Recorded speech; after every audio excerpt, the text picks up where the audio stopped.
Recording by James Christopher. The Beasts of Tarzan by Edgar Rice Burroughs. Chapter 1. Kidnapped. The entire affair is shrouded in mystery, said D'Arnot. I have it on the bed. All they know, all that anyone knows, is that Nicholas Rokoff has escaped. John Clayton, Lord Greystoke, he who had been Tarzan of the Apes, sat in silence in the apartments of his friend, Lieutenant Paul D'Arnot, in Paris, gazing meditatively at the toe of his immaculate boot. His mind revolved many memories, recalled by the escape of his arch-enemy from the French military prison to which he had been sentenced for life upon the testimony of the ape-man. He thought of the lengths to which Rokoff had once gone to compass his death, and he realized that what the man had already done would doubtless be as nothing by comparison with what he would wish and plot to do now that he was again free. Tarzan had recently brought his wife and infant son to London to escape the discomforts and dangers of the rainy season upon their vast estate in Uziri, the land of the savage Waziri warriors whose broad African domains the ape-man once ruled. He had run across the Channel for a brief visit with his old friend, but the news of the Russian's escape had already cast a shadow upon his outing, so that though he had but just arrived, he was already contemplating an immediate return to London. "It is not that I fear for myself, Paul," he said at last. "Many times in the past have I thwarted Rokoff's designs upon my life, but now there are others to consider. Unless I misjudge the man, he would more quickly strike at me through my wife or son than directly at me, for he doubtless realizes that in no other way could he inflict greater anguish upon me. I must go back to them at once, and remain with them until Rokoff is recaptured or dead." As these two talked in Paris, two other men were talking together in a little cottage upon the outskirts of London. Both were dark, sinister-looking men. One was bearded, but the other, whose face bore the pallor of long confinement within doors, had but a few days' growth of black beard upon his face. It was he who was speaking. "You must needs shave off that beard of yours, Alexis," he said to his companion. "With it he would recognize you on the instant. We must separate here in the hour, and when we meet again upon the deck of the Kincaid, let us hope that we shall have with us two honored guests who little anticipate the pleasant voyage we have planned for them. In 2 hours I should be upon my way to Dover with one of them, and by tomorrow night, if you follow my instructions carefully, you should arrive with the other, provided, of course, that he returns to London as quickly as I presume he will. There should be both profit and pleasure as well as other good things to reward our efforts, my dear Alexis. Thanks to the stupidity of the French, they have gone to such lengths to conceal the fact of my escape for these many days that I have had ample opportunity to work out every detail of our little adventure so carefully that there is little chance of the slightest hitch occurring to mar our prospects. And now good-bye, and good luck." 3 hours later, a messenger mounted the steps to the apartment of Lieutenant D'Arnot. "A telegram for Lord Greystoke," he said to the servant who answered his summons. "Is he here?" The man answered in the affirmative, and, signing for the message, carried it within to Tarzan, who was already preparing to depart for London. Tarzan tore open the envelope, and as he read, his face went white. "Read it, Paul," he said, handing the slip of paper to D'Arnot. "It has come already." The Frenchman took the telegram and read, "Jack stolen from the garden through complicity of new servant. Come at once. Jane." As Tarzan leaped from the roadster that had met him at the station and ran up the steps to his London town-house, he was met at the door by a dry-eyed but almost frantic woman. Quickly Jane Porter Clayton narrated all that she had been able to learn of the theft of the boy. The baby's nurse had been wheeling him in the sunshine on the walk before the house when a closed taxicab drew up at the corner of the street. The woman had paid but passing attention to the vehicle, merely noting that it discharged no passenger, but stood at the curb with the motor running as though waiting for a fare from the residence before which it had stopped. Almost immediately the new houseman, Carl, had come running from the Greystoke house, saying that the girl's mistress wished to speak with her for a moment, and that she was to leave little Jack in his care until she returned. The woman said that she entertained not the slightest suspicion of the man's motives until she had reached the doorway of the house, when it occurred to her to warn him not to turn the carriage so as to permit the sun to shine in the baby's eyes. As she turned about to call this to him, she was somewhat surprised to see that he was wheeling the carriage rapidly towards the corner, and at the same time she saw the door of the taxicab open and a swarthy face framed for a moment in the aperture. Intuitively, the danger to the child flashed upon her, and with a shriek she dashed down the steps and up the walk toward the taxicab, into which Carl was now handing the baby to the swarthy one within. Just before she reached the vehicle, Carl leaped in beside his confederate, slamming the door behind him. At the same time the chauffeur attempted to start his machine, but it was evident that something had gone wrong, as though the gears refused to mesh, and the delay caused by this, while he pushed the lever into reverse and backed the car a few inches before again attempting to go ahead, gave the nurse time to reach the side of the taxicab. Leaping to the running board, she had attempted to snatch the baby from the arms of the stranger, and here, screaming and fighting, she had clung to her position even after the taxicab had got under way. Nor was it until the machine had passed the Greystoke residence at good speed that Carl, with a heavy blow to her face, had succeeded in knocking her to the pavement. Her screams had attracted servants and members of the families from residences nearby, as well as from the Greystoke home. Lady Greystoke had witnessed the girl's brave battle, and had herself tried to reach the rapidly passing vehicle, but had been too late. That was all that anyone knew, nor did Lady Greystoke dream of the possible identity of the man at the bottom of the plot until her husband told her of the escape of Nicholas Rokoff from the French prison where they had hoped he was permanently confined. As Tarzan and his wife stood planning the wisest course to pursue, the telephone bell rang in the library at their right. Tarzan quickly answered the call in person. "Lord Greystoke?" asked the man's voice at the other end of the line. "Yes." "Your son has been stolen," continued the voice, "and I alone may help you to recover him. I am conversant with the plot of those who took him. In fact, I was a party to it, and was to share in the reward. But now they are trying to ditch me, and to be quits with them, I will aid you to recover him on condition that you will not prosecute me for my part in the crime. What do you say?" "If you lead me to where my son is hidden," replied the ape-man, "you need fear nothing from me." "Good," replied the other, "but you must come alone to meet me, for it is enough that I must trust you. I cannot take the chance of permitting others to learn my identity." "Where and when may I meet you?" asked Tarzan. The other gave the name and location of a public house on the waterfront at Dover, a place frequented by sailors. "Come," he concluded, "about 10 o'clock tonight. It would do no good to arrive earlier. Your son will be safe enough in the meantime, and I can then lead you secretly to where he is hidden. But be sure to come alone, and under no circumstances notify Scotland Yard, for I know you well and shall be watching for you. Should any other accompany you, or should I see suspicious characters who might be agents of the police, I shall not meet you, and your last chance of recovering your son will be gone." Without more words the man rang off. Tarzan repeated the gist of the conversation to his wife. She begged to be allowed to accompany him, but he insisted that it might result in the man's carrying out his threat of refusing to aid them if Tarzan did not come alone. And so they parted, he to hasten to Dover, and she ostensibly to wait at home until he should notify her of the outcome of his mission. Little did either dream of what both were destined to pass through before they should meet again, or the far distant. But why anticipate?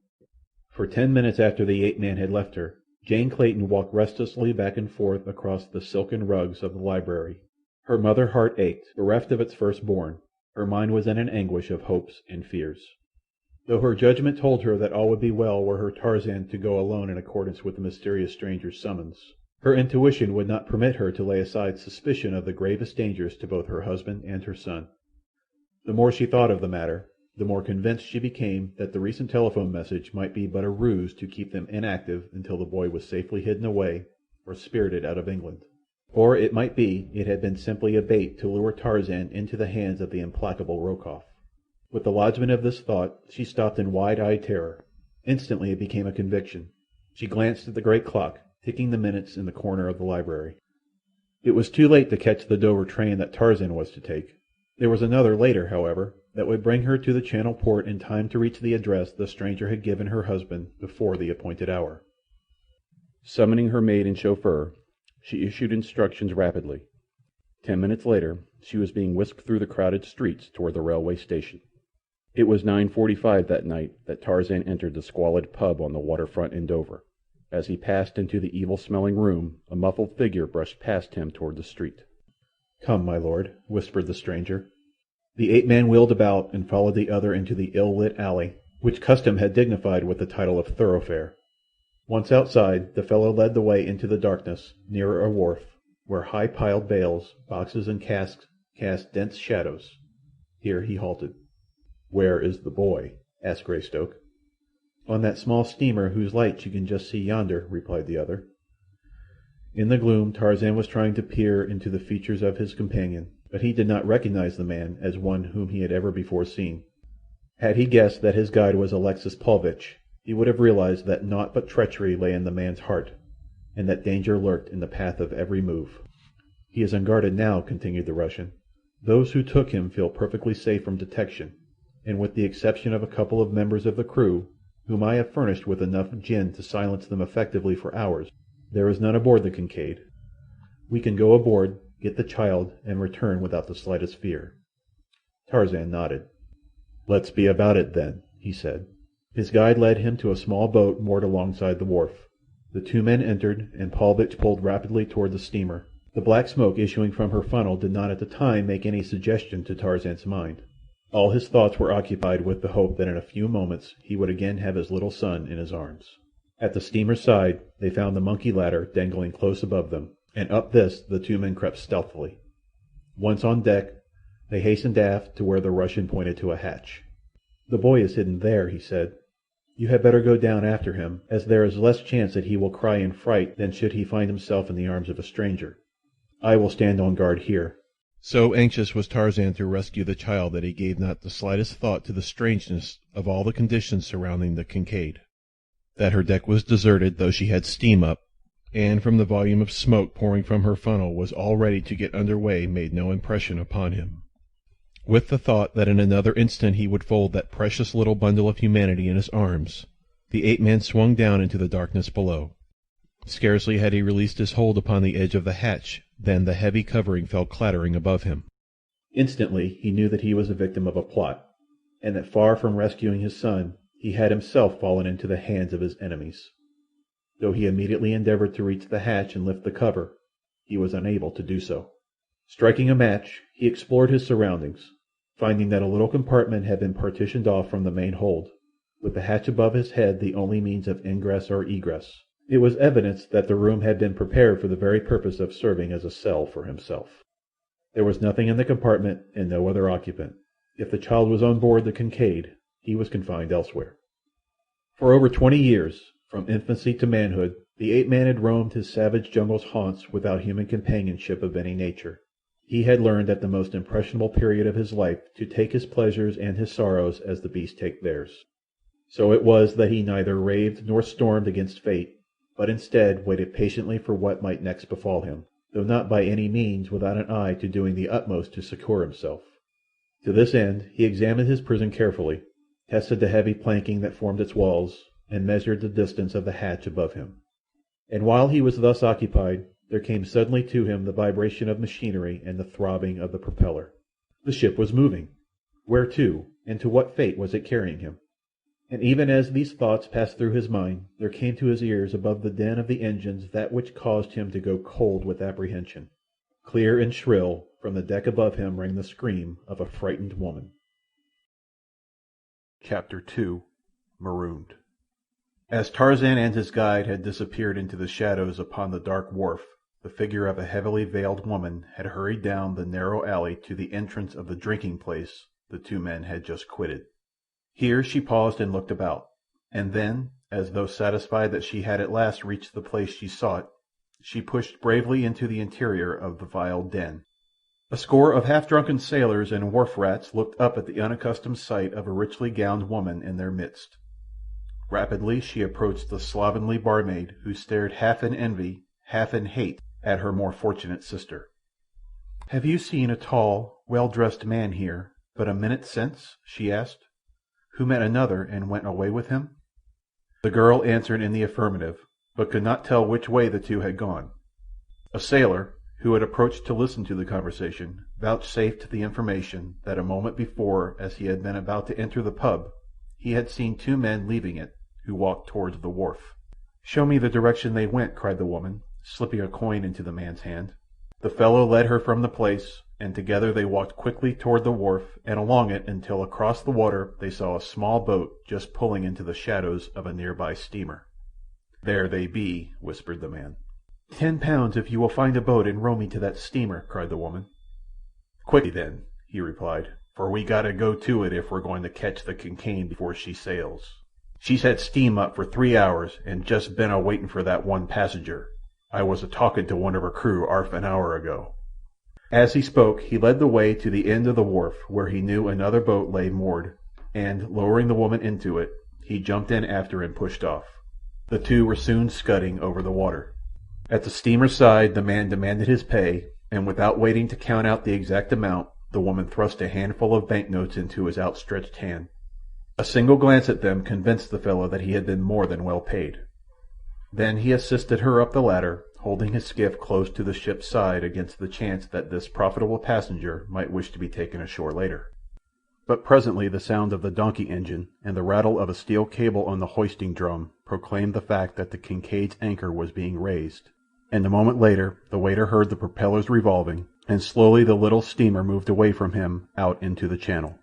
As he turned to row back to shore he heard a woman shriek from the ship's deck. "That's what I call rotten luck," he soliloquized. "I might just as well have 'ad the old bloomin' wad." When Jane Clayton climbed to the deck of the Kincaid she found the ship apparently deserted. There was no sign of those she sought, nor of any other aboard, and so she went about her search for her husband and the child she hoped against hope to find there without interruption. Quickly she hastened to the cabin, which was half above and half below deck. As she hurried down the short companion ladder into the main cabin, on either side of which were the smaller rooms occupied by the officers, she failed to note the quick closing of one of the doors before her. She passed the full length of the main room, and then retracing her steps stopped before each door to listen, furtively trying each latch. All was silence, utter silence there, in which the throbbing of her own frightened heart seemed to her overwrought imagination to fill the ship with its thunderous alarm. One by one the doors opened before her touch, only to reveal empty interiors. In her absorption she did not note the sudden activity upon the vessel, the purring of the engines, the throbbing of the propeller. She had reached the last door upon the right now, and as she pushed it open she was seized from within by a powerful dark-visaged man, and drawn hastily into the stuffy, ill-smelling interior. The sudden shock of fright which the unexpected attack had upon her drew a single piercing scream from her throat. Then the man clapped a hand roughly over the mouth. "Not until we are further from land, my dear," he said. "Then you may yell your pretty head off." Lady Greystoke turned to look into the leering bearded face so close to hers. The man relaxed the pressure of his fingers upon her lips, and with a little moan of terror as she recognized him the girl shrank away from her captor.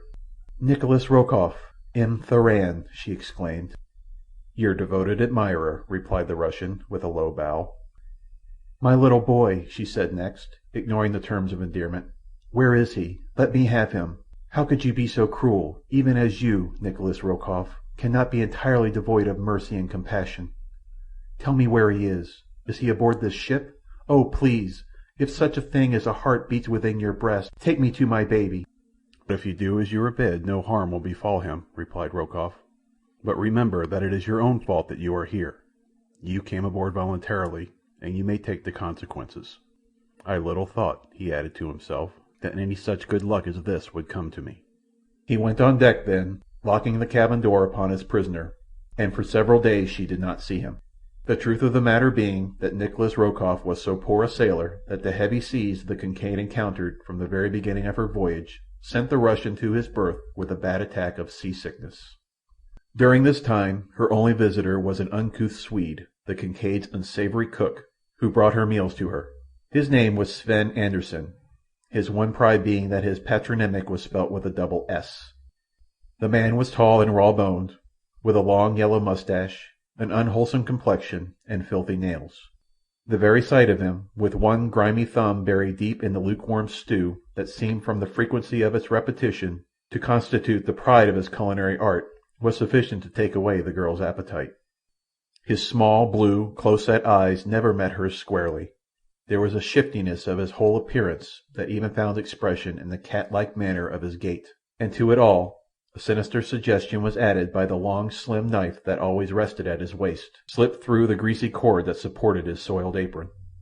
Ostensibly it was but an implement of his calling, but the girl could never free herself of the conviction that it would require less provocation to witness it put to other and less harmless uses. His manner toward her was surly, yet she never failed to meet him with a pleasant smile and a word of thanks when he brought her food to her, though more often than not she hurled the bulk of it through the tiny cabin port the moment that the door closed behind him. During the days of anguish that followed Jane Clayton's imprisonment, but two questions were uppermost in her mind: the whereabouts of her husband and her son.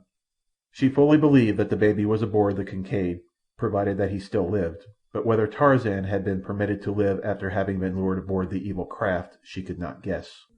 She knew, of course, the deep hatred that the Russian felt for the Englishman, and she could think of but one reason for having him brought aboard the ship: to dispatch him in comparative safety in revenge for his having thwarted Rokoff's pet schemes, and for having been at last the means of landing him in a French prison. Tarzan, on his part, lay in the darkness of his cell, ignorant of the fact that his wife was a prisoner in the cabin almost above his head. The same Swede that served Jane brought his meals to him, but, though on several occasions Tarzan had tried to draw the man into conversation, he had been unsuccessful. He had hoped to learn through this fellow whether his little son was aboard the Kincaid, but to every question upon this or kindred subjects the fellow returned but one reply: "I think it blow pretty soon pretty hard." So after several attempts Tarzan gave it up. For weeks that seemed months to the two prisoners the little steamer forged on they knew not where. Once the Kincaid stopped to coal, only immediately to take up the seemingly interminable voyage. Rokoff had visited Jane Clayton but once since he had locked her in the tiny cabin. He had come gaunt and hollow-eyed from a long siege of seasickness. The object of his visit was to obtain from her her personal cheque for a large sum in return for a guarantee of her personal safety and return to England. "When you set me down safely in any civilized port, together with my son and my husband," she replied, "I will pay you in gold twice the amount you ask. But until then you shall not have a cent, nor the promise of a cent, under any other conditions." "You will give me the cheque I ask," he replied with a snarl, "or neither you nor your child nor your husband will ever again set foot within any port, civilized or otherwise." "I would not trust you," she replied. "What guarantee have I that you would not take my money and then do as you please with me and mine, regardless of your promise?" "I think you will do as I bid," he said, turning to leave the cabin. "Remember that I have your son. If you chance to hear the agonized wail of a tortured child, it may console you to reflect that it is because of your stubbornness that the baby suffers, and that it is your baby." "You would not do it," cried the girl. "You would not, could not, be so fiendishly cruel." "It is not I that am cruel, but you," he returned, "for you permit a paltry sum of money to stand between your baby and immunity from suffering." The end of it was that Jane Clayton wrote out a cheque of large denomination and handed it to Nicholas Rokoff, who left her cabin with a grin of satisfaction upon his lips. The following day the hatch was removed from Tarzan's cell, and as he looked up he saw Paulvitch's head framed in the square of light above him. "Come up," commanded the Russian, "but bear in mind that you will be shot if you make a single move to attack me or any other aboard the ship." The ape-man swung himself lightly to the deck. About him, but at a respectful distance, stood a half-dozen sailors armed with rifles and revolvers. Facing him was Paulvitch. Tarzan looked about for Rokoff, who he felt sure must be aboard, but there was no sign of him. "Lord Greystoke," commenced the Russian, "by your continued and wanton interference with M. Rokoff and his plans, you have at last brought yourself and your family to this unfortunate extremity. You have only yourself to thank. As you may imagine, it has cost M. Rokoff a large amount of money to finance this expedition, and, as you are the sole cause of it, he naturally looks to you for reimbursement. Further, I may say that only by meeting M. Rokoff's just demands may you avert the most unpleasant consequences to your wife and child, and at the same time retain your own life and regain your liberty." "What is the amount?" asked Tarzan, "and what assurance have I that you will live up to your end of the agreement? I have little reason to trust two such scoundrels as you and Rokoff, you know." The Russian flushed. "You are in no position to deliver insults," he said. "You have no assurance that we will live up to our agreement other than my word. But you have before you the assurance that we can make short work of you if you do not write out the cheque we demand. Unless you are a greater fool than I imagine, you should know that there is nothing that would give us greater pleasure than to order these men to fire. That we do not is because we have other plans for punishing you that would be entirely upset by your death." "Answer one question," said Tarzan. "Is my son on board this ship?" "No," replied Alexis Paulvitch. "Your son is quite safe elsewhere, nor will he be killed until you refuse to accede to our fair demands. If it becomes necessary to kill you, There will be no reason for not killing the child, since with you gone, the one whom we wish to punish through the boy will be gone, and he will then be to us only a constant source of danger and embarrassment. You see, therefore, that you may only save the life of your son by saving your own, and you can only save your own by giving us the check we ask." "Very well," replied Tarzan, for he knew that he could trust them to carry out any sinister threat that Paulvitch had made, and there was a bare chance that by conceding their demands he might save the boy. That they would permit him to live after he had appended his name to the check never occurred to him as being within the realms of probability, but he was determined to give him such a battle as they would never forget, and possibly to take Paulvitch with him into eternity.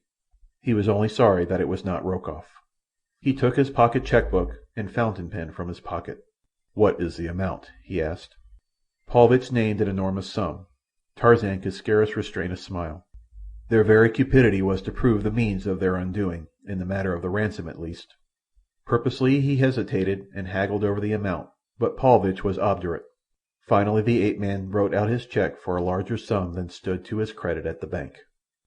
As he turned to hand the worthless slip of paper to the Russian, his glance chanced to pass across the starboard bow of the Kincaid. To his surprise he saw that the ship lay within a few hundred yards of land. Almost down to the water's edge ran a dense tropical jungle, and behind was a higher land clothed in forest. Paulvitch noted the direction of his gaze. "You are to be set at liberty here," he said. Tarzan's plan for immediate physical revenge upon the Russian vanished. He thought the land before him the mainland of Africa, and he knew that should they liberate him here he could doubtless find his way to civilization with comparative ease. Paulvitch took the cheque. "Remove your clothing," he said to the ape-man. "Here you will not need it." Tarzan demurred. Paulvitch pointed to the armed sailors, then the Englishman slowly divested himself of his clothing. A boat was lowered, and still heavily guarded, the ape-man was rowed ashore. Half an hour later the sailors had returned to the Kincaid, and the steamer was slowly getting under way. As Tarzan stood upon the narrow strip of beach watching the departure of the vessel, he saw a figure appear at the rail and call aloud to attract his attention.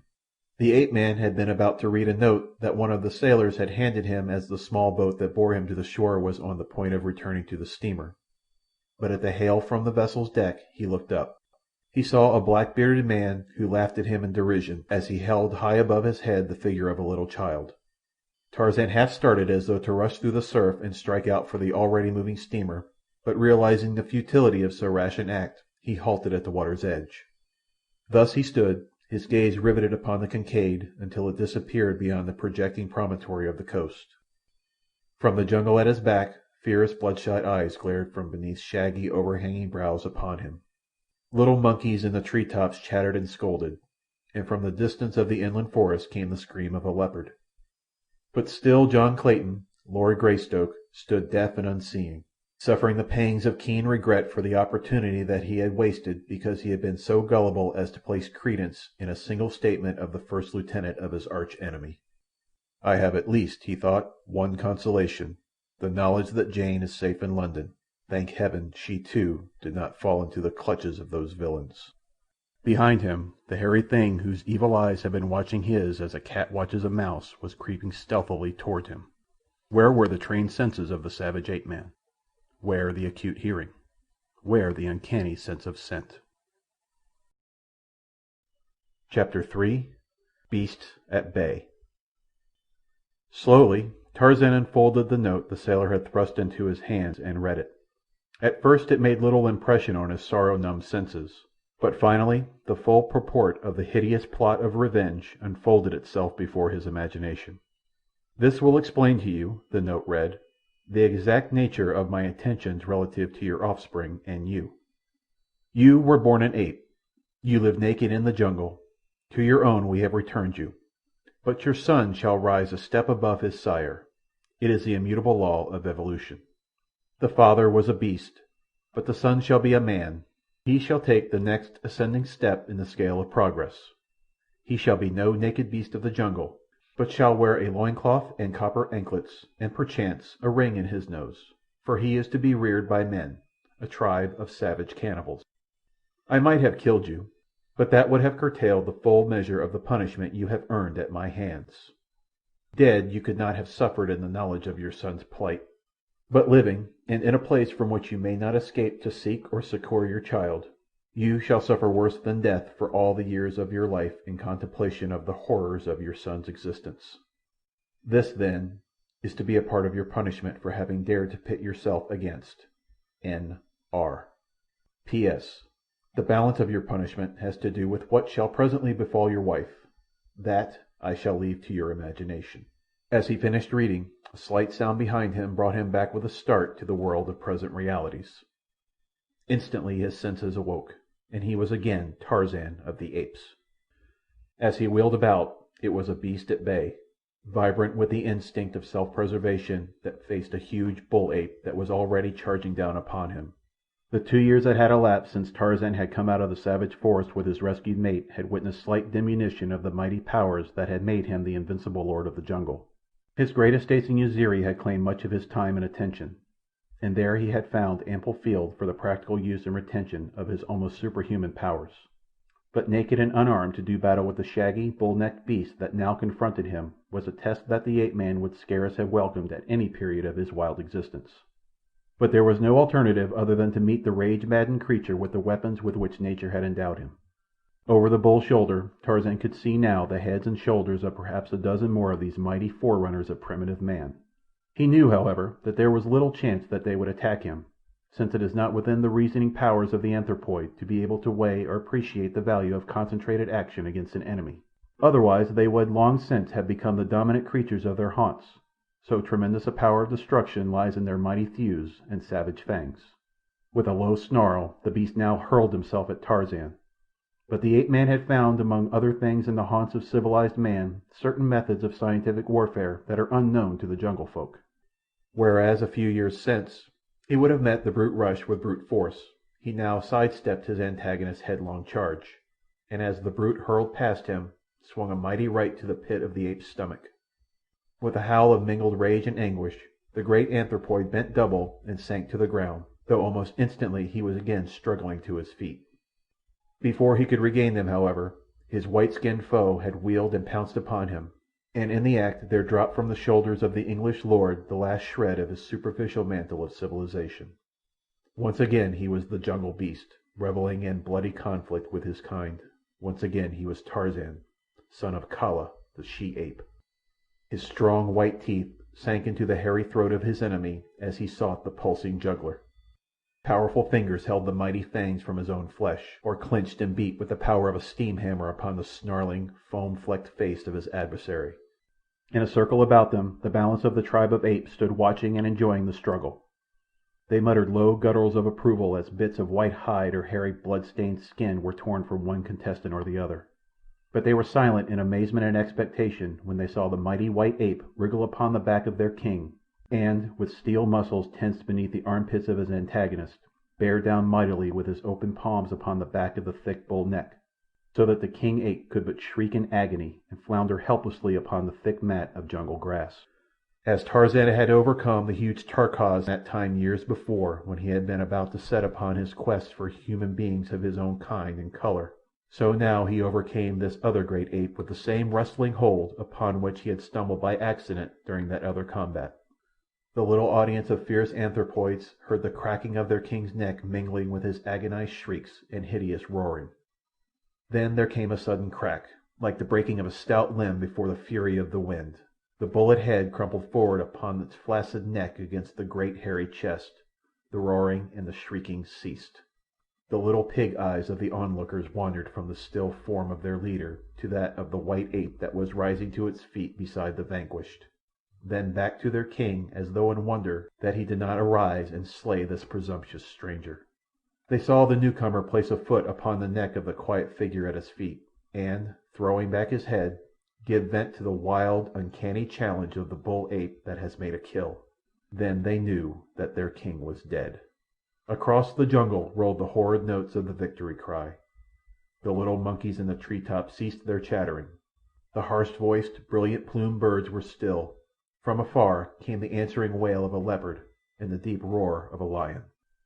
It was the old Tarzan who turned questioning eyes upon the little knot of apes before him.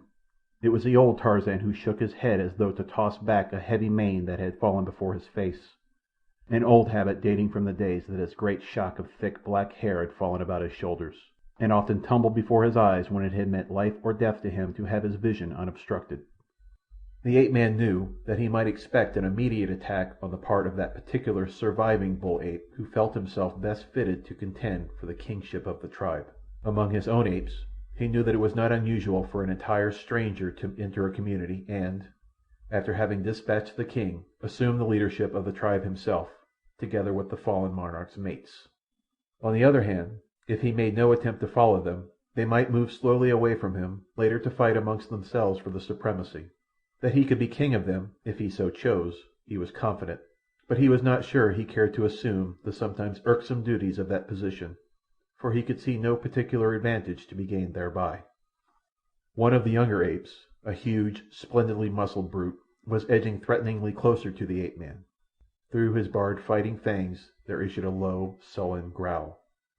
Tarzan watched his every move, standing rigid as a statue. To have fallen back a step would have been to precipitate an immediate charge. To have rushed forward to meet the other might have had the same result, or it might have put the bellicose one to flight. It all depended upon the young bull's stock of courage. To stand perfectly still, waiting, was the middle course. In this event the bull would, according to custom, approach quite close to the object of his attention, growling hideously and baring slavering fangs. Slowly he would circle about the other, as though with a chip on his shoulder, and this he did, even as Tarzan had foreseen.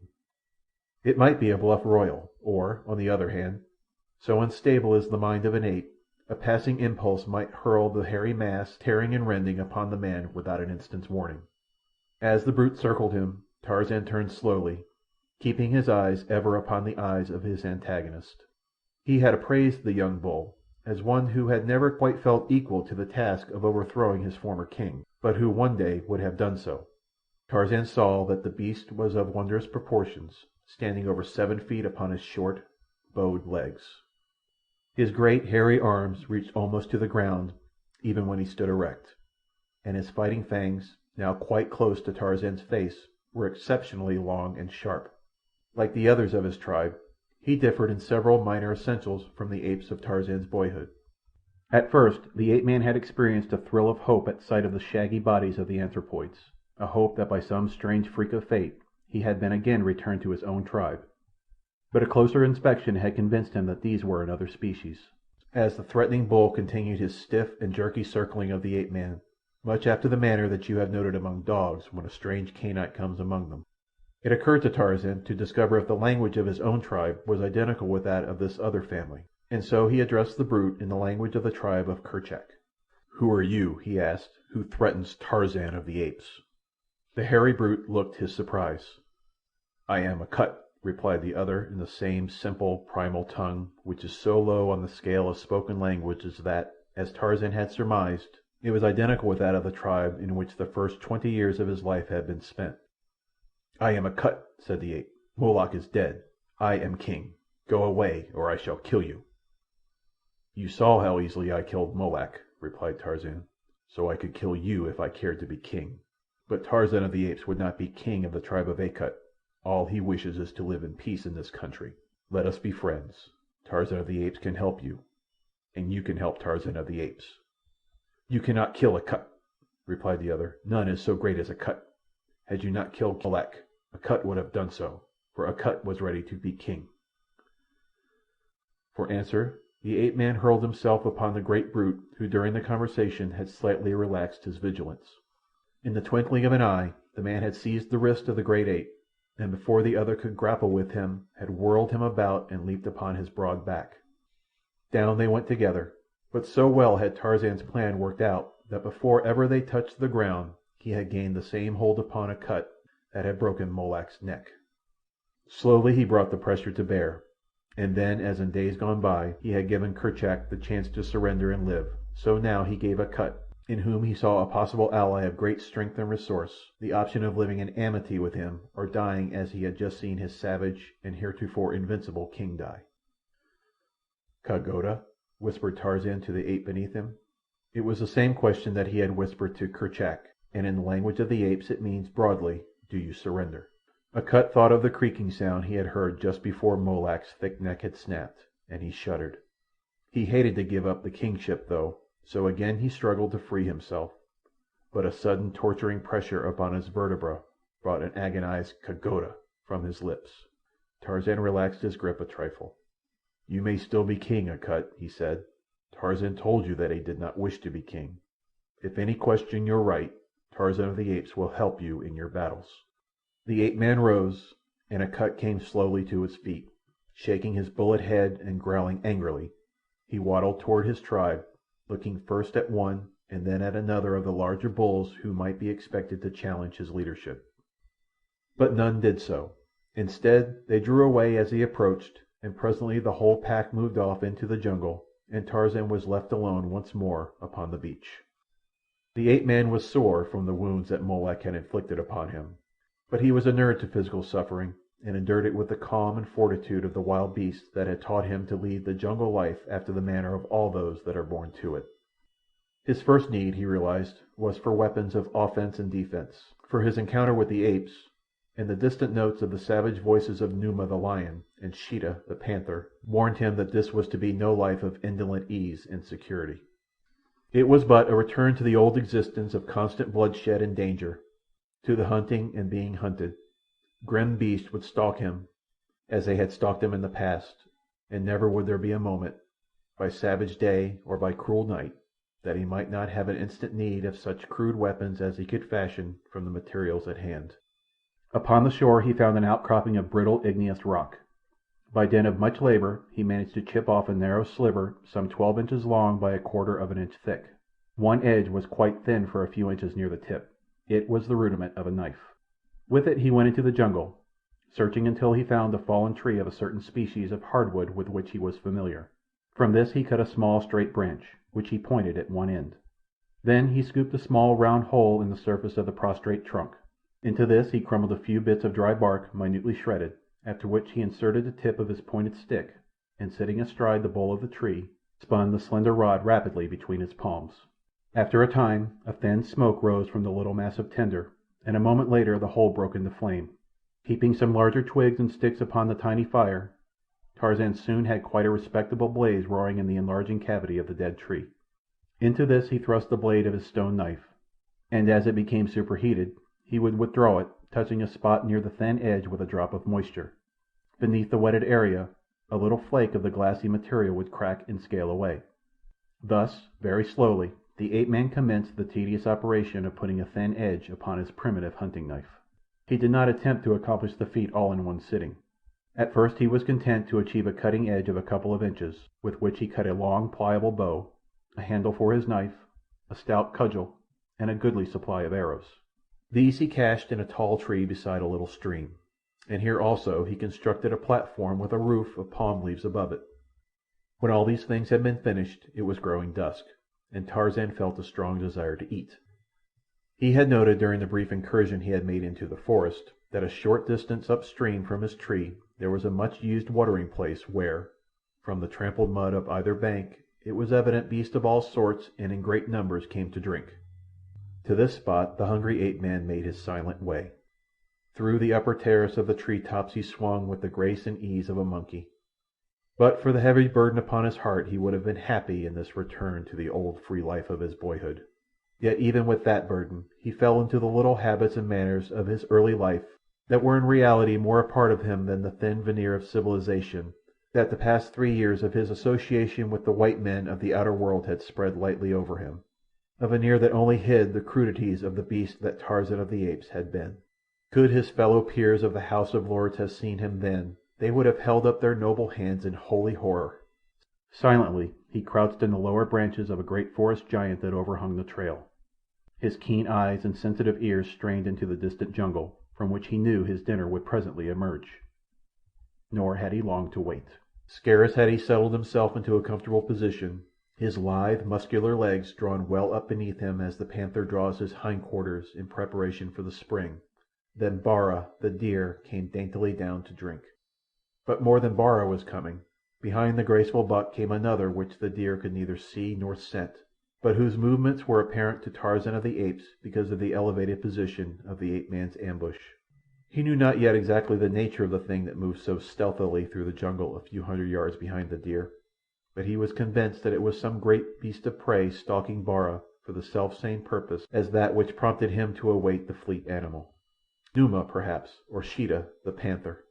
In any event, Tarzan could see his repast slipping from his grasp unless Bara moved more rapidly towards the ford than at present. Even as these thoughts passed through his mind, some noise of the stalker in his rear must have come to the buck, for with a sudden start he paused for an instant, trembling, in his tracks, and then with a swift bound dashed straight for the river and Tarzan. It was his intention to flee through the shallow ford and escape upon the opposite side of the river. Not 100 yards behind him came Numa. Tarzan could see him quite plainly now. Below the ape-man Bara was about to pass. Could he do it? But even as he asked himself this question, the hungry man launched himself from his perch full upon the back of the startled buck. In another instant Numa would be upon them both, so if the ape-man were to dine that night, or ever again, he must act quickly.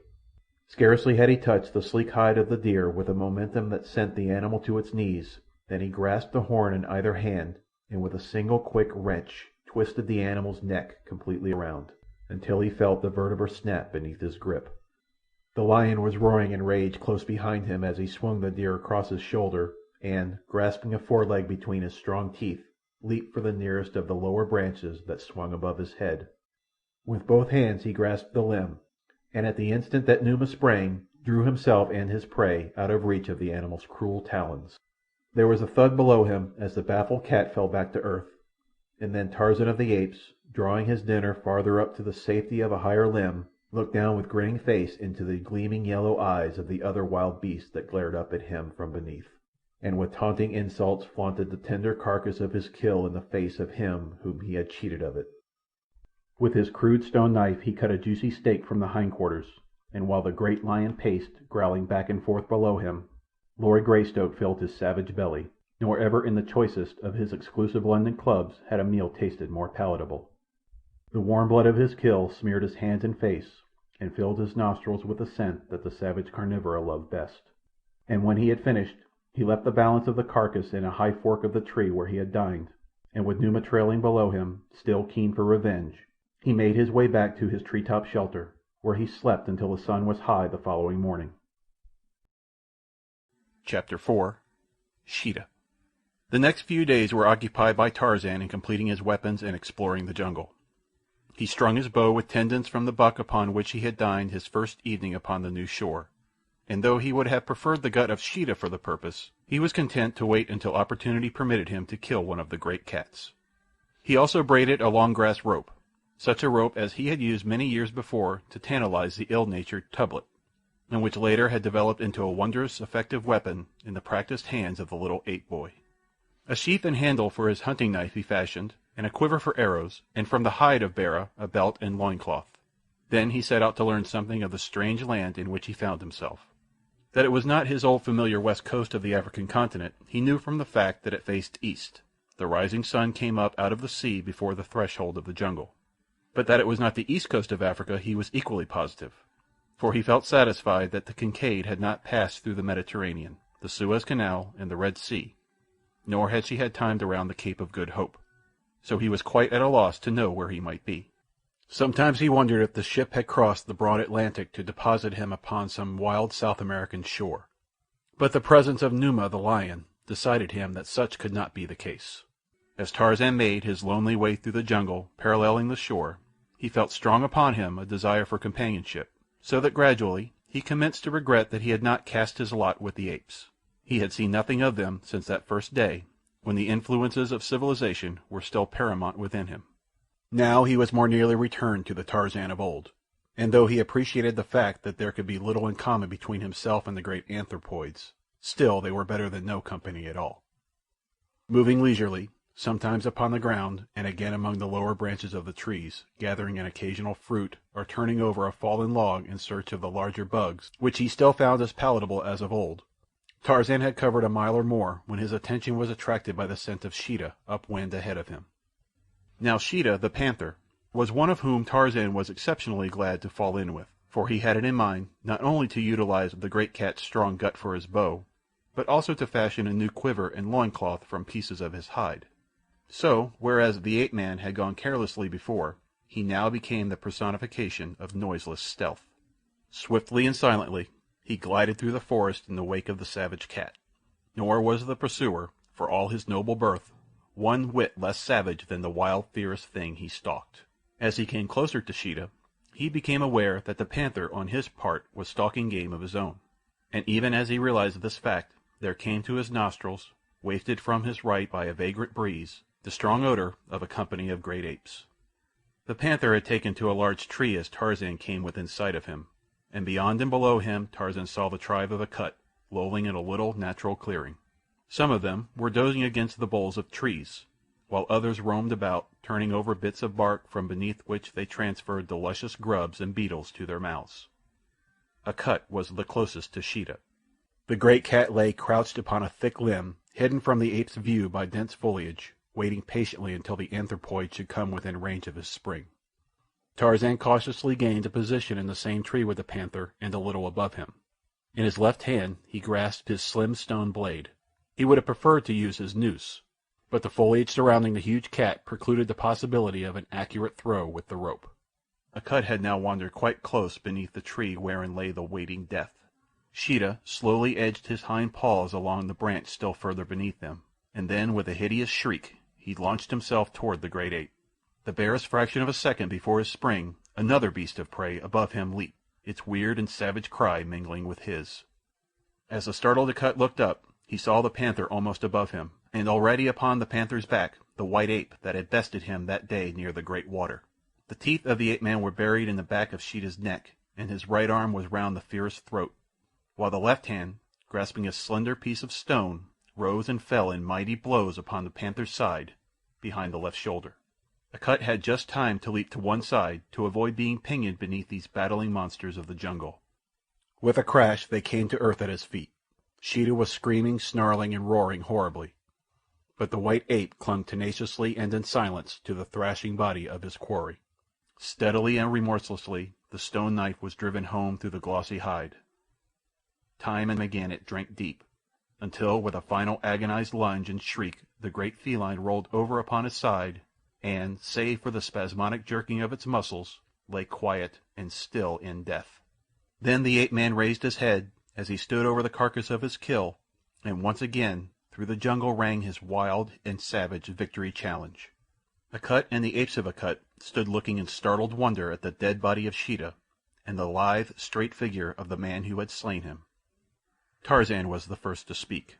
He had saved Akut's life for a purpose, and, knowing the limitations of the ape intellect, he also knew that he must make this purpose plain to the anthropoid if it were to serve him in the way he hoped. "I am Tarzan of the Apes," he said. "Mighty hunter, mighty fighter. By the great water I spared Akut's life when I might have taken it and become king of the tribe of Akut. Now I have saved Akut from death beneath the rending fangs of Sheeta. When Akut or the tribe of Akut is in danger, let them call to Tarzan thus," and the ape-man raised the hideous cry with which the tribe of Kerchak had been wont to summon its absent members in times of peril. "And," he continued, "when they hear Tarzan call to them, let them remember what he has done for Akut, and come to him with great speed. Shall it be as Tarzan says?" "Huh!" assented Akut, and from the members of his tribe there rose a unanimous "huh." Then presently they went to feeding again as though nothing had happened, and with them fed John Clayton, Lord Greystoke. He noticed, however, that Akut kept always close to him, and was often looking at him with a strange wonder in his little bloodshot eyes. And once he did a thing that Tarzan during all his long years among the apes had never before seen an ape do. He found a particularly tender morsel and handed it to Tarzan. As the tribe hunted, the glistening body of the ape-man mingled with the brown, shaggy hides of his companions. Oftentimes they brushed together in passing, but the apes had already taken his presence for granted, so that he was as much one of them as Akut himself.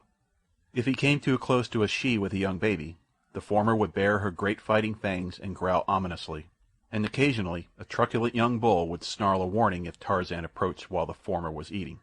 But in those things the treatment was no different from that which they accorded any other member of the tribe.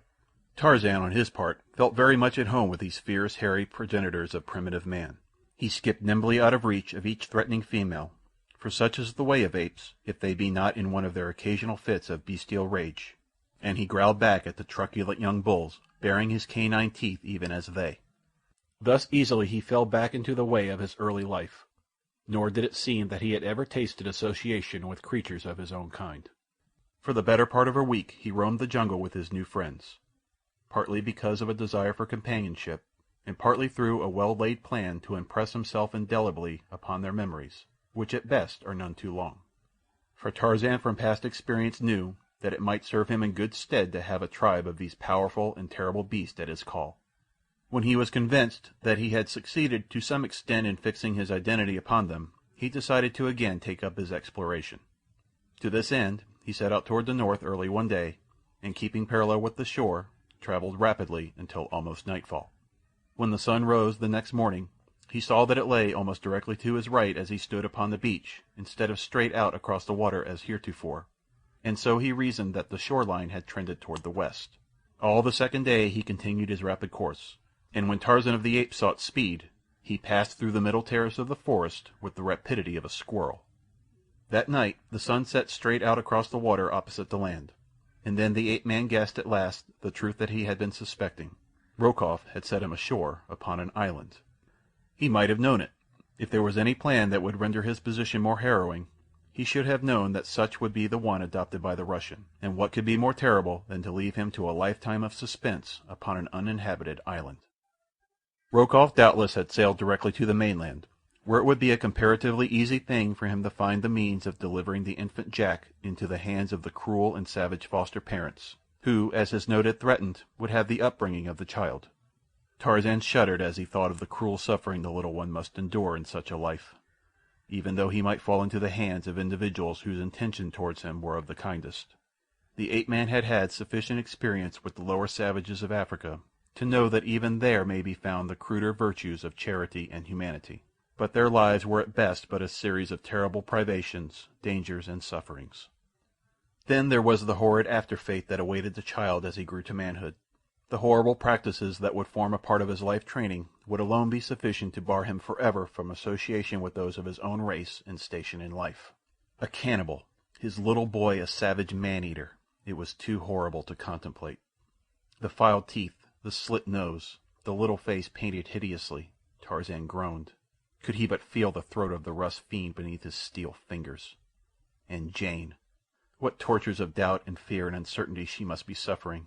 He felt that his position was infinitely less terrible than hers, for at least he knew that one of his loved ones was safe at home, while she had no idea of the whereabouts of either her husband or her son. It is well for Tarzan that he did not guess the truth, for the knowledge would have but added 100-fold to his suffering. As he moved slowly through the jungle, his mind absorbed by his gloomy thoughts, there presently came to his ears a strange scratching sound which he could not translate. Cautiously he moved in the direction from which it emanated, presently coming upon a huge panther pinned beneath the fallen tree. As Tarzan approached, the beast turned snarling towards him, struggling to extricate itself, but one great limb across its back and the smaller entangling branches pinioning its legs prevented it from moving but a few inches in any direction. The ape-man stood before the helpless cat, fitting an arrow to his bow that he might dispatch the beast that otherwise must die of starvation. But even as he drew back the shaft, a sudden whim stayed his hand. Why rob the poor creature of life and liberty when it would be so easy a thing to restore both to it? He was sure from the fact that the panther moved all its limbs in its futile struggle for freedom that its spine was uninjured, and for the same reason he knew that none of its limbs were broken. Relaxing his bowstring, he returned the arrow to the quiver, and throwing the bow about his shoulder, stepped closer to the pinioned beast. On his lips was the soothing purring sound that the great cats themselves made when contented and happy. It was the nearest approach to a friendly advance that Tarzan could make in the language of Sheeta. The panther ceased its snarling and eyed the ape-man closely. To lift the tree's great weight from the animal it was necessary to come within reach of those long, strong talons, and when the tree had been removed the man would be totally at the mercy of the savage beast. But to Tarzan of the Apes fear was a thing unknown. Having decided, he acted promptly. Unhesitatingly, he stepped into the tangle of branches close to the panther's side, still voicing his friendly and conciliatory purr. The cat turned his head towards the man, eyeing him steadily, questioningly. The long fangs were bared, but more in preparedness than threat. Tarzan put a broad shoulder beneath the bole of the tree, and as he did so his bare leg pressed against the cat's silken side, so close was the man to the great beast. Slowly Tarzan extended his giant thews.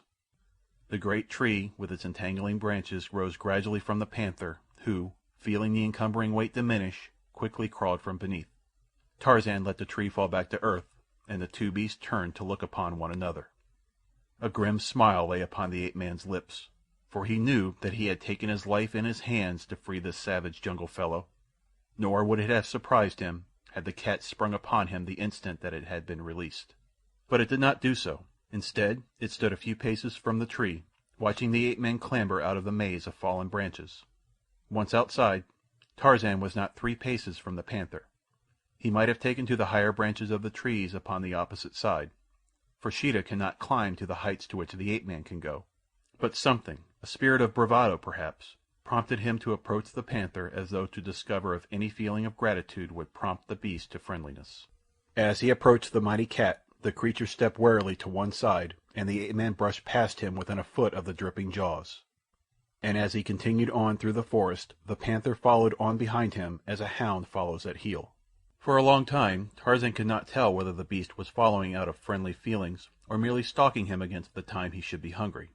But finally he was forced to believe that the former incentive it was that prompted the animal's action. Later in the day the scent of a deer sent Tarzan into the trees, and when he had dropped his noose about the animal's neck he called to Sheeta, using a purr similar to that which he had utilized to pacify the brute's suspicions earlier in the day, but a trifle louder and more shrill. It was similar to that which he had heard panthers use after a kill when they had been hunting in pairs. Almost immediately there was a crashing of the underbrush close at hand, and the long, lithe body of his strange companion broke into view. At sight of the body of Bara and the smell of blood, the panther gave forth a shrill scream, and a moment later 2 beasts were feeding side by side upon the tender meat of the deer. For several days this strangely assorted pair roamed the jungle together. When one made a kill, he called the other, and thus they fed well and often. On one occasion, as they were dining upon the carcass of a boar that Sheeta had dispatched, Numa, the lion, grim and terrible, broke through the tangled grasses close beside them. With an angry, warning roar, he sprang forward to chase them from their kill. Sheeta bounded into a nearby thicket, while Tarzan took to the low branches of an overhanging tree. Here the ape-man unloosed his grass rope from about his neck, and as Numa stood above the body of the boar, challenging head erect, he dropped the sinuous noose about the maned neck, drawing the stout strands taut with a sudden jerk. At the same time he called shrilly to Sheeta, as he drew the struggling lion upward until only his hind feet touched the ground. Quickly he made the rope fast to a stout branch, and as the panther, in answer to his summons, leaped into sight, Tarzan dropped to the earth beside the struggling and infuriated Numa, and with a long sharp knife sprang upon him at one side even as Sheeta did upon the other. The panther tore and rent Numa upon the right, while the ape-man struck home with his stone knife upon the other, so that before the mighty clawing king of beasts had succeeded in parting the rope he hung quite dead and harmless in the noose. And then upon the jungle air there rose in unison from 2 savage throats the victory cry of the bull-ape and the panther, blended into one frightful and uncanny scream. As the last notes died away in a long-drawn, fearsome wail, a score of painted warriors, drawing their long war-canoe upon the beach, halted to stare in the direction of the jungle and to listen. Chapter 5. Mugambi. By the time that Tarzan had traveled entirely about the coast of the island, and made several trips inland from various points, he was sure that he was the only human being upon it. Nowhere had he found any sign that men had stopped even temporarily upon this shore, though of course he knew that so quickly does the rank vegetation of the tropics erase all but the most permanent of human monuments, that he might be in error in his deductions. The day following the killing of Numa, Tarzan and Sheeta came upon the tribe of Akut. At sight of the panther the great apes took to flight, but after a time Tarzan succeeded in recalling them. It had occurred to him that it would be at least an interesting experiment to attempt to reconcile these hereditary enemies. He welcomed anything that would occupy his time and his mind beyond the filling of his belly and the gloomy thoughts to which he fell prey the moment that he became idle. To communicate his plan to the apes was not a particularly difficult matter, though their narrow and limited vocabulary was strained in the effort. But to impress upon the little, wicked brain of Sheeta that he was to hunt with and not for his legitimate prey proved a task almost beyond the powers of the ape-man.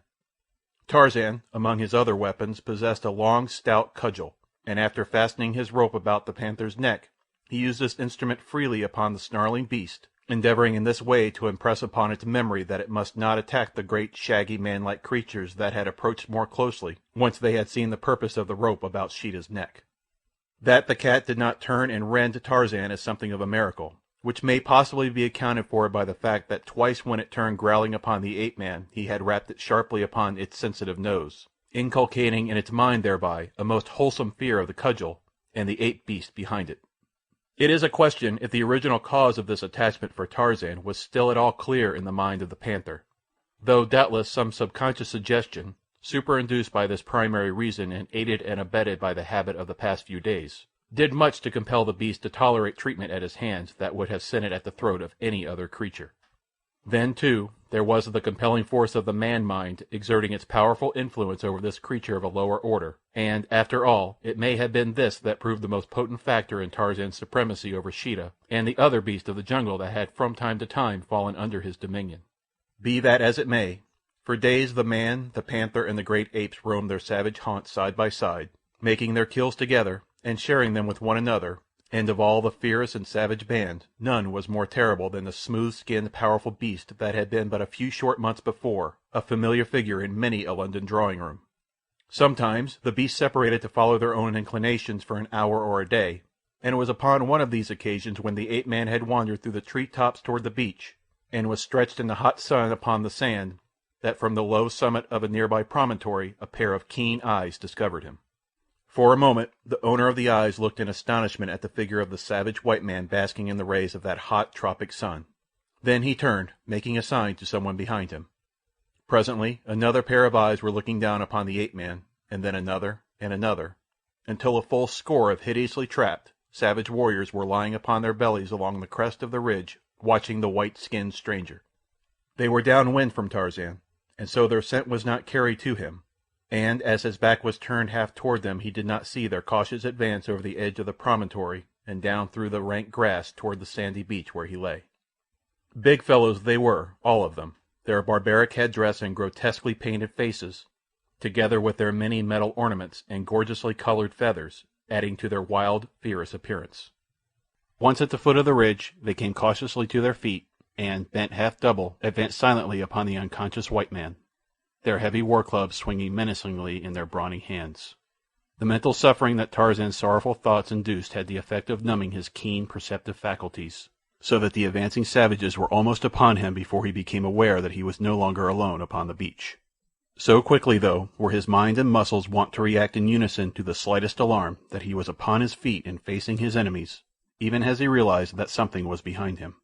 As he sprang to his feet, the warriors leaped toward him with raised clubs and savage yells, but the foremost went down to sudden death beneath the long, stout stick of the ape-man, and then the lithe, sinewy figure was among them, striking right and left with a fury, power, and precision that brought panic to the ranks of the blacks.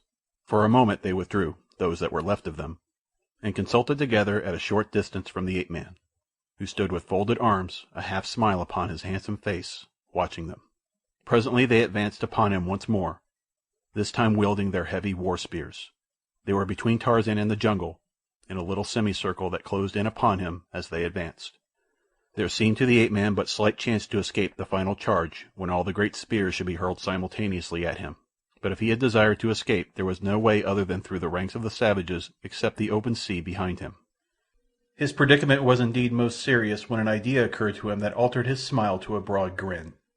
The warriors were still some little distance away, advancing slowly, making after the manner of their kind a frightful din with their savage yells and the pounding of their naked feet upon the ground as they leaped up and down in a fantastic war dance. Then it was that the ape-man lifted his voice in a series of wild, weird screams that brought the blacks to a sudden, perplexed halt. They looked at one another questioningly, for here was a sound so hideous that their own frightful din faded into insignificance beside it. No human throat could have formed those bestial notes, they were sure, and yet with their own eyes they had seen this white man open his mouth to pour forth his awful cry. But only for a moment they hesitated, and then with one accord they again took up their fantastic advance upon their prey. But even then a sudden crashing in the jungle behind them brought them once more to a halt, and as they turned to look in the direction of this new noise, there broke upon their startled visions a sight that may well have frozen the blood of braver men than the Ugambi. Leaping from the tangled vegetation of the jungle's rim came a huge panther, with blazing eyes and bared fangs, and in his wake a score of mighty, shaggy apes, lumbering rapidly toward them, half erect upon their short, bowed legs, and with their long arms reaching to the ground, where their horny knuckles bore the weight of their ponderous bodies as they lurched from side to side in their grotesque advance. The Beasts of Tarzan had come in answer to his call. Before the Ugampi could recover from their astonishment, the frightful horde was upon them from one side and Tarzan of the Apes from the other. Heavy spears were hurled and mighty war-clubs wielded, and though apes went down never to rise, so too went down the men of Ugambi. Sheeta's cruel fangs and tearing talons ripped and tore at the black hides. Akut's mighty yellow tusks found the jugular of more than one sleek-skinned savage, and Tarzan of the Apes was here and there and everywhere, urging on his fierce allies and taking a heavy toll with his long, slim knife. In a moment the blacks had scattered for their lives, but of the score that had crept down the grassy sides of the promontory only a single warrior managed to escape the horde that had overwhelmed his people. This one was Mugambi, chief of the Ugampi of Ugambi, and as he disappeared in the tangled luxuriousness of the rank growth upon the ridge's summit, only the keen eyes of the ape-man saw the direction of his flight. Leaving his pack to eat their fill upon the flesh of their victims, flesh that he could not touch, Tarzan of the Apes pursued the single survivor of the bloody fray.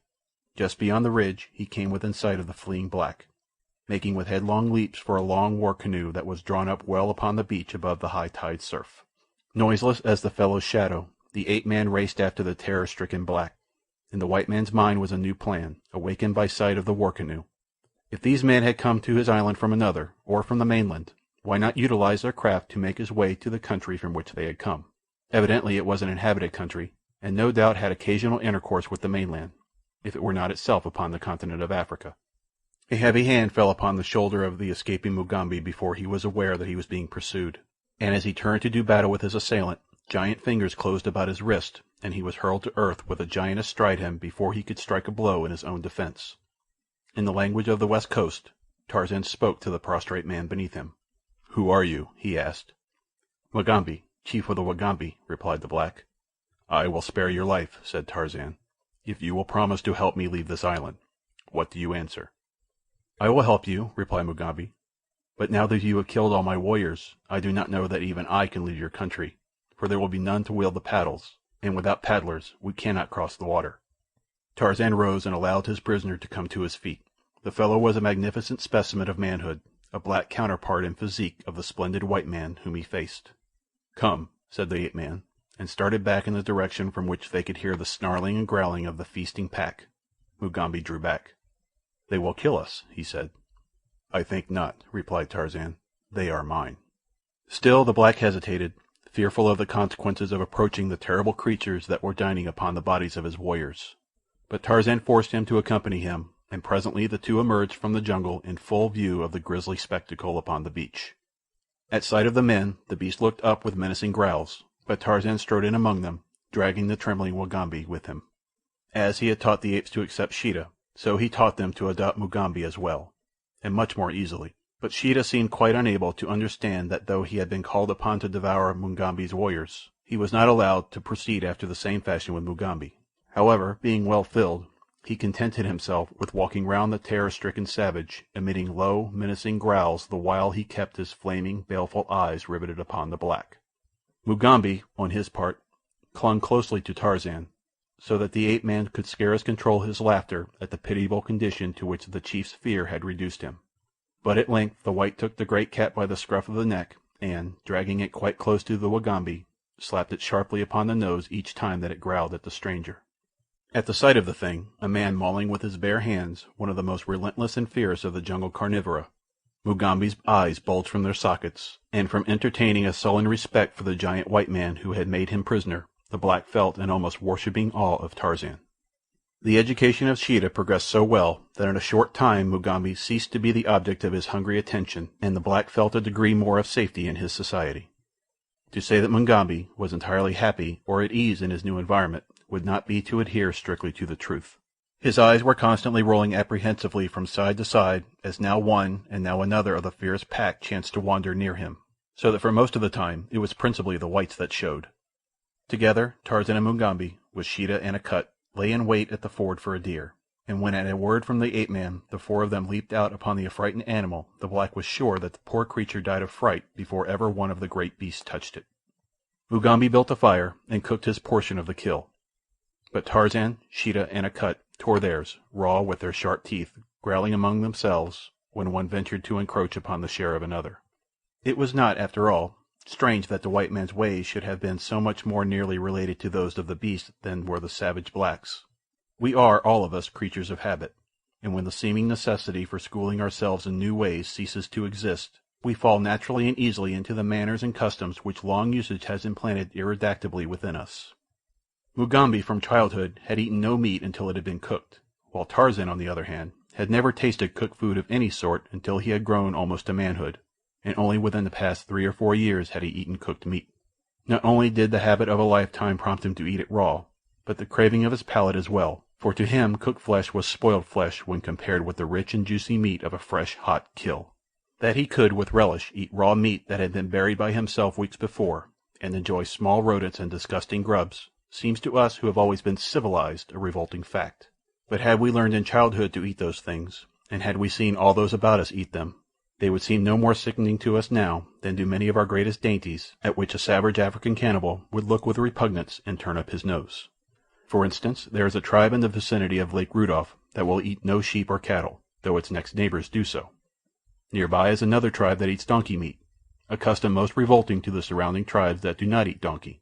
So who may say that it is nice to eat snails and frogs' legs and oysters, but disgusting to feed upon grubs and beetles, or that a raw oyster, hoof, horns, and tail is less revolting than the sweet, clean meat of a fresh-killed buck? The next few days Tarzan devoted to the weaving of a bark-cloth sail with which to equip the canoe, for he despaired of being able to teach the apes to wield the paddles, though he did manage to get several of them to embark in the frail craft which he and Mugambi paddled about inside the reef where the water was quite smooth.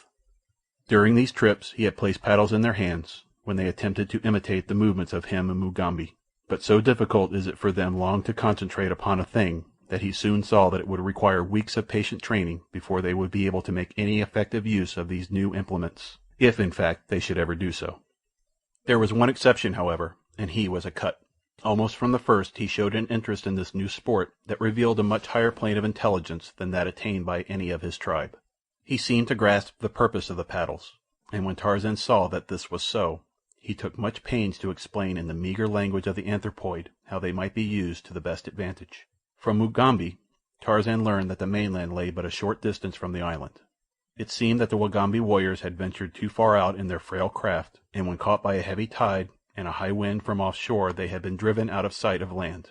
After paddling for a whole night, thinking that they were headed for home, they had seen this land at sunrise, and still taking it for the mainland, had hailed it with joy. Nor had Mugambi been aware that it was an island until Tarzan had told him that this was the fact. The Ugampi chief was quite dubious as to the sail, for he had never seen such a contrivance used. His country lay far up the broad Ugambi River, and this was the first occasion that any of his people had found their way to the ocean. Tarzan, however, was confident that with a good west wind he could navigate the little craft to the mainland. At any rate, he decided, it would be preferable to perish on the way than to remain indefinitely upon this evidently uncharted island to which no ships might ever be expected to come. And so it was that when the first fair wind rose he embarked upon his cruise, and with him he took as strange and fearsome a crew as ever sailed under a savage master. Mugambi and Akut went with him, and Sheeta the panther, and a dozen great males of the tribe of Akut. Chapter 6. A Hideous Crew. The war canoe with its savage load moved slowly toward the break in the reef through which it must pass to gain the open sea. Tarzan, Mugambi, and Akut wielded the paddles, for the shore kept the west wind from the little sail. Sheeta crouched in the bow at the ape-man's feet, for it had seemed best to Tarzan always to keep the wicked beast as far from the other members of the party as possible, since it would require little or no provocation to send him at the throat of any than the white man, whom he evidently now looked upon as his master. In the stern was Mugambi, and just in front of him squatted Akut, while between Akut and Tarzan the 12 hairy apes sat upon their haunches, blinking dubiously this way and that, and now and then turning their eyes longingly back toward shore. All went well until the canoe had passed beyond the reef. Here the breeze struck the sail, sending the rude craft lunging among the waves that ran higher and higher as they drew away from the shore. With the tossing of the boat the apes became panic-stricken. They first moved uneasily about, and then commenced grumbling and whining. With difficulty Akut kept them in hand for a time, but when a particularly large wave struck the dugout simultaneously with a little squall of wind, their terror broke all bounds, and, leaping to their feet, they all but overturned the boat before Akut and Tarzan together could quiet them. At last calm was restored, and eventually the apes became accustomed to the strange antics of their craft, after which no more trouble was experienced with them. The trip was uneventful. The wind held, and after 10 hours' steady sailing the black shadows of the coast loomed close before the straining eyes of the ape-man in the bow. It was far too dark to distinguish whether they had approached close to the mouth of the Ugambi or not, so Tarzan ran through the surf at the closest point to await the dawn.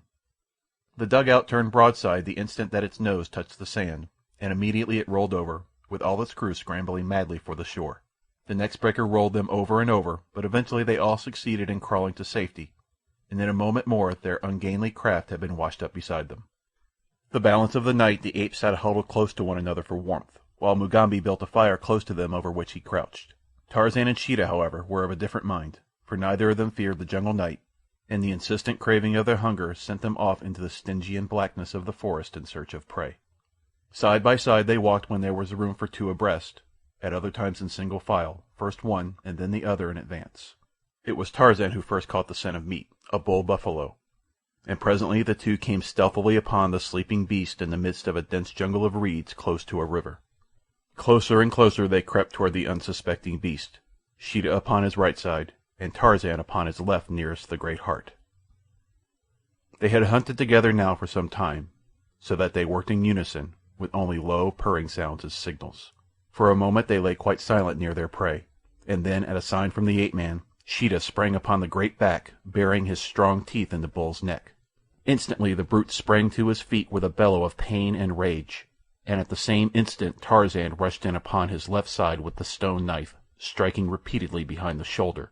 One of the ape-man's hands clutched the thick mane, and as the bull raced madly through the reeds the thing striking at his life was dragged beside him. Sheeta but clung tenuously to his hold upon the neck and back, biting deep in an effort to reach the spine. For several hundred yards the bellowing bull carried his two savage antagonists, until at last the blade found his heart, when with a final bellow that was half scream he plunged headlong to the earth. Then Tarzan and Sheeta feasted to repletion. After the meal the two curled up together in a thicket, the man's black head pillowed upon the tawny side of the panther. Shortly after dawn they awoke and ate again, and then returned to the beach that Tarzan might lead the balance of the pack to the kill. When the meal was done the brutes were for curling up to sleep, so Tarzan and Mugambi set off in search of the Ugambi River. They had proceeded scarce 100 yards when they came suddenly upon a broad stream, which the Negro instantly recognized as that down which he and his warriors had paddled to the sea upon their ill-starred expedition.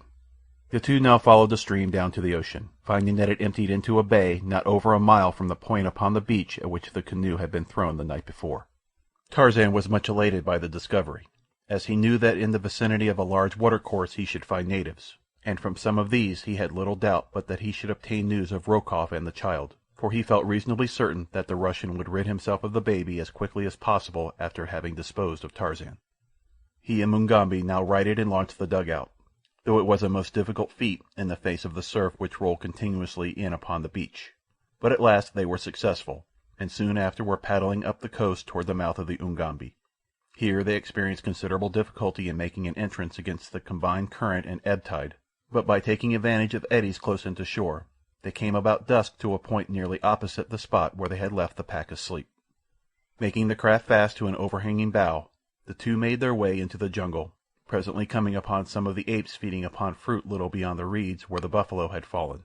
Sheeta was not anywhere to be seen, nor did he return that night, so Tarzan came to believe that he had wandered away in search of his own kind. Early the next morning the ape-man led his band down to the river, and as he walked he gave vent to a series of shrill cries. Presently, from a great distance and faintly, there came an answering scream, and a half-hour later the lithe form of Sheeta bounded into view where the others of the pack were clambering gingerly into the canoe. The great beast, with arched back and purring like a contented tabby, rubbed his sides against the ape-man, and then, at a word from the latter, sprang lightly to its former place in the bow of the dugout. When all were in place it was discovered that two of the apes of Akut were missing, and though both the king ape and Tarzan called to them for the better part of an hour there was no response, and finally the boat put off without them. As it happened that the two missing ones were the very same who had evinced the least desire to accompany the expedition from the island, and had suffered the most from fright during the voyage, Tarzan was quite sure that they had absented themselves purposely rather than again enter the canoe. As the party were putting in for the shore shortly after noon to search for food, a slender, naked savage watched them for a moment from behind the dense screen of verdure which lined the river's bank. Then he melted away upstream before any of those in the canoe discovered him. Like a deer he bounded along the narrow trail until, filled with the excitement of his news, he burst into a native village several miles above the point at which Tarzan and his pack had stopped to hunt. "Another white man is coming," he cried to the chief who squatted before the entrance to a circular hut. "Another white man, and with him are many warriors.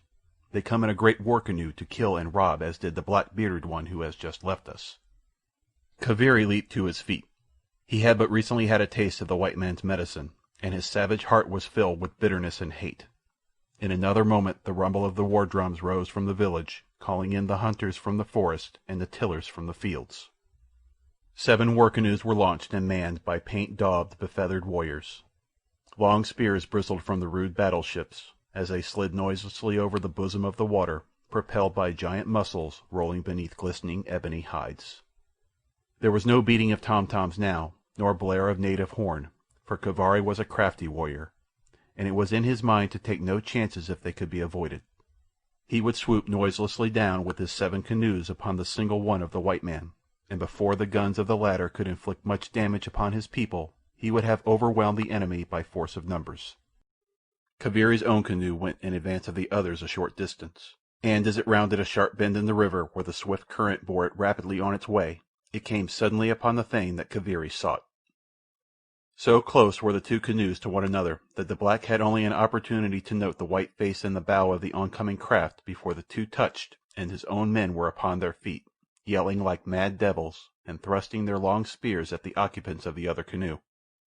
But a moment later, when Kaviri was able to realize the nature of the crew that manned the white man's dugout, he would have given all the beads and iron wire that he possessed to have been safely within his distant village.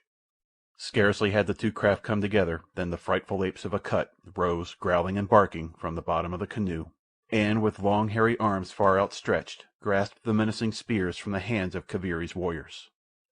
The blacks were overcome with terror, but there was nothing to do other than fight. Now came the other war canoes rapidly down upon the 2 craft. Their occupants were eager to join the battle, for they thought that their foes were white men and their native porters. They swarmed about Tarzan's craft, but when they saw the nature of the enemy, all but one turned and paddled swiftly upriver. That one came too close to the ape-man's craft before its occupants realized that their fellows were pitted against demons instead of men. As it touched, Tarzan spoke a few low words to Sheeta and Akut, so that before the attacking warriors could draw away, there sprang upon them with a blood-freezing scream a huge panther, and into the other end of their canoe clambered a great ape. At one end the panther wrought fearful havoc with his mighty talons and long sharp fangs, while Akut at the other buried his yellow canines in the necks of those that came within his reach, hurling the terror-stricken blacks overboard as he made his way toward the center of the canoe. Kaviri was so busily engaged with the demons that had entered his own craft that he could offer no assistance to his warriors in the other. A giant of a white devil had wrested a spear from him as though he, the mighty Kaviri, had been but a new-born babe. Hairy monsters were overcoming his fighting men, and a black chieftain like himself was fighting shoulder to shoulder with the hideous pack that opposed him. Kaviri battled bravely against his antagonist, for he felt that death had already claimed him, and so the least that he could do would be to sell his life as dearly as possible.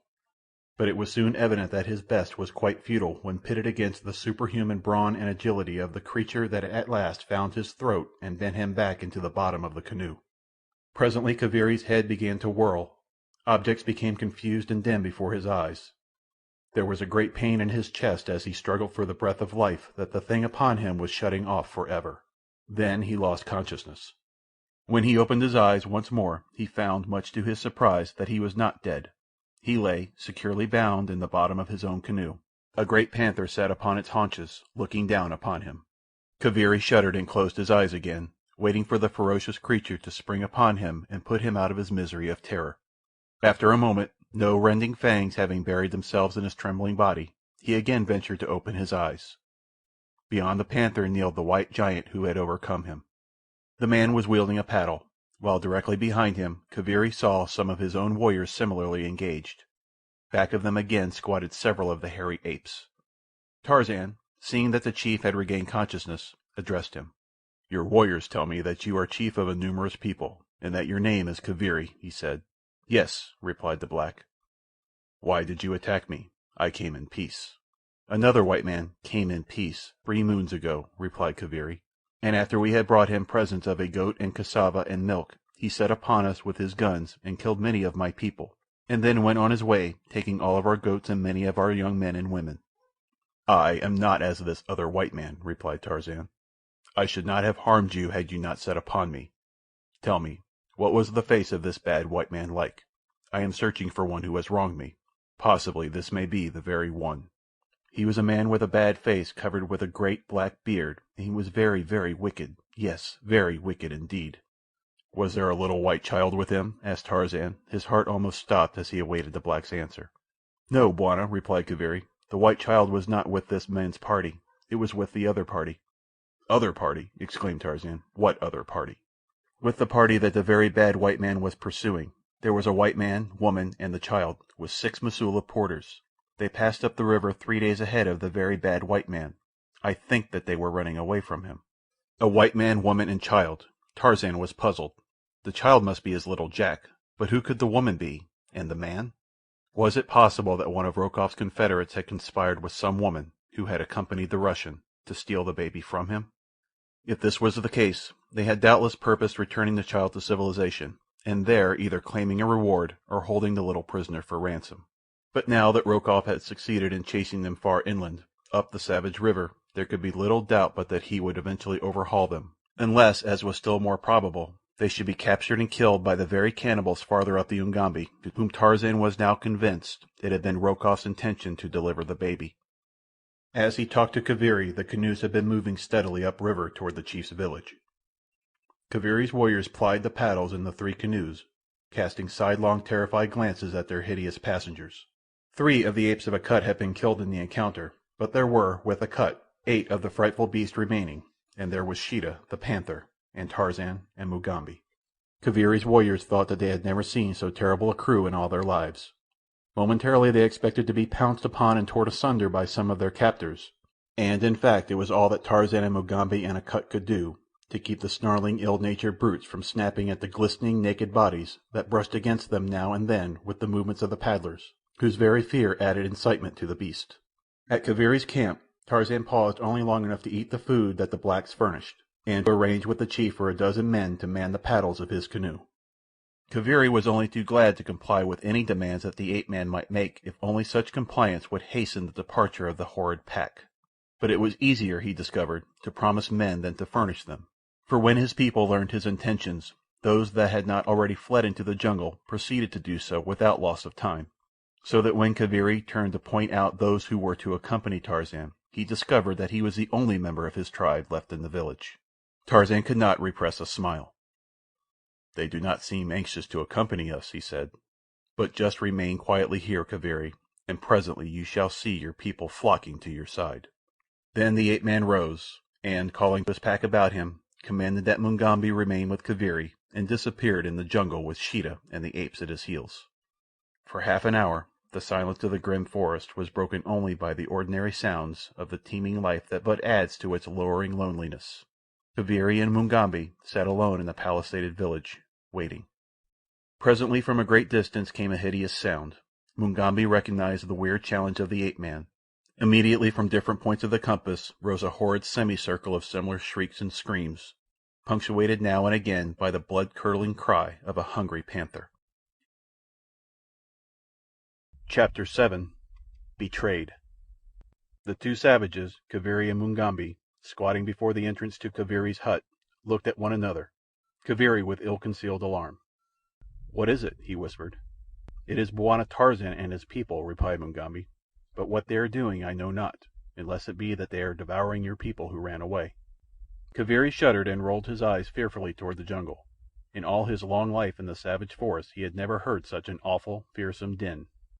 Closer and closer came the sounds, and now with them were mingled the terrified shrieks of women and children and of men. For 20 long minutes the blood-curdling cries continued. until they seemed but a stone's throw from the palisade. Kaviri rose to flee, but Mugambi seized and held him, for such had been the command of Tarzan. A moment later a horde of terrified natives burst from the jungle, racing toward the shelter of their huts. Like frightened sheep they ran, and behind them, driving them as sheep might be driven, came Tarzan and Sheeta and the hideous apes of Akut. Presently Tarzan stood before Kaviri, the old quiet smile upon his lips. "Your people have returned, my brother," he said, "and now you may select those who are to accompany me and paddle my canoe." Tremblingly Kaviri tottered to his feet, calling to his people to come from their huts, but none responded to his summons. "Tell them," suggested Tarzan, "that if they do not come I shall send my people in after them." Kaviri did as he was bid, and in an instant the entire population of the village came forth, their wide and frightened eyes rolling from one to another of the savage creatures that wandered about the village street. Quickly Kaviri designated a dozen warriors to accompany Tarzan. The poor fellows went almost white with terror at the prospect of close contact with the panther and the apes in the narrow confines of the canoes. But when Kaviri explained to them that there was no escape, that Bwana Tarzan would pursue them with his grim horde should they attempt to run away from the duty, they finally went gloomily down to the river and took their places in the canoe. It was with a sigh of relief that their chieftain saw the party disappear about a headland a short distance upriver. For 3 days the strange company continued farther and farther into the heart of the savage country that lies on either side of the almost unexplored Ugambi. 3 of the 12 warriors deserted during that time, but as several of the apes had finally learned the secret of the paddles, Tarzan felt no dismay because of the loss.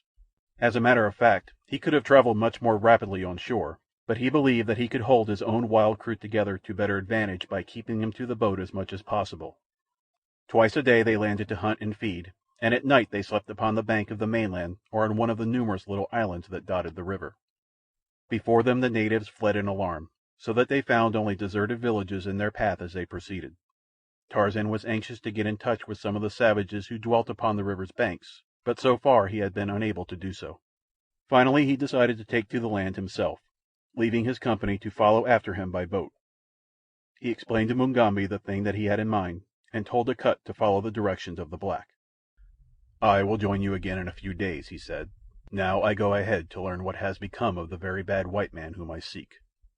At the next halt Tarzan took to the shore, and was soon lost to the view of his people. The first few villages he came to were deserted, showing that news of the coming of his pack had traveled rapidly, but toward evening he came upon a distant clutter of thatched huts surrounded by a rude palisade, within which were a couple of hundred natives. The women were preparing the evening meal as Tarzan of the Apes poised above them in the branches of a giant tree which overhung the palisade at one point. The ape-man was at a loss as to how he might enter into communication with these people without either frightening them or arousing their savage love of battle. He had no desire to fight now, for he was upon a much more important mission than that of battling with every chance tribe that he should happen to meet with. At last he hit upon a plan, and after seeing that he was concealed from the view of those below, he gave a few hoarse grunts in imitation of a panther. All eyes immediately turned upward toward the foliage above. It was growing dark, and they could not penetrate the leafy screen which shielded the ape-man from their view. The moment that he had won their attention, he raised his voice to the shriller and more hideous scream of the beast he personated, and then, scarce stirring a leaf in his descent, dropped to the ground once again outside the palisade, and, with the speed of a deer, ran quickly round to the village gate. Here he beat upon the fibre-bound saplings of which the barrier was constructed, shouting to the natives in their own tongue that he was a friend who wished food and shelter for the night. Tarzan knew well the nature of the black man. He was aware that the grunting and screaming of Sheeta in the tree above them would set their nerves on edge, and that his pounding upon their gate after dark would still further add to their terror. That they did not reply to his hail was no surprise, for natives are fearful of any voice that comes out of the night from beyond their palisades, attributing it always to some demon or other ghostly visitor. But still he continued to call. "Let me in, my friends," he cried. "I am a white man, pursuing the very bad white man who passed this way a few days ago. I follow to punish him for the sins he has committed against you and me. If you doubt my friendship, I will prove it to you by going into the tree above your village and driving Sheeta back into the jungle before he leaps among you. If you will not promise to take me in and treat me as a friend, I shall let Sheeta stay and devour you." For a moment there was silence. Then the voice of an old man came out of the quiet of the village street. "If you are indeed a white man and a friend, we will let you come in, but first you must drive Sheeta away." "Very well," replied Tarzan. "Listen, and you shall hear Sheeta fleeing before me." The ape-man returned quickly to the tree, and this time he made a great noise as he entered the branches, at the same time growling ominously after the manner of the panther, so that those below would believe that the great beast was still there. When he reached a point well above the village street he made a great commotion, shaking the tree violently, crying aloud to the panther to flee or be killed, and punctuating his own voice with the screams and mouthings of an angry beast. Presently he raced toward the opposite side of the tree and off into the jungle, pounding loudly against the boles of trees as he went, and voicing the panther's diminishing growls as he drew farther and farther away from the village. A few minutes later he returned to the village gate, calling to the natives within. "I have driven Sheeta away," he said. "Now come and admit me as you promised." For a time there was the sound of excited discussion within the palisade, but at length a half-dozen warriors came and opened the gates, peering anxiously out in evident trepidation as to the nature of the creature which they should find waiting there. They were not much relieved at sight of an almost naked white man, but when Tarzan had reassured them in quiet tones, protesting his friendship for them, they opened the barrier a trifle farther and admitted him. When the gates had been once more secured, the self-confidence of the savages returned, and as Tarzan walked up the village street towards the chief's hut, he was surrounded by a host of curious men, women, and children. From the chief he learned that Rokoff had passed up the river a week previous, and that he had horns growing from his forehead and was accompanied by 1,000 devils. Later the chief said that the very bad white man had remained a month in his village. Though none of these statements agreed with Kaviri's, that the Russian was but 3 days gone from the chieftain's village, and that his following was much smaller than now stated, Tarzan was in no manner surprised at the discrepancies, for he was quite familiar with the savage mind's strange manner of functioning. What he was most interested in knowing was that he was upon the right trail, and that it led toward the interior. In this circumstance he knew that Rokoff could never escape him. After several hours of questioning and cross-questioning, the ape-man learned that another party had preceded the Russian by several days, 3 whites, a man, a woman, and a little man-child, with several Masulas.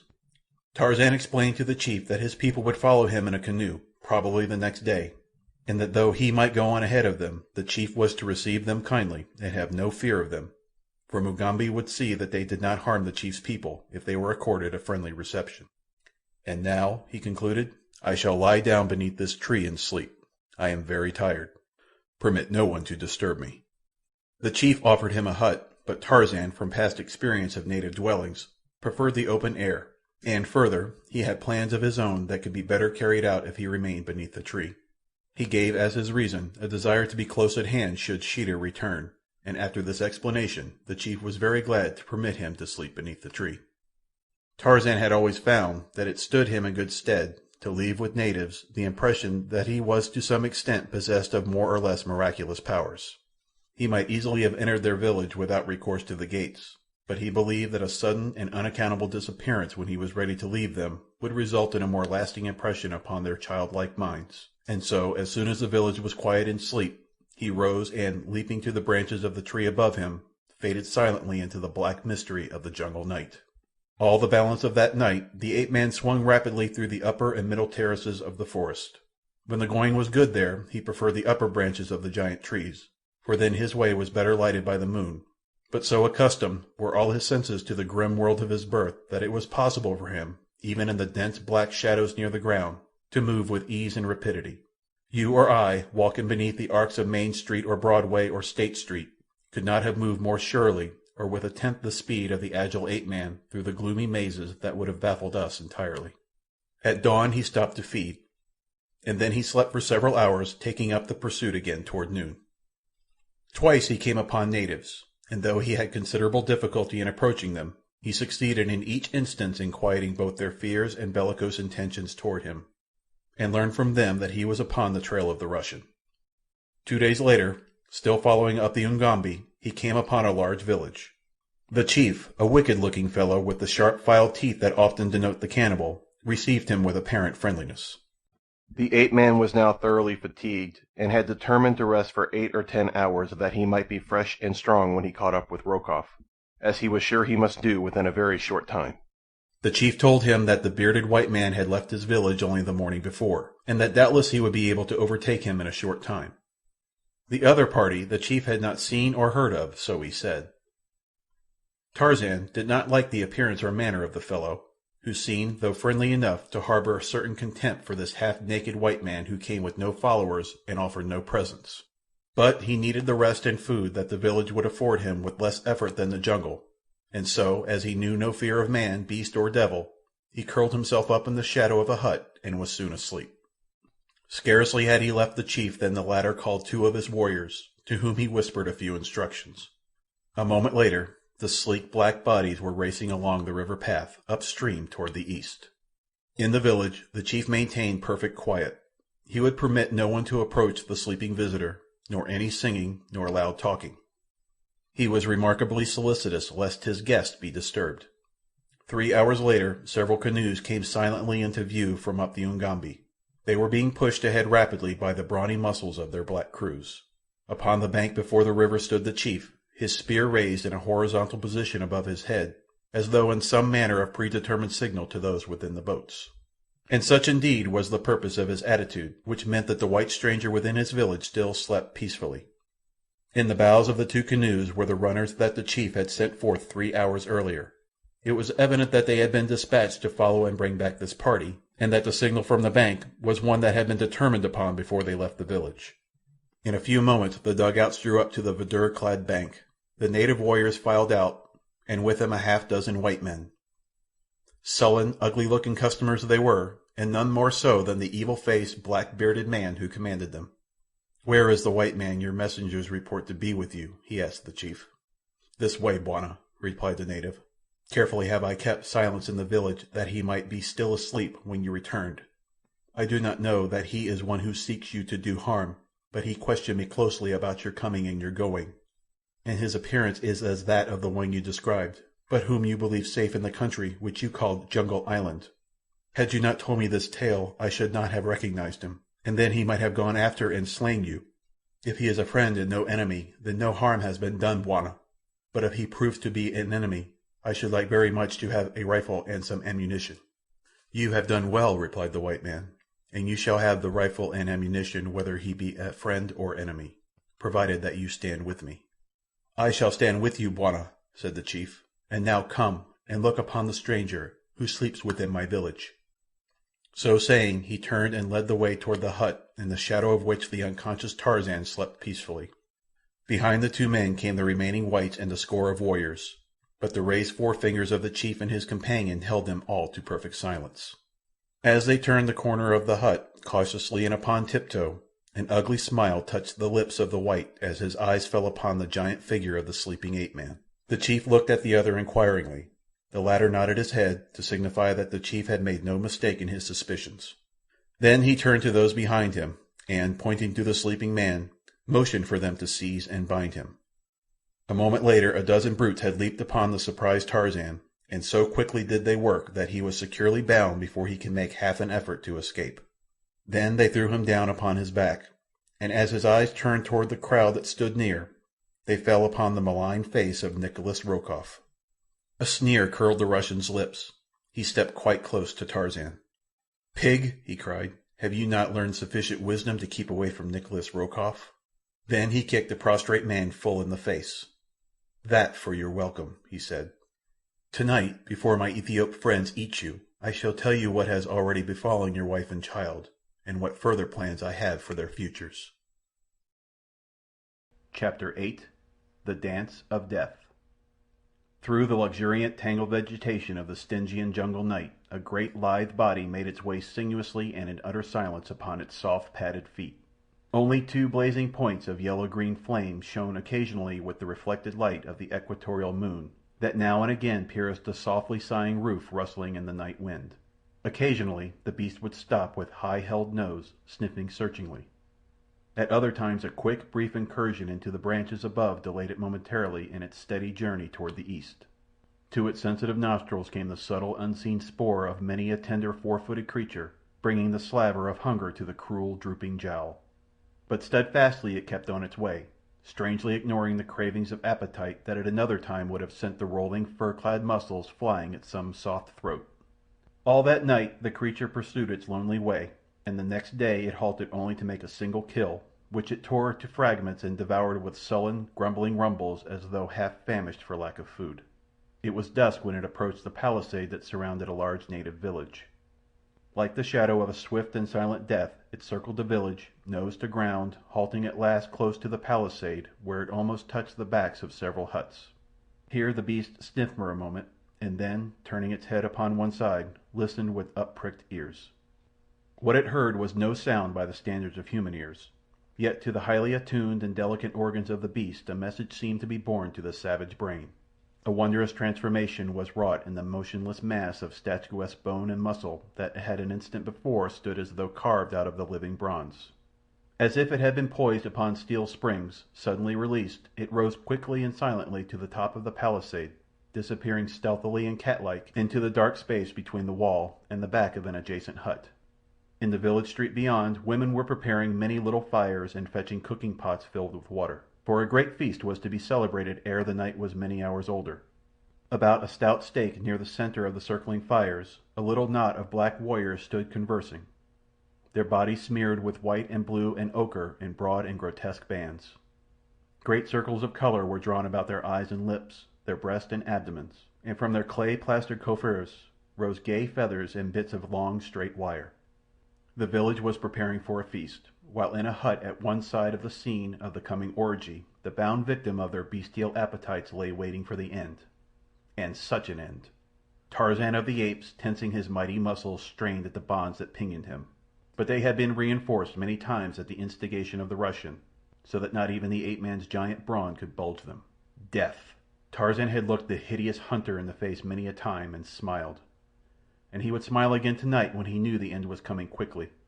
But now his thoughts were not of himself but of those others, the dear ones who must suffer most because of his passing. Jane would never know the manner of it. For that he thanked heaven, and he was thankful also that she at least was safe in the heart of the world's greatest city, safe among kind and loving friends who would do their best to lighten her misery. But the boy! Tarzan writhed at the thought of him, his son, and now he, the mighty lord of the jungle, he, Tarzan, king of the apes, the only one in all the world fitted to find and save the child from the horrors that Rokoff's evil mind had planned, had been trapped like a silly, dumb creature. He was to die in a few hours, and with him would go the child's last chance of succor. Rokoff had been in to see and revile and abuse him several times during the afternoon, but he had been able to wring no word of remonstrance or murmur of pain from the lips of the giant captive. So at last he had given up, reserving his particular bit of exquisite mental torture for the last moment, when, just before the savage spears of the cannibals should forever make the object of his hated immune to further suffering, the Russian planned to reveal to his enemy the true whereabouts of his wife whom he thought safe in England. Dusk had fallen upon the village, and the ape-man could hear the preparations going forward for the torture and the feast. The dance of death he could picture in his mind's eye, for he had seen the thing many times in the past. Now he was to be the central figure, bound to the stake. The torture of the slow death as the circling warriors cut him to bits with the fiendish skill that mutilated without bringing unconsciousness had no terrors for him. He was inured to suffering and to the sight of blood and to cruel death, but the desire to live was no less strong within him, and until the last spark of life should flicker and go out, his whole being would remain quick with hope and determination. Let them relax their watchfulness but for an instant, he knew that his cunning mind and giant muscles would find a way to escape and revenge. As he lay, thinking furiously on every possibility of self-salvation, there came to his sensitive nostrils a faint and familiar scent. Instantly every faculty of his mind was upon the alert. Presently his trained ears caught the sound of the soundless presence without, behind the hut wherein he lay. His lips moved, and though no sound came forth that might have been appreciable to a human ear beyond the walls of his prison, yet he realized that the one beyond would hear. Already he knew who that one was, for his nostrils had told him as plainly as your eyes or mine tell us of the identity of an old friend whom we come upon in broad daylight.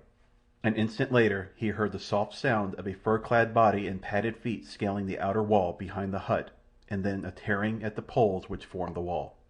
Presently through the hole thus made slunk a great beast, pressing its cold muzzle close to his neck. It was Sheeta, the panther. The beast snuffed round the prostrate man, whining a little. There was a limit to the interchange of ideas which could take place between these two, and so Tarzan could not be sure that Sheeta understood all that he attempted to communicate to him. That the man was tied and helpless Sheeta could, of course, see, But that to the mind of the panther this would carry any suggestion of harm in so far as his master was concerned, Tarzan could not guess. What had brought the beast to him? The fact that he had come augured well for what he might accomplish. But when Tarzan tried to get Sheeta to gnaw his bonds asunder, the great animal could not seem to understand what was expected of him, and instead but licked the wrists and arms of the prisoner. Presently there came an interruption. Someone was approaching the hut. Sheeta gave a low growl and slunk into the blackness of a far corner. Evidently the visitor did not hear the warning sound, for almost immediately he entered the hut, a tall, naked, savage warrior. He came to Tarzan's side and pricked him with a spear. From the lips of the ape-man came a weird, uncanny sound, and in answer to it there leaped from the blackness of the hut's farthermost corner a bolt of fur-clad death. Full upon the breast of the painted savage the great beast struck, burying sharp talons in the black flesh and sinking great yellow fangs in the ebon throat.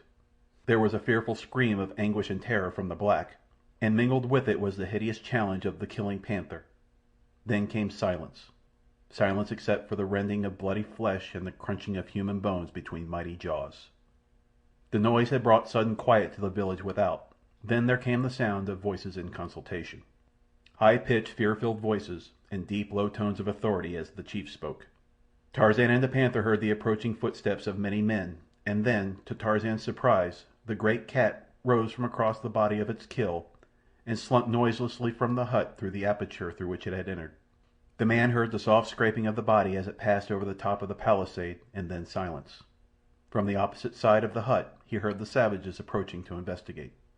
He had little hope that Sheeta would return, for had the great cat intended to defend him against all comers, it would have remained by his side as it heard the approaching savages without. Tarzan knew how strange were the workings of the brains of the mighty carnivora of the jungle, how fiendishly fearless they might be in the face of certain death, and again how timid upon the slightest provocation.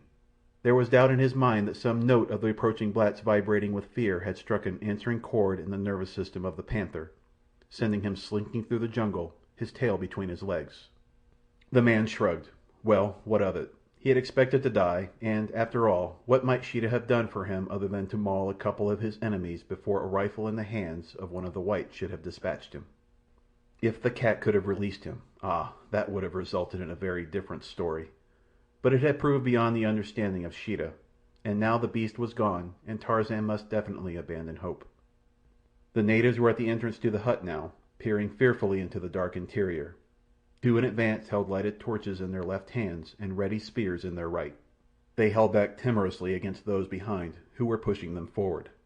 The shrieks of the panther's victim, mingled with those of the great cat, had wrought mightily upon their poor nerves, and now the awful silence of the dark interior seemed even more terribly ominous than had the frightful screaming. Presently one of those who was being forced unwillingly within hit upon a happy scheme for learning first the precise nature of the danger which menaced him from the silent interior. With a quick movement he flung his lighted torch into the center of the hut. Instantly all was illuminated for a brief second before the burning brand was dashed out against the earth floor. There was the figure of the white prisoner, still securely bound as they had last seen him, and in the center of the hut another figure equally as motionless, its throat and breast horribly torn and mangled. The sight that met the eyes of the foremost savages inspired more terror within their superstitious breasts than would the presence of Sheeta, for they saw only the result of a ferocious attack upon one of their fellows. Not seeing the cause, their fear-ridden minds were free to attribute the ghastly work to supernatural causes, and with the thought they turned, screaming from the hut, bowling over those who stood directly behind them in the exuberance of their terror. For an hour Tarzan heard only the murmur of excited voices from the far end of the village. Evidently the savages were once more attempting to work up their flickering courage to a point that would permit them to make another invasion of the hut, for now and then came a savage yell, such as the warriors give to bolster up their bravery upon the field of battle. But in the end it was two of the whites who first entered, carrying torches and guns. Tarzan was not surprised to discover that neither of them was Rokoff. He would have wagered his soul that no power on earth could have tempted that great coward to face the unknown menace of the hut. When the natives saw that the white men were not attacked, they too crowded into the interior. Their voices hushed with terror as they looked upon the mutilated corpse of their comrade. The whites tried in vain to elicit an explanation from Tarzan, but to all their queries he but shook his head, a grim and knowing smile curving his lips. At last Rokoff came. His face grew very white as his eyes rested upon the bloody thing grinning up at him from the floor. the face set in a death mask of excruciating horror. "Come," he said to the chief, "let us get to work and finish this demon before he has an opportunity to repeat this thing upon more of your people." The chief gave orders that Tarzan should be lifted and carried to the stake, but it was several minutes before he could prevail upon any of his men to touch the prisoner. At last, however, 4 of the younger warriors dragged Tarzan roughly from the hut, and once outside the pall of terror seemed lifted from the savage hearts. A score of howling blacks pushed and buffeted the prisoner down the village street and bound him to the post in the center of the circle of little fires and boiling cooking pots. When at last he was made fast and seemed quite helpless and beyond the faintest hope of succor, Rokoff's shriveled wart of courage swelled to its usual proportions when danger was not present. He stepped close to the ape-man, and, seizing a spear from the hands of one of the savages, was the first to prod the helpless victim. A little stream of blood trickled down the giant's smooth skin from the wound in his side, but no murmur of pain passed his lips. The smile of contempt upon his face seemed to infuriate the Russian. With a volley of oaths he leaped at the helpless captive, beating him upon the face with his clenched fists and kicking him mercilessly about the legs. Then he raised the heavy spear to drive it through the mighty heart, and still Tarzan of the Apes smiled contemptuously upon him. Before Rokoff could drive the weapon home, the chief sprang upon him and dragged him away from his intended victim. "Stop, white man!" he cried. "Rob us of this prisoner and our death dance, and you yourself may have to take his place." The threat proved most effective in keeping the Russian from further assaults upon the prisoner, though he continued to stand a little apart and hurl taunts at his enemy. He told Tarzan that he himself was going to eat the ape-man's heart. He enlarged upon the horrors of the future life of Tarzan's son, and intimated that his vengeance would reach as well to Jane Clayton. "You think your wife safe in England," said Rokoff. "Poor fool! She is even now in the hands of one not even of decent birth, and far from the safety of London and the protection of her friends. I had not meant to tell you this until I could bring to you upon Jungle Island proof of her fate. Now that you are about to die the most unthinkably horrible death that it is given a white man to die, let this word of the plight of your wife add to the torments that you must suffer before the last savage spear thrust releases you from your torture." The dance had commenced now, and the yells of the circling warriors drowned Rokoff's further attempts to distress his victim. The leaping savages, the flickering firelight played upon their painted bodies, circled about the victim at the stake. To Tarzan's memory came a similar scene, when he had rescued D'Arnot from a like predicament at the last moment before the final spear thrust should have ended his suffering. Who was there now to rescue him? In all the world there was none able to save him from the torture and the death. The thought that these human fiends would devour him when the dance was done caused him not a single qualm of horror or disgust. It did not add to his sufferings as it would have to those of an ordinary white man, for all his life Tarzan had seen the beasts of the jungle devour the flesh of their kills. Had he himself not battled for the grisly forearm of a great ape at that long-gone Dum-Dum, when he had slain the fierce Tublat and won his niche in the respect of the apes of Kerchak? The dancers were leaping more closely to him now. The spears were commencing to find his body in the first torturing pricks that prefaced the more serious thrusts. It would not be long now. The ape-man longed for the last savage lunge that would end his misery. And then, far out in the mazes of the weird jungle, rose a shrill scream. For an instant the dancers paused, and in the silence of the interval there rose from the lips of the fast-bound white man an answering shriek, more fearsome and more terrible than that of the jungle beast that had roused it. For several minutes the blacks hesitated. Then, at the urging of Rokoff and their chief, they leaped in to finish the dance and the victim. But ere ever another spear touched the brown hide, a tawny streak of green-eyed hate and ferocity bounded from the door of the hut in which Tarzan had been imprisoned, and Sheeta, the panther, stood snarling beside his master. For an instant the blacks and the whites stood transfixed with terror. Their eyes were riveted upon the bared fangs of the jungle cat. Only Tarzan of the Apes saw what else there was emerging from the dark interior of the hut. Chapter 9. Chivalry or Villainy. From her cabin port upon the Kincaid, Jane Clayton had seen her husband rowed to the verdure-clad shore of Jungle Island, and then the ship once more proceeded upon its way. For several days she saw no one other than Sven Anderson, the Kincaid's taciturn and repellent cook. She asked them the name of the shore upon which her husband had been set. "I think it blow pretty soon pretty hard," replied the Swede, and that was all that she could get out of him. She had come to the conclusion that he spoke no other English, and so she ceased to importune him for information. But never did she forget to greet him pleasantly, or to thank him for the hideous, nauseating meals he brought her. 3 days from the spot where Tarzan had been marooned, the Kincaid came to anchor in the mouth of a great river, and presently Rokoff came to Jane Clayton's cabin. "We have arrived, my dear," he said with a sickening leer. "I have come to offer you safety, liberty, and ease. My heart has been softened towards you in your suffering, and I would make amends as best I may. Your husband was a brute. You know that best who found him naked in his native jungle, roaming wild with the savage beasts that were his fellows. Now I am a gentleman, not only born of noble blood, but raised gently as befits a man of quality. To you, dear Jane, I offer the love of a cultured man and association with one of culture and refinement, which you must have sorely missed in your relations with the poor ape that through your girlish infatuation you married so thoughtlessly. I love you, Jane. You have but to say the word, and no further sorrow shall afflict you. Even your baby shall be returned to you unharmed." Outside the door Sven Anderssen paused with the noonday meal he had been carrying to Lady Greystoke. Upon the end of his long stringy neck his little head was cocked to one side. His close-set eyes were half closed. His ears, so expressive was his whole attitude of stealthy eavesdropping, seemed truly to be cocked forward. Even his long, yellow, straggly moustache appeared to assume a sly droop. As Rokoff closed his appeal, awaiting the reply he invited, the look of surprise upon Jane Clayton's face turned to one of disgust. She fairly shuddered in the fellow's face. "I would not have been surprised, M. Rokoff," she said, "had you attempted to force me to submit to your evil desires. But that you should be so fatuous as to believe that I, wife of John Clayton, would come to you willingly, even to save my life, I should never have imagined. I have known you for a scoundrel, M. Rokoff, but until now I had not taken you for a fool." Rokoff's eyes narrowed, and the red of mortification flushed out the pallor of his face. He took a step toward the girl, threateningly. "We shall see who is the fool at last," he hissed, "when I have broken you to my will and your plebeian Yankee stubbornness has cost you all that you hold dear, even the life of your baby.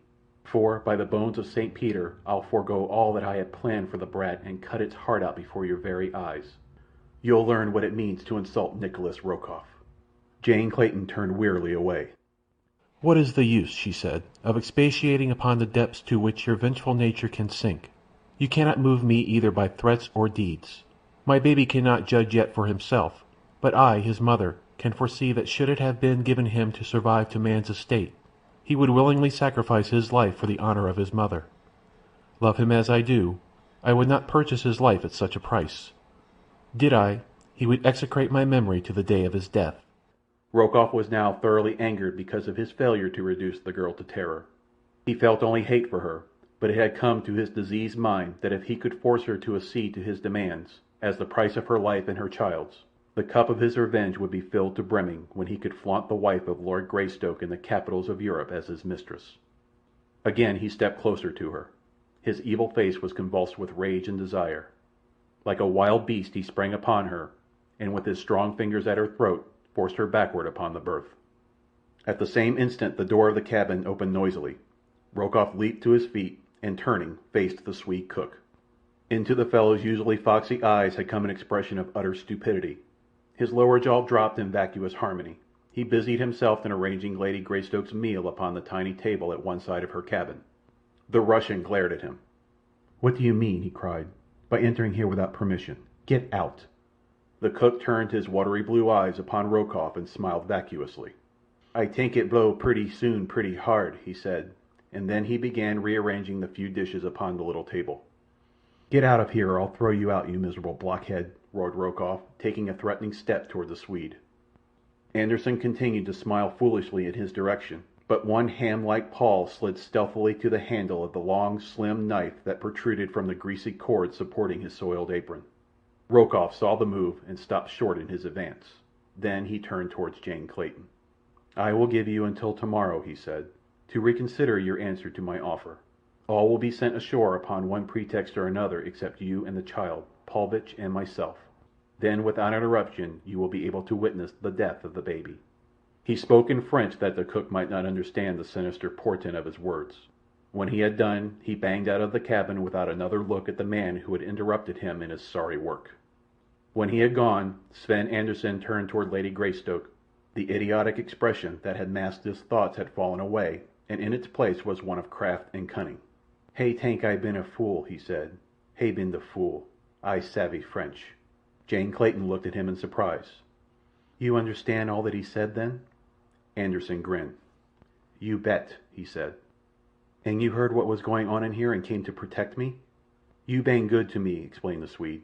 "Hay treat me like dirty dog. I help you, lady. You yust wait. I help you. I been vas coast lots times." "But how can you help me, Sven," she asked, "when all these men will be against us?" "I tank," said Sven Anderson, "it blow pretty soon pretty hard." And then he turned and left the cabin. Though Jane Clayton doubted the cook's ability to be of any material service to her, she was nevertheless deeply grateful to him for what he had already done. The feeling that among these enemies she had one friend brought the first ray of comfort that had come to lighten the burden of her miserable apprehensions throughout the long voyage of the Kincaid. She saw no more of Rokoff that day, nor of any other until Sven came with her evening meal. She tried to draw him into conversation relative to his plans to aid her, but all she could get from him was his stereotyped prophecy as to the future state of the wind. He seemed suddenly to have relapsed into his wonted state of dense stupidity. However, when he was leaving the cabin a little later with the empty dishes, he whispered very low, "Leave on your clothes and roll up your blankets. I come back after you pretty soon." He would have slipped from the room at once, but Jane laid her hand upon his sleeve. "My baby," she asked. "I cannot go without him." "You do what I tell you," said Anderson, scowling. "I been helping you, so don't you get too funny." When he had gone, Jane Clayton sank down upon her berth in utter bewilderment. What was she to do? Suspicions as to the intentions of the Swede swarmed her brain. Might she not be infinitely worse off if she gave herself into his power than she already was? No, she could be no worse off in company with the devil himself than with Nicholas Rokoff, for the devil at least bore the reputation of being a gentleman. She swore a dozen times that she would not leave the Kincaid without her baby, and yet she remained clothed long past her usual hour for retiring, and her blankets were neatly rolled and bound with stout cord, when about midnight there came a stealthy scratching upon the panels of her door. Swiftly she crossed the room and drew the bolt. Softly the door swung open to admit the muffled figure of the Swede. On one arm he carried a bundle, evidently his blankets. His other hand was raised in a gesture commanding silence, a grimy forefinger upon his lips. He came quite close to her. "Carry this," he said. "Do not make some noise when you see it. It bane your kid." Quick hands snatched the bundle from the cook, and hungry mother arms folded the sleeping infant to her breast, while hot tears of joy ran down her cheeks and her whole frame shook with the emotion of the moment. "Come," said Anderson. "We got no time to waste." He snatched up her bundle of blankets, and outside the cabin door his own as well. Then he led her to the ship's side, steadied her descent of the monkey ladder, holding the child for her as she climbed into the waiting boat below. A moment later he had cut the rope that held the small boat to the steamer's side, and, bending silently to the muffled oars, was pulling toward the black shadows up the Ugambi River. Anderson rowed on as though quite sure of his ground, and when after half an hour the moon broke through the clouds there was revealed upon their left the mouth of a tributary running into the Ugambi. Up this narrow channel the Swede turned the prow of the small boat. Jane Clayton wondered if the man knew where he was bound. She did not know that in his capacity as cook he had that day been rowed up this very stream to a little village where he had bartered with the natives for such provisions as they had for sale, and that he had there arranged the details of his plan for the adventure upon which they were now setting forth. Even though the moon was full, the surface of the small river was quite dark. The giant trees overhung its narrow banks, meeting in a great arch above the center of the river. Spanish moss dropped from the gracefully bending limbs, and enormous creepers clambered in riotous profusion from the ground to the loftiest branch, falling in curving loops almost to the water's placid breast. Now and then the river's surface would be suddenly broken ahead of them by a huge crocodile, startled by the splashing of the oars, or, snorting and blowing, a family of hippos would dive from a sandy bar to the cool, safe depths of the bottom. From the dense jungles upon either side came the weird night cries of the carnivora, the maniacal voice of the hyena, the coughing grunt of the panther, the deep and awful roar of the lion, and with them strange, uncanny notes that the girl could not ascribe to any particular night prowler, more terrible because of their mystery. Huddled in the stern of the boat, she sat with her baby strained close to her bosom, and because of that little, tender, helpless thing, she was happier tonight than she had been for many a sorrow-ridden day. Even though she knew not to what fate she was going, or how soon that fate might overtake her, still she was happy and thankful for the moment, however brief, that she might press her baby tightly in her arms. She could scarce wait for the coming of the day, that she might look again upon the bright face of her little black-eyed Jack. Again and again she tried to strain her eyes through the blackness of the jungle night to have but a tiny peep at those beloved features. But only the dim outline of the baby face rewarded her efforts. Then once more she would cuddle the warm little bundle close to her throbbing heart. It must have been close to 3 o'clock in the morning that Anderssen brought the boat's nose to shore before a clearing where could be dimly seen in the waning moonlight a cluster of native huts encircled by a thorn boma. At the village gate they were admitted by a native woman, the wife of the chief whom Anderssen had paid to assist him. She took them to the chief's hut, but Anderssen said that they would sleep without upon the ground, and so, her duty having been completed, she left them to their own devices. The Swede, after explaining in his gruff way that the huts were doubtless filthy and vermin-ridden, spread Jane's blankets on the ground for her, and at a little distance unrolled his own and lay down to sleep. It was some time before the girl could find a comfortable position upon the hard ground, but at last, the baby in the hollow of her arm, she dropped asleep from utter exhaustion. When she awoke it was broad daylight. About her were clustered a score of curious natives, mostly men. For among the aborigines it is the male who owns this characteristic in its most exaggerated form.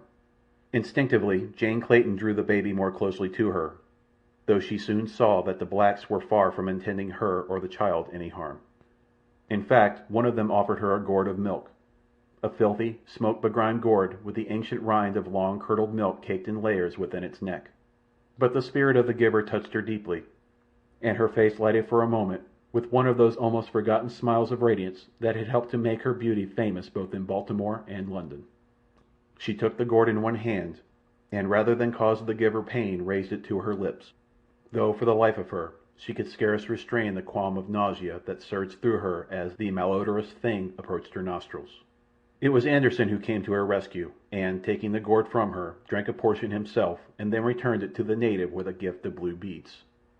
The sun was shining brightly now, and though the baby still slept, Jane could scarce restrain her impatient desire to have at least a brief glance at the beloved face. The natives had withdrawn at a command from their chief, who now stood talking with Anderssen, a little apart from her. As she debated the wisdom of risking disturbing the child's slumber by lifting the blanket that now protected its face from the sun, she noted that the cook conversed with the chief in the language of the Negro. What a remarkable man the fellow was indeed! She had thought him ignorant and stupid but a short day before, and now, within the past 24 hours, she had learned that he spoke not only English but French as well, and the primitive dialect of the West Coast. She had thought him shifty, cruel, and untrustworthy, yet in so far as she had reason to believe, he had proved himself in every way the contrary since the day before. It scarce seemed credible that he could be serving her from motives purely chivalrous. There must be something deeper in his intentions and plans than he had yet disclosed. She wondered, and when she looked at him, at his close-set, shifty eyes and repulsive features, she shuddered, for she was convinced that no lofty characteristics could be hid behind so foul an exterior. As she was thinking of these things the while she debated the wisdom of uncovering the baby's face, there came a little grunt from the wee bundle in her lap, and then a gurgling coo that set her heart in raptures. The baby was awake. Now she might feast her eyes upon him. Quickly she snatched the blanket from before the infant's face. Anderssen was looking at her as she did so. He saw her stagger to her feet, holding the baby at arm's length from her, her eyes glued in horror upon the little chubby face and twinkling eyes. Then he heard her piteous cry as her knees gave beneath her, and she sank to the ground in a swoon. Chapter 10. The Swede. As the warriors, clustered thick about Tarzan and Sheeta, realized that it was a flesh-and-blood panther that had interrupted their dance of death, they took heart a trifle, for in the face of all those circling spears even the mighty Sheeta would be doomed. Rokoff was urging the chief to have his spearmen launch their missiles, and the black was upon the instant of issuing the command when his eyes strayed beyond Tarzan, following the gaze of the ape-man. With a yell of terror the chief turned and fled towards the village gate, and as his people looked to see the cause of his fright, they too took to their heels, for there, lumbering down upon them, their huge forms exaggerated by the play of moonlight and campfire, came the hideous apes of Akut. The instant the natives turned to flee, the ape-man's savage cry rang out above the shrieks of the blacks, and in answer to it Sheeta and the apes leaped growling after the fugitives. Some of the warriors turned to battle with their enraged antagonist, but before the fiendish ferocity of the fierce beasts they went down to bloody death. Others were dragged down in their flight, and it was not until the village was empty and the last of the blacks had disappeared into the bush that Tarzan was able to recall his savage pack to his side. Then it was that he discovered to his chagrin that he could not make one of them, not even the comparatively intelligent Akut, understand that he wished to be freed from the bonds that held him to the stake. In time, of course, the idea would filter through their thick skulls, but in the meanwhile many things might happen. The blacks might return in force to regain their village. The whites might readily pick them all off with their rifles from the surrounding trees. He might even starve to death before the dull-witted apes realized that he wished them to gnaw through his bonds. As for Sheeta, the great cat understood even less than the apes, but yet Tarzan could not but marvel at the remarkable characteristics this beast had evidenced. That it felt real affection for him there seemed little doubt, for now that the blacks were disposed of it walked slowly back and forth about the stake, rubbing its sides against the ape-man's legs, and purring like a contented tabby. That it had gone of its own volition to bring the balance of the pack to his rescue Tarzan could not doubt. His Sheeta was indeed a jewel among beasts. Mugambi's absence worried the ape-man not a little. He attempted to learn from Akut what had become of the black, fearing that the beast, freed from the restraint of Tarzan's presence, might have fallen upon the man and devoured him, but to all his questions the great ape but pointed back in the direction from which they had come out of the jungle. The night passed with Tarzan still fast bound to the stake, and shortly after dawn his fears were realized in the discovery of naked black figures moving stealthily just within the edge of the jungle about the village. The blacks were returning. With daylight their courage would be equal to the demands of a charge upon the handful of beasts that had routed them from their rightful abodes. The result of the encounter seemed foregone if the savages could curb their superstitious terror, for against their overwhelming numbers, their long spears and poisoned arrows, the panther and the apes could not be expected to survive a really determined attack. That the blacks were preparing for a charge became apparent a few moments later, when they commenced to show themselves in force upon the edge of the clearing, dancing and jumping about as they waved their spears and shouted taunts and fierce war cries toward the village. These maneuvers Tarzan knew would continue until the blacks had worked themselves into a state of hysterical courage sufficient to sustain them for a short charge toward the village, and even though he doubted that they would reach it at first attempt, he believed that at the second or the third they would swarm through the gateway, when the outcome could not be aught than the extermination of Tarzan's bold but unarmed and undisciplined defenders. Even as he had guessed, the first charge carried the howling warriors but a short distance into the open, a shrill, weird challenge from the ape-man being all that was necessary to send them scurrying back to the bush. For half an hour they pranced and yelled their courage to the sticking point, and again essayed a charge. This time they came quite to the village gate, but when Sheeta and the hideous apes leaped among them they turned screaming in terror and again fled into the jungle. Again was the dancing and shouting repeated. This time Tarzan felt no doubt that they would enter the village and complete the work that a handful of determined white men would have carried to a successful conclusion at the first attempt. To have rescue come so close, only to be thwarted because he could not make his poor, savage friends understand precisely what he wanted of them was most irritating. But he could not find it in his heart to place blame upon them. They had done their best, and now he was sure they would doubtless remain to die with him in a fruitless effort to defend him. The blacks were already preparing for the charge. A few individuals had advanced a short distance toward the village, and were exhorting the others to follow them. In a moment the whole savage horde would be racing across the clearing. Tarzan thought only of the little child somewhere in this cruel, relentless wilderness.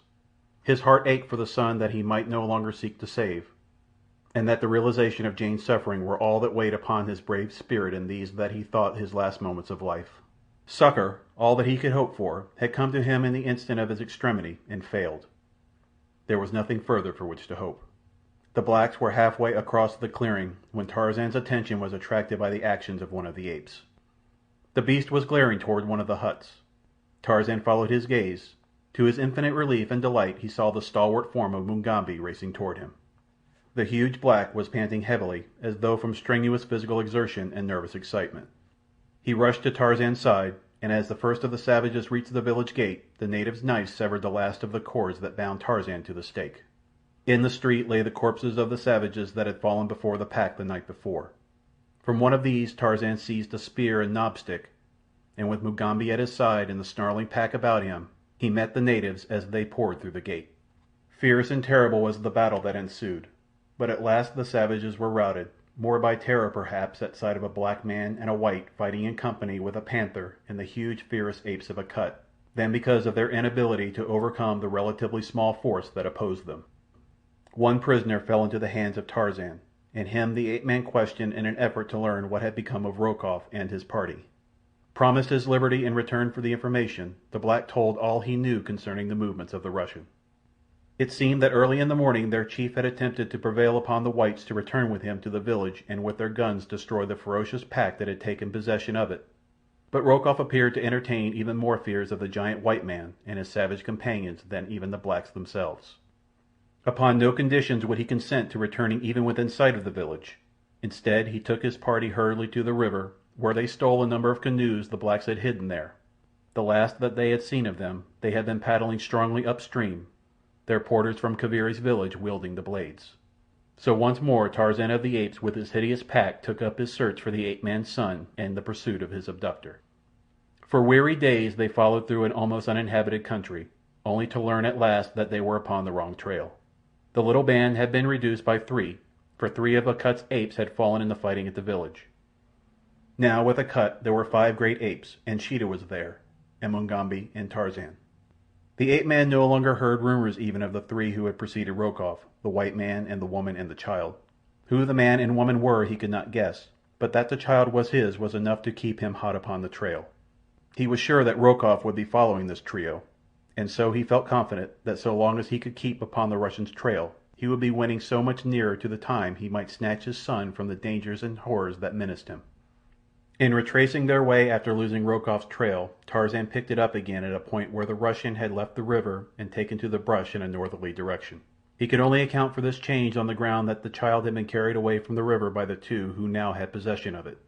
Nowhere along the way, however, could he gain definite information that might assure him positively that the child was ahead of him.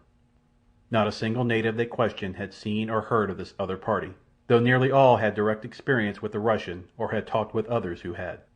It was with difficulty that Tarzan could find means to communicate with the natives, as the moment their eyes fell upon his companions they fled precipitously into the bush. His only alternative was to go ahead of his pack and waylay an occasional warrior whom he found alone in the jungle. One day as he was thus engaged, tracking an unsuspecting savage, he came upon the fellow in the act of hurling a spear at a wounded white man who crouched in a clump of bush at the trail's side. The white was one whom Tarzan had often seen, and whom he recognized at once. Deep in his memory was implanted those repulsive features, the close-set eyes, the shifty expression, the drooping, yellow mustache. Instantly it occurred to the ape-man that this fellow had not been among those who had accompanied Rokoff at the village where Tarzan had been a prisoner. He had seen them all, and this fellow had not been there. There could be but one explanation. He it was who had fled ahead of the Russian with the woman and the child, and the woman had been Jane Clayton. He was sure now of the meaning of Rokoff's words. The ape-man's face went white as he looked upon the pasty, vice-marked countenance of the Swede. Across Tarzan's forehead stood out the broad band of scarlet that marked the scar where, years before, Terkoz had torn a great strip of the ape-man's scalp from his skull in the fierce battle in which Tarzan had sustained his fitness to the kingship of the apes of Kerchak. The man was his prey. The black should not have him, and with the thought he leaped upon the warrior, striking down the spear before it could reach its mark. The black, whipping out his knife, turned to do battle with this new enemy, while the Swede, lying in the bush, witnessed a duel the like of which he had never dreamed to see, a half-naked white man battling with a half-naked black, hand to hand with the crude weapons of primeval man at first, and then with hands and teeth like the primordial brutes from whose loins their forebears sprung. For a time Anderssen did not recognize the white, and then at last it dawned upon him that he had seen this giant before. His eyes went wide in surprise that this growling, rending beast could ever have been the well-groomed English gentleman who had been a prisoner aboard the Kincaid. An English nobleman. He had learned the identity of the Kincaid's prisoners from Lady Greystoke during their flight up the Ugambi. Before, in common with the other members of the crew of the steamer, he had not known who the 2 might be. The fight was over. Tarzan had been compelled to kill his antagonist, as the fellow would not surrender. The Swede saw the white man leap to his feet beside the corpse of his foe, and placing one foot upon the broken neck, lift his voice in the hideous challenge of the victorious bull-ape.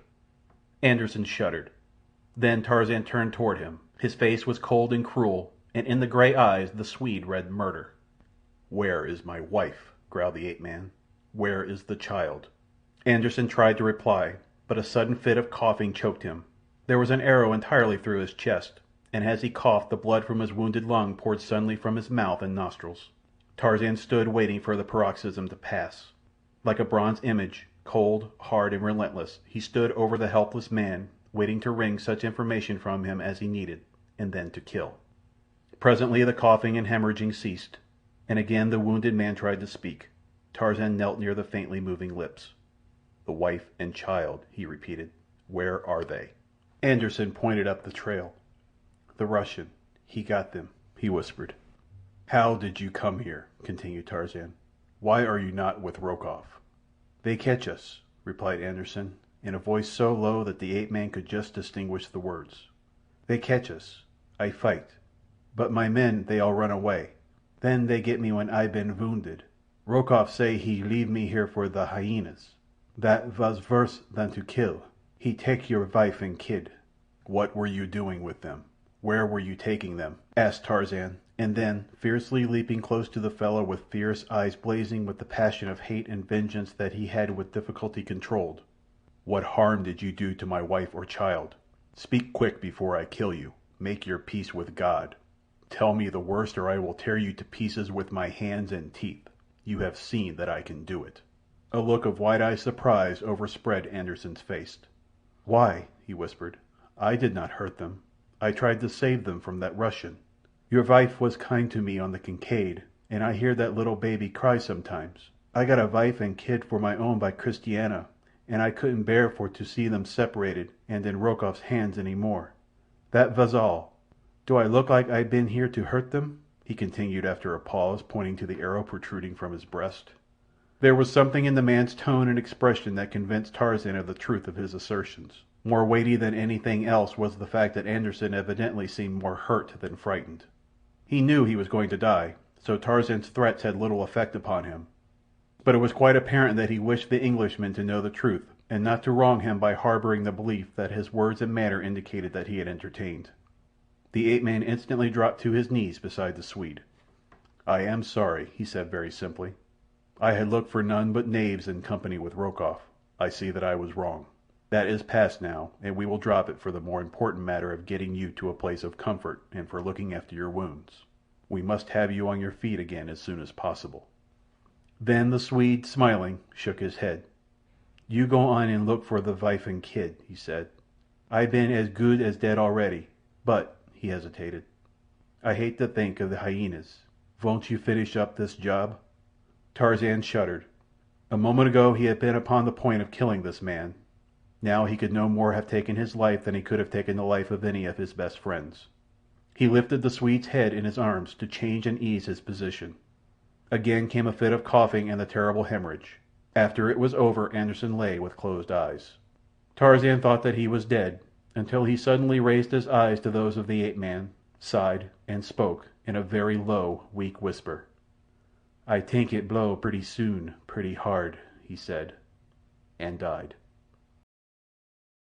Chapter 11. Tambudza. Tarzan scooped a shallow grave for the Kincaid's cook, beneath whose repulsive exterior had beaten the heart of a chivalrous gentleman. That was all he could do in the cruel jungle for the man who had given his life in the service of his little son and his wife. Then Tarzan took up again the pursuit of Rokoff. Now that he was positive that the woman ahead of him was indeed Jane, and that she had again fallen into the hands of the Russian, it seemed that with all the incredible speed of his fleet and agile muscles he moved but at a snail's pace. It was with difficulty that he kept the trail, for there were many paths through the jungle at this point, crossing and crisscrossing, forking and branching in all directions, and over them all had passed natives innumerable, coming and going. The spoor of the white men was obliterated by that of the native carriers who had followed them, and over all was the spoor of other natives and of wild beasts. It was most perplexing, yet Tarzan kept on assiduously, checking his sense of sight against his sense of smell, that he might more surely keep to the right trail. But, with all his care, night found him at a point where he was positive that he was on the wrong trail entirely. He knew that the pack would follow his spoor, and so he had been careful to make it as distinct as possible, brushing often against the vines and creepers that walled the jungle path, and in other ways leaving his scent spoor plainly discernible. As darkness settled, a heavy rain set in, and there was nothing for the baffled ape-man to do but wait in the partial shelter of a huge tree until morning. But the coming of dawn brought no cessation of the torrential downpour. For a week the sun was obscured by heavy clouds, while violent rain and windstorms obliterated the last remnants of the spoor Tarzan constantly though vainly sought. During all this time he saw no signs of natives, nor of his own pack, the members of which he feared had lost his trail during the terrific storm.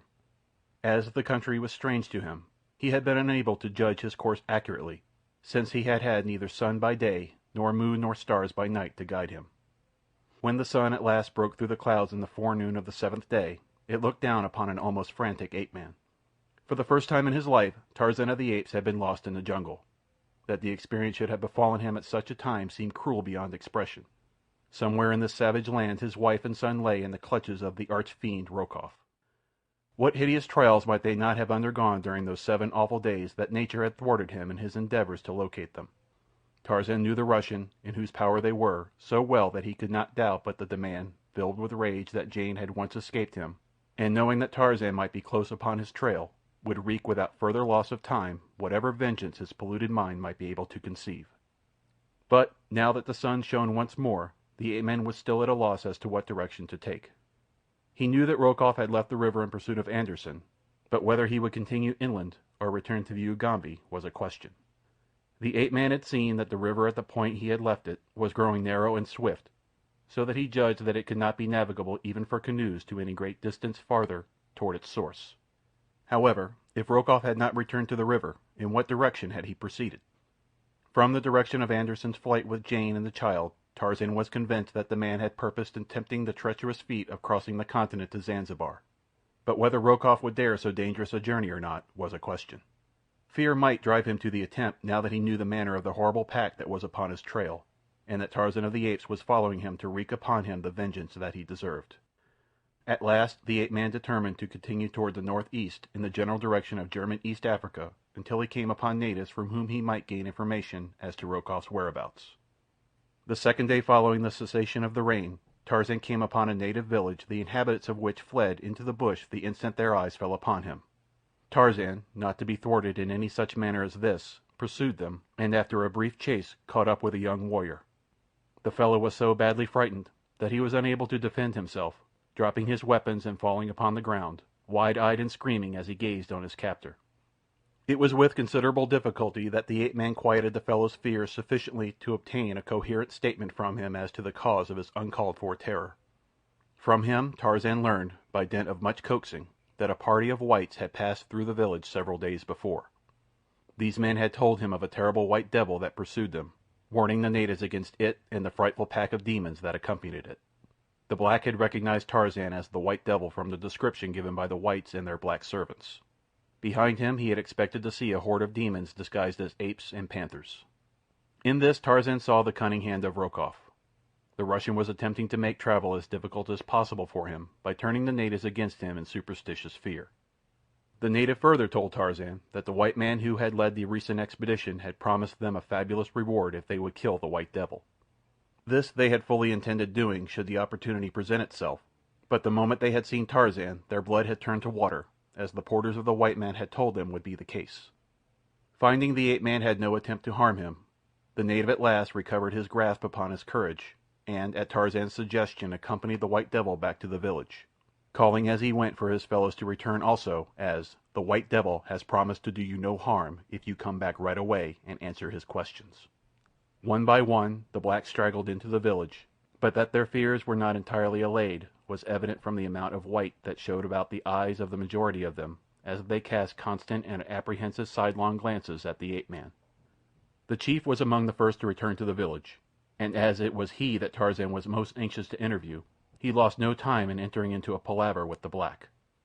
The fellow was short and stout, with an unusually low and degraded countenance and ape-like arms. His whole expression denoted deceitfulness. Only the superstitious terror engendered in him by the stories poured into his ears by the whites and blacks of the Russian's party kept him from leaping upon Tarzan with his warriors and slaying him forthwith, for he and his people were inveterate man-eaters. But the fear that he might indeed be a devil, and that out there in the jungle behind him his fierce demons waited to do his biddings, kept M'ganwazam from putting his desires into action. Tarzan questioned the fellow closely, and by comparing his statements with those of the young warrior he had first talked with, he learned that Rokoff and his safari were in terror-stricken retreat in the direction of the far east coast. Many of the Russian's porters had already deserted him. In that very village he had hanged 5 for theft and attempted desertion. Judging, however, from what the Waganwazam had learned from those of the Russian's blacks who were not too far gone in terror of the brutal Rokoff to fear even to speak of their plans, it was apparent that he would not travel any great distance before the last of his porters, cooks, tent boys, gun-bearers, askari, and even his headmen would have turned back into the bush, leaving him to the mercy of the merciless jungle.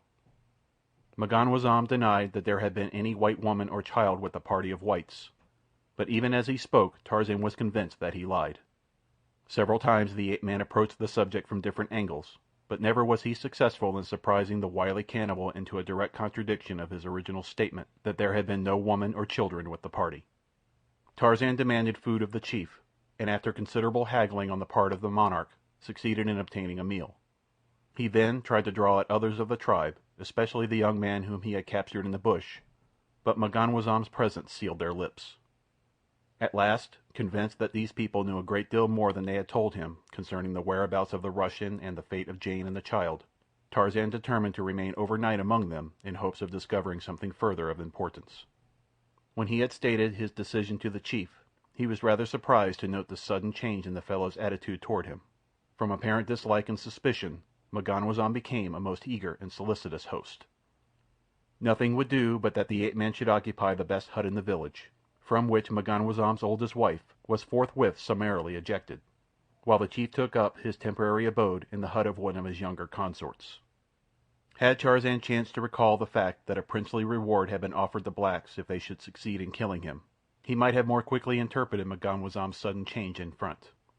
To have the white giant sleeping peacefully in one of his own huts would greatly facilitate the matter of earning the reward, and so the chief was urgent in his suggestions that Tarzan, doubtless being very much fatigued after his travels, should retire early to the comforts of anything but inviting palace.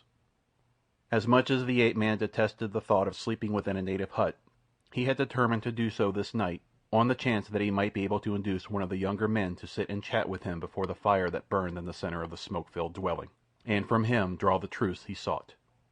So Tarzan accepted the invitation of old M'ganwazam, insisting, however, that he much preferred sharing a hut with some of the younger men rather than driving the chief's old wife out in the cold. The toothless old hag grinned her appreciation of this suggestion, and as the plan still better suited the chief's scheme, in that it would permit him to surround Tarzan with a gang of picked assassins, he readily assented, so that presently Tarzan had been installed in a hut close to the village gate. As there was to be a dance that night in honor of a band of recently returned hunters, Tarzan was left alone in the hut, the young men, as M'ganwazam explained, having to take part in the festivities. As soon as the ape-man was safely installed in the trap, M'ganwazam called about him the young warriors whom he had selected to spend the night with the white devil. None of them was overly enthusiastic about the plan, since deep in their superstitious hearts lay an exaggerated fear of the strange white giant, but the word of M'ganwazam was law among his people, so not one dared to refuse the duty he was called upon to perform. As M'ganwazam unfolded his plan in whispers to the savages squatting about him, the old toothless hag to whom Tarzan had saved her hut for the night hovered about the conspirators, ostensibly to replenish the supply of firewood for the blaze about which the men sat, but really to drink in as much of their conversation as possible. Tarzan had slept for perhaps an hour or two despite the savage din of the revelers when his keen senses came suddenly alert to a suspicious stealthy movement in the hut in which he lay. The fire had died down to a heap of glowing embers, which accentuated rather than relieved the darkness that shrouded the interior of the evil-smelling dwelling. Yet the trained senses of the ape-man warned him of another presence creeping almost silently toward him through the gloom.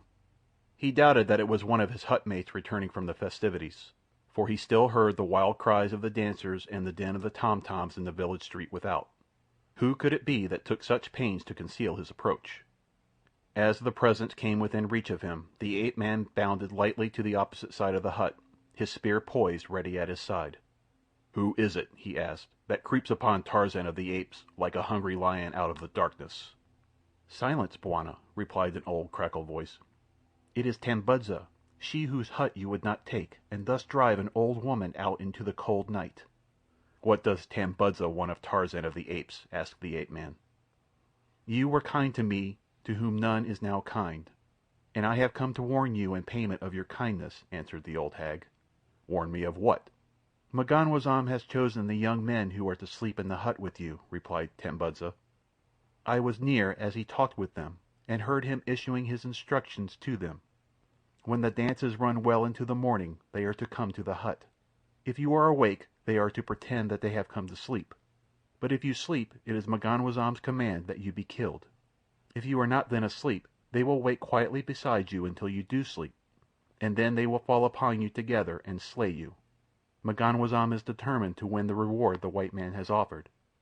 "I had forgotten the reward," said Tarzan half to himself, and then he added, "How may M'ganwazam hope to collect the reward now that the white men who are my enemies have left his country, and gone he knows not where?" "Oh, they have not gone far," replied Tambudza. "M'ganwazam knows where they camp. His runners could quickly overtake them. They move slowly." "Where are they?" asked Tarzan. "Do you wish to come to them?" asked Tambudza in way of reply. Tarzan nodded. "I cannot tell you where they lie so that you could come to the place yourself, but I could lead you to them, Bwana." In their interest in the conversation, neither of the speakers had noticed a little figure which crept into the darkness of the hut behind them, nor did they see it when it slunk noiselessly out again. It was little Buulaoo, the chief's son by one of his younger wives, a vindictive, degenerate little rascal who hated Tambudza, and was ever seeking opportunities to spy upon her and report her slightest breach of custom to his father. "Come, then," said Tarzan quickly. "Let us be on our way." This Buulaoo did not hear, for he was already legging it up the village street to where his hideous sire guzzled native beer, and watching the evolutions of the frantic dancers leaping high in the air and cavorting wildly in their hysterical capers. So it happened that as Tarzan and Tambudza sneaked warily from the village and melted into the Stygian darkness of the jungle, two lithe runners took their way in the same direction, though by another trail. When they had come sufficiently far from the village to make it safe for them to speak above a whisper, Tarzan asked the old woman if she had seen aught of a white woman and a little child. "Yes, Bwana," replied Tambudza. "There was a woman with them and a little child, a little white pickaninny. It died here in our village of the fever, and they buried it." Chapter 12. A Black Scoundrel. When Jane Clayton regained consciousness, she saw Anderson standing over her, holding the baby in his arms. As her eyes rested upon them, an expression of misery and horror overspread her countenance. "What is the matter?" he asked. "You bane sick?" "Where is my baby?" she cried, ignoring his questions. Anderson held out the chubby infant, but she shook her head. "It is not mine," she said. "You knew that it was not mine. You are a devil, like the Russian." Anderson's blue eyes stretched in surprise. "Not yours," he exclaimed. "You told me the kid aboard the Kincaid bane your kid." "Not this one," replied Jane dully. "The other. Where is the other? There must have been two. I did not know about this one." "There wasn't no other kid. I tank this bane yours. I am very sorry." Anderson fidgeted about, standing first on one foot and then upon the other. It was perfectly evident to Jane that he was honest in his protestations of ignorance of the true identity of the child. Presently the baby commenced to crow and bounce up and down in the Swede's arms, and at the same time leaning forward with little hands outreaching toward the young woman. She could not withstand the appeal, and with a low cry she sprang to her feet and gathered the baby to her breast. For a few minutes she wept silently, her face buried in the baby's soiled little dress. The first shock of disappointment that the tiny thing had not been her beloved Jack was giving way to a great hope that after all some miracle had occurred to snatch her baby from Rokoff's hands at the last instant before the Kincaid sailed from England. Then, too, there was the mute appeal of this wee waif alone and unloved in the midst of the horrors of the savage jungle. It was this thought, more than any other, that had sent her mother's heart out to the innocent babe, while still she suffered from disappointment that she had been deceived in its identity. "Have you no idea whose child this is?" she asked Anderson. The man shook his head. "Not now," he said. "If he ain't bane your kid, I don't know whose kid he bane. Rokoff said it was yours. I tank he tank so too. What can we do with it now? I can't go back to the Kincaid. Rokoff would have me shot. But you can go back. I take you to the sea, and then some of these black men they take you to the ship, eh?" "No, no," cried Jane. "Not for the world. I would rather die than fall into the hands of that man again. No, let us go on and take this poor creature with us. If God is willing, we shall be saved in one way or another." So they again took up their flight through the wilderness, taking with them a half-dozen of the masalas to carry provisions, and the tents that Anderson had smuggled aboard the small boat in preparation for the attempted escape. The days and nights of torture that the young woman suffered were so merged into one long, unbroken nightmare of hideousness that she soon lost all track of time. Whether they had been wandering for days or years she could not tell. The one bright spot in that eternity of fear and suffering was a little child whose tiny hands had long since fastened their softly groping fingers firmly about her heart. In a way, the little thing took the place and filled the aching void that the theft of her own baby had left.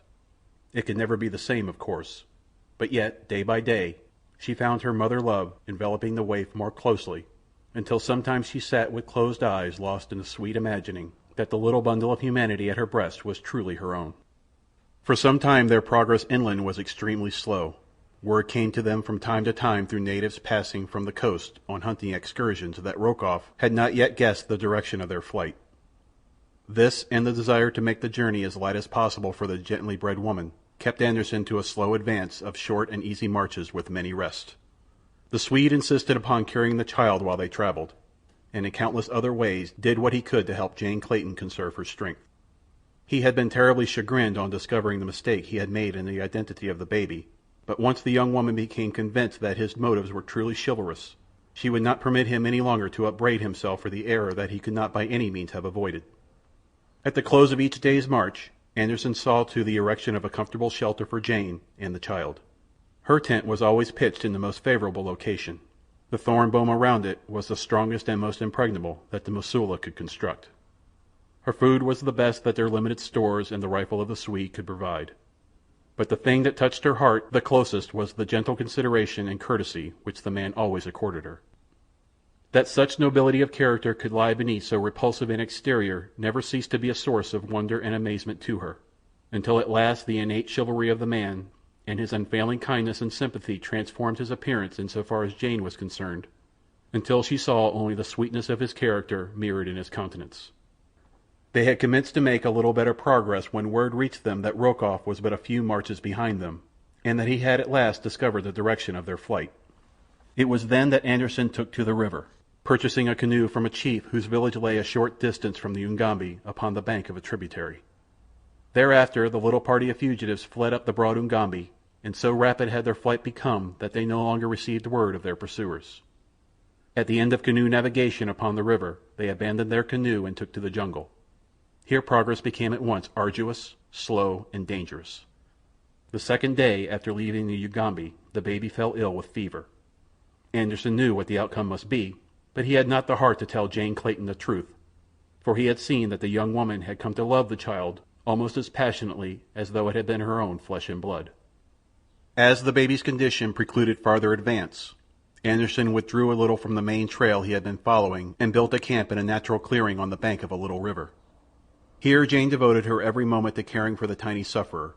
As though her sorrow and anxiety were not all that she could bear, a further blow came with the sudden announcement of one of the Mosula porters, who had been foraging in the jungle adjacent, that Rokoff and his party were camped quite close to them, and were evidently upon their trail to this little nook, which all had thought so excellent a hiding place. This information could mean but one thing, and that they must break camp and fly onward regardless of the baby's condition. Jane Clayton knew the traits of the Russian well enough to be positive that he would separate her from the child the moment that he recaptured them, and she knew that separation would mean the immediate death of the baby. As they stumbled forward through the tangled vegetation along an old and almost overgrown game trail, the Mosula porters deserted them one by one. The men had been staunch enough in their devotion and loyalty as long as they were in no danger of being overtaken by the Russian and his party. They had heard, however, so much of the atrocious disposition of Rokoff that they had grown to hold him in mortal terror, and now that they knew he was close upon them, their timid hearts would fortify them no longer, and as quickly as possible they deserted the three whites. Yet on and on went Anderssen and the girl.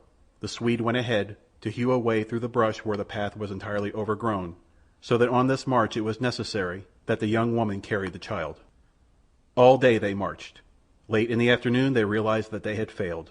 Close behind them they heard the noise of a large safari advancing along the trail which they had cleared for their pursuers. When it became quite evident that they must be overtaken in a short time, Anderssen hid Jane behind a large tree, covering her and the child with brush. "There is a village about a mile further on," he said to her. "The Mosula told me its location before they deserted us. I try to lead the Russian off your trail. Then you go on to the village. I think the chief been friendly to white men, The Mosula tell me he had been. Anyhow, that was all we can do. After while you get chief to take you down by the Mosula village to the sea again, and after a while a ship is sure to put into the mouth of the Ugambi. Then you be all right. Goodbye and good luck to you, lady." "But where are you going, Sven?" asked Jane. "Why can't you hide here and go back to the sea with me?" "I gotta tell the Russian you bane dead, so that he don't look for you no more," and Anderson grinned. "Why can't you join me then after you have told him that?" insisted the girl. Anderson shook his head. "I don't think I join anybody any more after I tell the Russian you bane dead," he said. "You don't mean that you think he will kill you?" asked Jane, and yet in her heart she knew that that was exactly what the great scoundrel would do in revenge for his having been thwarted by the Swede. Anderson did not reply, other than to warn her to silence and point toward the path along which they had just come. "I don't care," whispered Jane Clayton. "I shall not let you die to save me if I can prevent it in any way. Give me your revolver. I can use that, and together we may be able to hold them off until we can find some means of escape." "It won't work, lady," replied Anderson. "They would only get us both, and then I couldn't do you no good at all. Think of the kid, lady, and what it would be for you both to fall into Rokoff's hands again. For his sake you must do what I say. Here, take my rifle and ammunition. You may need them." He shoved the gun and bandolier into the shelter beside Jane. Then he was gone. She watched him as he returned along the path to meet the oncoming safari of the Russian. Soon a turn in the trail hid him from view. Her first impulse was to follow. With the rifle she might be of assistance to him, and further, she could not bear the terrible thought of being left alone at the mercy of the fearful jungle without a single friend to aid her. She started to crawl from her shelter with the intention of running after Anderson as fast as she could. As she drew the baby close to her, she glanced down into its little face. How red it was! How unnatural the little thing looked! She raised the cheek to hers. It was fiery hot with fever. With a little gasp of terror, Jane Clayton rose to her feet in the jungle path. The rifle and bandolier lay forgotten in the shelter beside her. Anderson was forgotten, and Rokoff, and her great peril. All that rioted through her fear-mad brain was the fearful fact that this little helpless child was stricken with a terrible jungle fever, and that she was helpless to do aught to allay its sufferings, sufferings that were sure to come during ensuing intervals of partial consciousness. Her one thought was to find someone who could help her, some woman who had had children of her own, and with the thought came recollection of the friendly village of which Anderson had spoken. If she could but reach it, in time! There was no time to be lost. Like a startled antelope she turned and fled up the trail in the direction Anderson had indicated. From far behind came the sudden shouting of men, the sound of shots, and then silence. She knew that Anderson had met the Russian. A half-hour later she stumbled, exhausted, into a little thatched village. Instantly she was surrounded by men, women, and children. Eager, curious, excited natives plied her with 100 questions, no one of which she could understand or answer. All that she could do was point tearfully at the baby, now wailing piteously in her arms, and repeat over and over, "Fever, fever, fever." The blacks did not understand her words, but they saw the cause of her trouble, and soon a young woman had pulled her into a hut, and with several others was doing her poor best to quiet the child and allay its agony. The witch doctor came in and built a little fire before the infant, upon which he boiled some strange concoction in a small earthen pot, making weird passes above it and mumbling strange, monotonous chants. Presently he dipped the zebra's tail into the brew, and with further mutterings and incantations sprinkled a few drops of the liquid over the baby's face. After he had gone, the women sat about and moaned and wailed until Jane thought that she should go mad. But, knowing that they were doing it all out of the kindness of their hearts, she endured the frightful waking nightmare of those awful hours in dumb and patient suffering. It must have been well toward midnight that she became conscious of a sudden commotion in the village. She heard the voices of the natives raised in controversy, but she could not understand the words. Presently she heard footsteps approaching the hut in which she squatted before a bright fire, with the baby on her lap. The little thing lay very still now. Its lids, half raised, showed the pupils horribly upturned. Jane Clayton looked into the little face with fear-haunted eyes. It was not her baby, not her flesh and blood, but how close, how dear the tiny, helpless thing had become to her. Her heart, bereft of its own, had gone out to this poor little nameless waif, and lavished upon it all the love that had been denied her during the long, bitter weeks of her captivity aboard the Kincaid. She saw that the end was near, and though she was terrified at contemplation of her loss, still she hoped that it would come quickly now and in the suffering of the little victim. The footsteps she had heard without the hut now halted before the door. There was a whispered colloquy, and a moment later M'ganwazam, chief of the tribe, entered. She had seen but little of him, as the women had taken her in hand almost as soon as she entered the village. M'ganwazam, she now saw, was an evil-appearing savage, with every mark of brutal degeneracy writ large upon his bestial countenance. To Jane Clayton he looked more gorilla than human. He tried to converse with her, but without success, and finally he called to someone without. In answer to his summons another Negro entered, a man of a very different appearance from M'ganwazam, so different, in fact, that Jane Clayton immediately decided that he was of another tribe. The man acted as interpreter, and almost from the first question that M'ganwazam put to her, Jane felt an intuitive conviction that the savage was attempting to draw information from her for some ulterior motive. She thought it strange that the fellow should so suddenly have become interested in her plans, and especially in her intended destination when her journey had been interrupted at his village. Seeing no reason for withholding the information, she told him the truth. But when he asked if she expected to meet her husband at the end of the trip, she shook her head negatively. Then he told her the purpose of his visit, talking through the interpreter. "I have just learned," he said, "from some men who live by the side of the great water, that your husband followed you up the Ugambi for several marches, when he was at last set upon by natives and killed. Therefore I have told you this, that you might not waste your time in a long journey, if you expected to meet your husband at the end of it, but instead could turn and retrace your steps to the coast." Jane thanked M'ganwazam for his kindness, though her heart was numb with suffering at this new blow. She who had suffered so much was at last beyond reach of the keenest of misery's pangs, for her senses were numbed and calloused. With bowed head she sat staring with unseeing eyes upon the face of the baby in her lap. M'ganwazam had left the hut. Some time later she heard a noise at the entrance. Another had entered. One of the women, sitting opposite her, threw a faggot upon the dying embers of the fire between them. With a sudden flare it burst into renewed flame, lighting up the hut's interior as though by magic. The flame disclosed to Jane Clayton's horrified gaze that the baby was quite dead. How long it had been so she could not guess. A choking lump rose to her throat. Her head dropped in silent misery upon the little bundle that she had caught suddenly to her breast. For a moment the silence of the hut was unbroken. Then the native woman broke into a hideous wail. A man coughed close before Jane Clayton and spoke her name.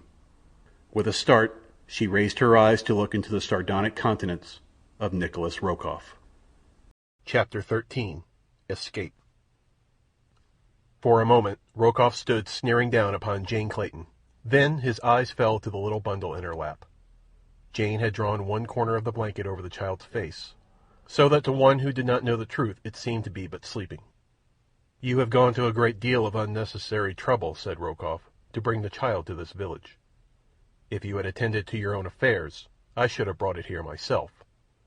You would have been spared the dangers and fatigue of the journey, but I suppose I must thank you for relieving me of the inconvenience of having to care for a young infant on the march. This is the village to which the child was destined from the first. M'ganwazam will rear him carefully, making a good cannibal of him, and if you ever chance to return to civilization, it will doubtless afford you much food for thought as you compare the luxuries and comforts of your life with the details of the life your son is living in the village of the M'ganwazam.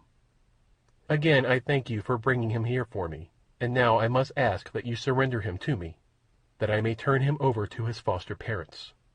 As he concluded, Rokoff held out his hands for the child, a nasty grin of vindictiveness upon his lips. To his surprise, Jane Clayton rose and without a word of protest laid the little bundle in his arms. "Here is the child," she said. "Thank God he is beyond your power to harm." Grasping the import of her words, Rokoff snatched the blanket from the child's face to seek confirmation of his fears. Jane Clayton watched his expression closely. She had been puzzled for days for an answer to the question of Rokoff's knowledge of the child's identity.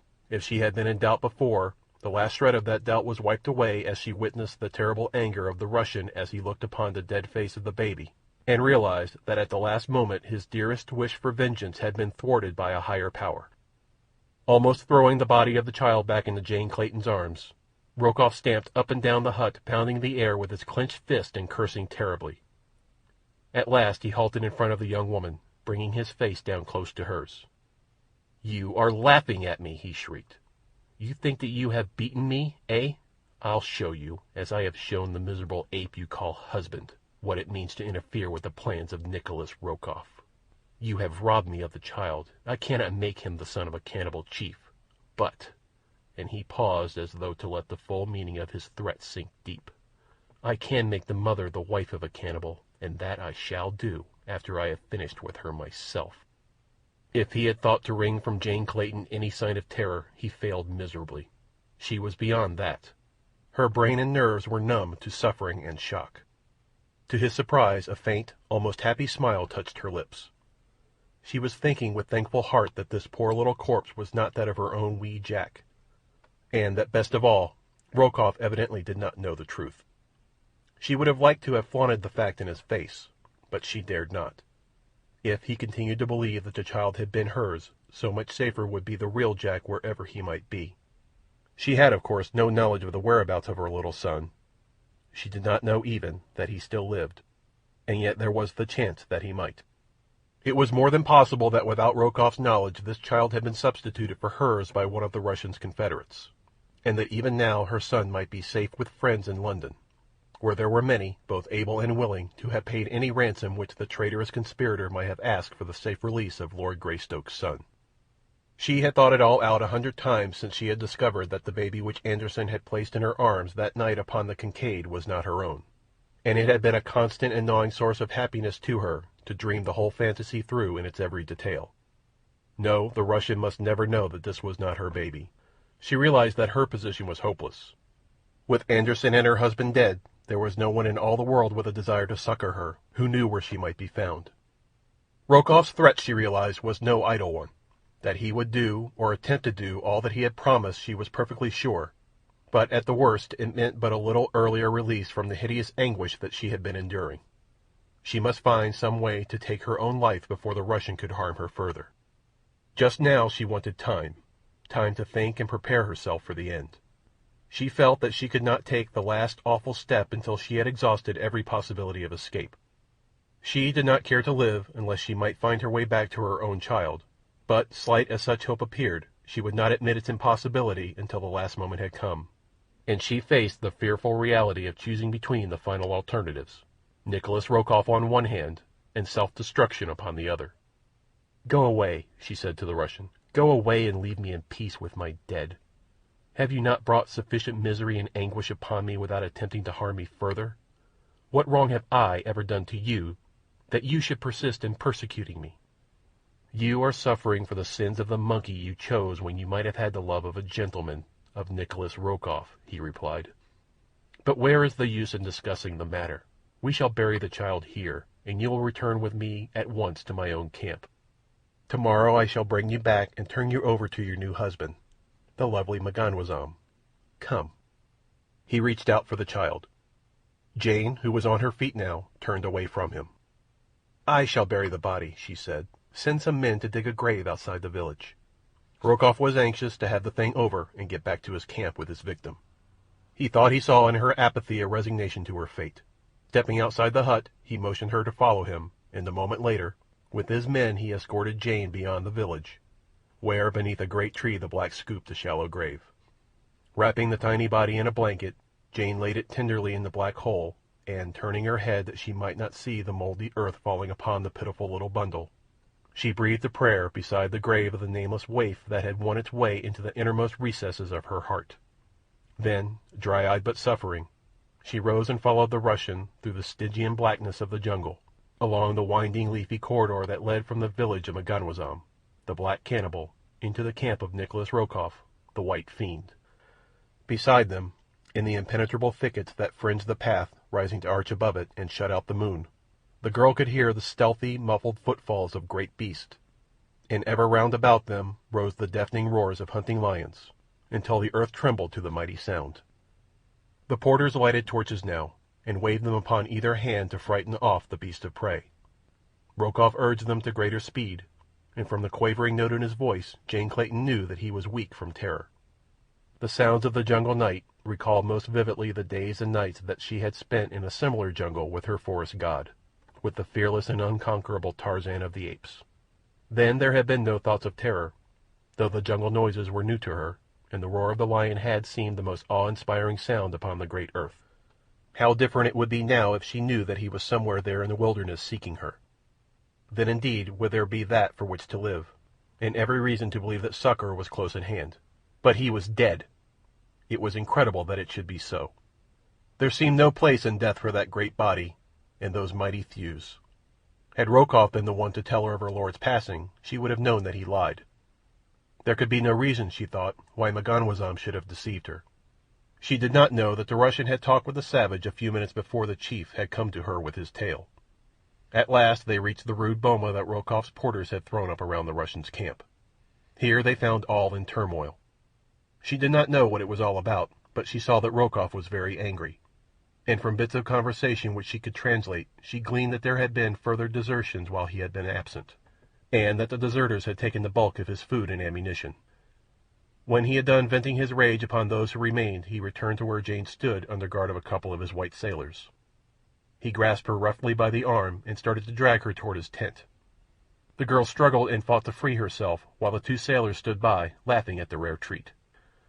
Rokoff did not hesitate to use rough methods when he found that he was to have difficulty in carrying out his designs. Repeatedly he struck Jane Clayton in the face, until at last, half conscious, she was dragged within his tent. Rokoff's boy had lighted the Russian's lamp, and now at a word from his master he made himself scarce. Jane had sunk to the floor in the middle of the enclosure. Slowly her numb senses were returning to her, and she was commencing to think very fast indeed. Quickly her eyes ran round the interior of the tent, taking in every detail of its equipment and contents. Now the Russian was lifting her to her feet and attempting to drag her to the camp cot that stood at one side of the tent. At his belt hung a heavy revolver. Jane Clayton's eyes riveted themselves upon it. Her palm itched to grasp the huge butt. She feigned again to swoon, but through her half-closed lids she waited her opportunity. It came just as Rokoff was lifting her upon the cot. A noise at the tent door behind him brought his head quickly about and away from the girl. The butt of the gun was not an inch from her hand. With a single, lightning-like move she snatched the weapon from its holster, and at the same instant Rokoff turned back toward her, realizing his peril. She did not dare fire for fear the shot would bring his people about him, and with Rokoff dead she would fall into hands no better than his, into a fate probably even worse than he alone could have imagined. The memory of the two brutes who stood and laughed as Rokoff struck her was still vivid. As the rage and fear-filled countenance of the Slav turned toward her, Jane Clayton raised the heavy revolver high above the pasty face, and with all her strength dealt the man a terrific blow between the eyes. Without a sound he sank, limp and unconscious, to the ground. A moment later the girl stood beside him, for a moment at least free from the menace of his lust. Outside the tent she again heard the noise that had distracted Rokoff's attention. What it was she did not know, but fearing the return of the servant and the discovery of her deed, she stepped quickly to the camp table, upon which burned the oil lamp, and extinguished the smudgy, evil-smelling flame. In the total darkness of the interior she paused for a moment to collect her wits and plan for the next step in her venture for freedom. About her was a camp of enemies.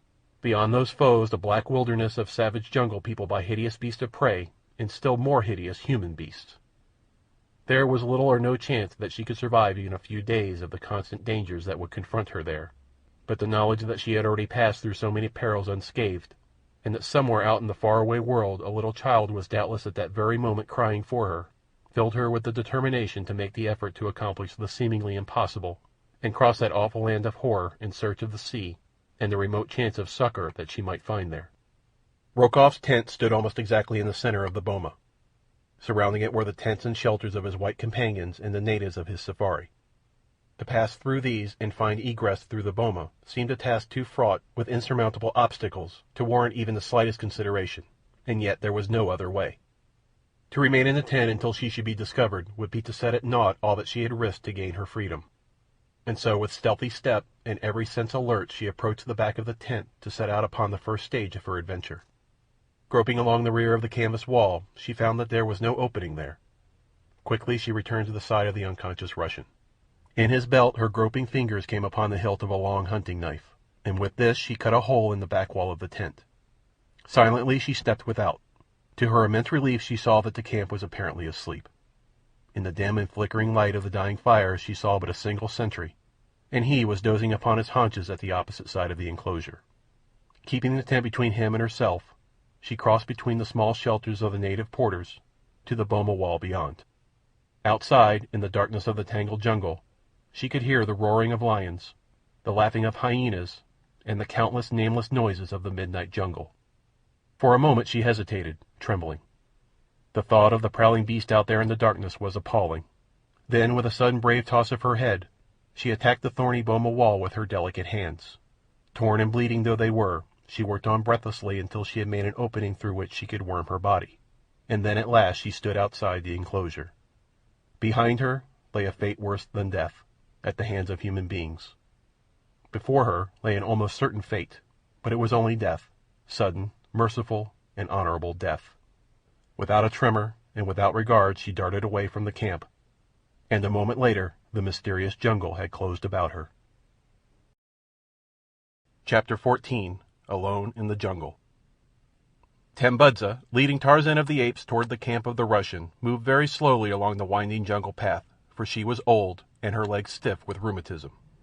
So it was that the runners dispatched by M'ganwazam to warn Rokoff that the white giant was in his village, and that he would be slain that night reached the Russian's camp before Tarzan and his ancient guide had covered half the distance. The guides found the white man's camp in a turmoil. Rokoff had that morning been discovered stunned and bleeding within his tent. When he had recovered his senses and realized that Jane Clayton had escaped, his rage was boundless. Rushing about the camp with his rifle, he had sought to shoot down the native sentries who had allowed the young woman to elude their vigilance. But several of the other whites, realizing that they were already in a precarious position owing to the numerous desertions that Rokoff's cruelty had brought about, seized and disarmed him. Then came the messengers from M'ganwazam, but scarcely had they told their story, and Rokoff was preparing to depart with them for their village, when other runners, panting from their exertions of their swift flight through the jungle, rushed breathless into the firelight, crying that the white giant had escaped from M'ganwazam and was already on his way to wreak vengeance against his enemies. Instantly confusion reigned within the encircling boma. The blacks belonging to Rokoff's safari were terror-stricken at the thought of the proximity of the white giant, who hunted through the jungle with a fierce pack of apes and panthers at his heels. Before the whites realized what had happened, the superstitious fears of the natives had sent them scurrying into the bush, their own carriers as well as the messengers from M'ganwazam. But even in their haste they had not neglected to take with them every article of value upon which they could lay their hands. Thus Rokoff and the 7 white sailors found themselves deserted and robbed in the midst of a wilderness. The Russian, following his usual custom, berated his companions, laying all the blame upon their shoulders for the events which had led up to the almost hopeless condition in which they now found themselves. But the sailors were in no mood to brook his insults and his cursing. In the midst of this tirade, one of them drew a revolver and fired point-blank at the Russian. The fellow's aim was poor, but his act so terrified Rokoff that he turned and fled for his tent. As he ran, his eyes chanced to pass beyond the boma to the edge of the forest, and there he caught a glimpse of that which sent his craven heart cold with a fear that almost expunged his terror of the 7 men at his back, who by this time were all firing in hate and revenge at his retreating figure. What he saw was the giant figure of an almost naked white man emerging from the bush. Darting into his tent, the Russian did not halt in his flight, but kept right on through the rear wall, taking advantage of the long slit that Jane Clayton had made the night before. The terror-stricken Muscovite scurried like a hunted rabbit through the hole that still gaped in the boma's wall at the point where his own prey had escaped, and as Tarzan approached the camp upon the opposite side, Rokoff disappeared into the jungle in the wake of Jane Clayton. As the ape-man entered the boma with old Tambudza at his elbow, the 7 sailors, recognizing him, turned and fled in the opposite direction. Tarzan saw that Rokoff was not among them, and so he let them go their way. His business was with the Russian, whom he expected to find in his tent. As to the sailors, he was sure that the jungle would exact from them expiation for their villainies, nor doubtless was he wrong, for his were the last white man's eyes to rest upon any of them. Finding Rokoff's tent empty, Tarzan was about to set out in search of the Russian when Tambudza suggested to him that the departure of the white man could only have resulted from word reaching him from M'ganwazam that Tarzan was in his village. "He has doubtless hasted there," argued the old woman. "If you would find him, let us return at once." Tarzan himself thought that this would probably prove to be the fact, and so he did not waste time in an endeavor to locate the Russian's trail, but instead set out briskly for the village of M'ganwazam, leaving Tambudza to plod slowly in his wake. His one hope was that Jane was still safe and with Rokoff. If this was the case, it would be but a matter of an hour or more before he should be able to wrest her from the Russian. He knew now that M'ganwazam was treacherous, and that he might have to fight to regain possession of his wife. He wished that Mugambi, Sheeta, Akut, and the balance of the pack were with him, for he realized that single-handed it would be no child's play to bring Jane safely from the clutches of two such scoundrels as Rokoff and the wily M'ganwazam. To his surprise he found no sign of either Rokoff or Jane in the village, and as he could not trust the word of the chief, he wasted no time in futile inquiry. So sudden and unexpected had been his return, and so quickly had he vanished into the jungle after learning that those he sought were not among the M'ganwazam, that old M'ganwazam had no time to prevent his going. Swinging through the trees, he hastened back to the deserted camp he had so recently left, for here he knew was the logical place to take up the trail of Rokoff and Jane.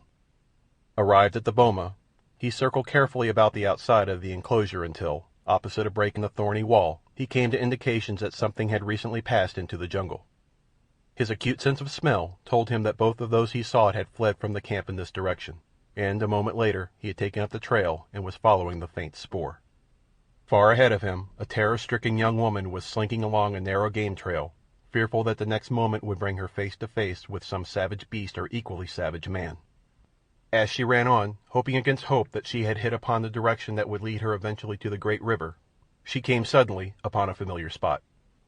At one side of the trail, beneath a giant tree, lay a little heap of loosely piled brush. To her dying day that little spot of jungle would be indelibly impressed upon her memory. It was where Anderssen had hidden her, where he had given up his life in the vain effort to save her from Rokoff. At sight of it, she recalled the rifle and ammunition that the man had thrust upon her at the last moment. Until now she had forgotten them entirely. Still clutched in her hand was the revolver she had snatched from Rokoff's belt, but that could contain at most not over 6 cartridges, not enough to furnish her with food and protection both on the long journey to the sea. With bated breath she groped beneath the little mound, scarce daring to hope that the treasure remained where she had left it. But to her infinite relief and joy her hand came at once upon the barrel of the heavy weapon, and then upon the bandolier of cartridges. As she threw the latter about her shoulder and felt the weight of the big game gun in her hand, a sudden sense of security suffused her. It was with new hope and a feeling of almost assured success that she again set forward upon her journey. That night she slept in the crotch of a tree, as Tarzan had so often told her he was accustomed to doing, and early the next morning was upon her way again. Late in the afternoon, as she was about to cross a little clearing, she was startled at the sight of a huge ape coming from the jungle upon the opposite side. The wind was blowing directly across the clearing between them, and Jane lost no time in putting herself downwind from the huge creature. Then she hid in a clump of heavy bush and watched, holding the rifle ready for instant use. To her consternation she saw that the apes were pausing in the center of the clearing. They came together in a little knot, where they stood looking backward, as though in expectation of the coming of others of their tribe. Jane wished they would go on, for she knew that at any moment some little eddying gust of wind might carry her scent down to their nostrils, and then what would the protection of her rifle amount to in the face of those gigantic muscles and mighty fangs? Her eyes moved back and forth between the apes and the edge of the jungle toward which they were gazing, until at last she perceived the object of their halt and the thing that they awaited. They were being stalked. Of this she was positive, as she saw the lithe, sinewy form of a panther glide noiselessly from the jungle at the point at which the apes had emerged but a moment before.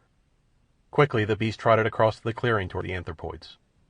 Jane wondered at their apparent apathy, and a moment later her wonder turned to amazement as she saw the great cat come quite close to the apes, who, apparently entirely unconcerned by its presence, and squatting down in their midst, fell assiduously to the business of preening, which occupies most of the waking hours of the cat family. If the young woman was surprised by the sight of these natural enemies fraternizing, it was with emotions little short of fear for her own sanity that she presently saw a tall, muscular warrior enter the clearing and join the group of savage beasts assembled there. At first sight of the man she had been positive that he would be torn to pieces, and she had half risen from her shelter, raising her rifle to her shoulder to do what she could to avert the man's terrible fate. Now she saw that he seemed actually conversing with the beast, issuing orders to them. Presently the entire company filed on across the clearing and disappeared into the jungle upon the opposite side. With a gasp of mingled incredulity and relief, Jane Clayton staggered to her feet and fled on away from the terrible horde that had just passed her, while half a mile behind her another individual, following the same trail as she, lay frozen with terror behind an ant-hill as the hideous band passed quite close to him. This one was Rokoff, but he had recognized the members of the awful aggregation as allies of Tarzan of the Apes. No sooner, therefore, had the beast passed him than he rose and raced through the jungle as fast as he could go, in order that he might put as much distance as possible between himself and these frightful beasts. So it happened that as Jane Clayton came to the bank of the river, down which she hoped to float to the ocean and eventual rescue, Nicholas Rokoff was but a short distance in her rear. Upon the bank the girl saw a great dugout drawn halfway from the water and tied securely to a nearby tree.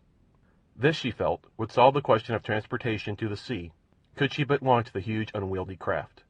Unfastening the rope that had moored it to the tree, Jane pushed frantically upon the bow of the heavy canoe, but for all the results that were apparent she might as well have been attempting to shove the earth out of its orbit. She was about winded when it occurred to her to try working the dugout into the stream by loading the stern with ballast and then rocking the bow back and forth along the bank until the craft eventually worked itself into the river. There were no stones or rocks available, but along the shore she found quantities of driftwood deposited by the river at a slightly higher stage. These she gathered and piled far into the stern of the boat, until at last, to her immense relief, she saw the bow rise gently from the mud of the bank, and the stern drift slowly with the current until it again lodged a few feet farther downstream. Jane found that by running back and forth between the bow and the stern, she could alternately raise and lower each end of the boat as she shifted her weight from one end to the other, with the result that each time she leaped to the stern, the canoe moved a few inches farther into the river. As the success of her plan approached more closely to fruition, she became so wrapped in her efforts that she failed to note the figure of a man standing beneath a huge tree at the edge of the jungle from which he had just emerged. He watched her and her labors with a cruel and malicious grin upon his swarthy countenance. The boat at last became so nearly free of the retarding mud and of the bank that Jane felt positive that she could pull it off into deeper water with one of the paddles which lay in the bottom of the rude craft. With this end in view she seized upon one of these implements, and had just plunged it into the river bottom close to the shore when her eyes happened to rise to the edge of the jungle. As her gaze fell upon the figure of the man, a little cry of terror rose to her lips. It was Rokoff. He was running toward her now, and shouting to her to wait or he would shoot. Though he was entirely unarmed, it was difficult to discover just how he intended making good his threat. Jane Clayton knew nothing of the various misfortunes that had befallen the Russian since he had escaped from his tent, so she believed that his followers must be close at hand. However, she had no intention of falling again into the man's clutches. She would rather die at once than that should happen to her. Another minute and the boat would be free. Once in the current of the river, she would be beyond Rokoff's power to stop her, for there was no other boat upon the shore, and no man, certainly not the cowardly Rokoff, would dare to attempt to swim the crocodile-infested waters in an effort to overtake her. Rokoff, on his part, was bent more upon escape than aught else. He would gladly have foregone any designs he might have had upon Jane Clayton, would she but permit him to share this means of escape that she had discovered. He would promise anything if she would let him come aboard the dugout, but he did not think that it was necessary to do so. He saw that he could easily reach the bow of the boat before it cleared the shore, and then it would not be necessary to make promises of any sort. Not that Rokoff would have felt the slightest compunction in ignoring any promises he might have made the girl, but he disliked the idea of having to sue for favor with one who had so recently assaulted and escaped him. Already he was gloating over the days and nights of revenge that would be his while the heavy dugout drifted its slow way to the ocean. Jane Clayton, working furiously to shove the boat beyond his reach, suddenly realized that she was to be successful, for with a little lurch the dugout swung quickly into the current, just as the Russian reached out to place his hand upon the bow. His fingers did not miss their goal by a half-dozen inches. The girl almost collapsed with the reaction from the terrific mental, physical, and nervous strain under which she had been laboring for the past few minutes. But, thank heaven, at last she was safe. Even as she breathed a silent prayer of thanksgiving, she saw a sudden expression of triumph lighten the features of the cursing Russian, and at the same instant he dropped suddenly to the ground, grasping firmly upon something which wriggled through the mud toward the water. Jane Clayton crouched, wide-eyed and horror-stricken in the bottom of the boat as she realized at the last instant success had been turned to failure, and that she was indeed again in the power of the malignant Rokoff. For the thing the man had seen and grasped was the end of the trailing rope with which the dugout had been moored to the tree. Chapter 15. Down the Ugambi. Halfway between the Ugambi and the village of the Waganwazam, Tarzan came upon the pack moving slowly along his old spoor. Mugambi could scarce believe that the trail of the Russian and the mate of his savage master had passed so close to that of the pack. It seemed incredible that two human beings should have come so close to them without having been detected by some of the marvelously keen and alert beasts, but Tarzan pointed out the spoor of the two he trailed, and at certain points the black could see that the man and the woman must have been hiding as the pack passed them, watching every move of the ferocious creatures. It had been apparent to Tarzan from the first that Jane and Rokoff were not traveling together. The spoor showed distinctly that the young woman had been a considerable distance ahead of the Russian at first, though the farther the ape-man continued along the trail, the more obvious it became that the man was rapidly overhauling his quarry. At first there had been the spoor of wild beast over the footprints of Jane Clayton, while upon the top of all Rokoff's spoor showed that he had passed over the trail after the animals had left their records upon the ground.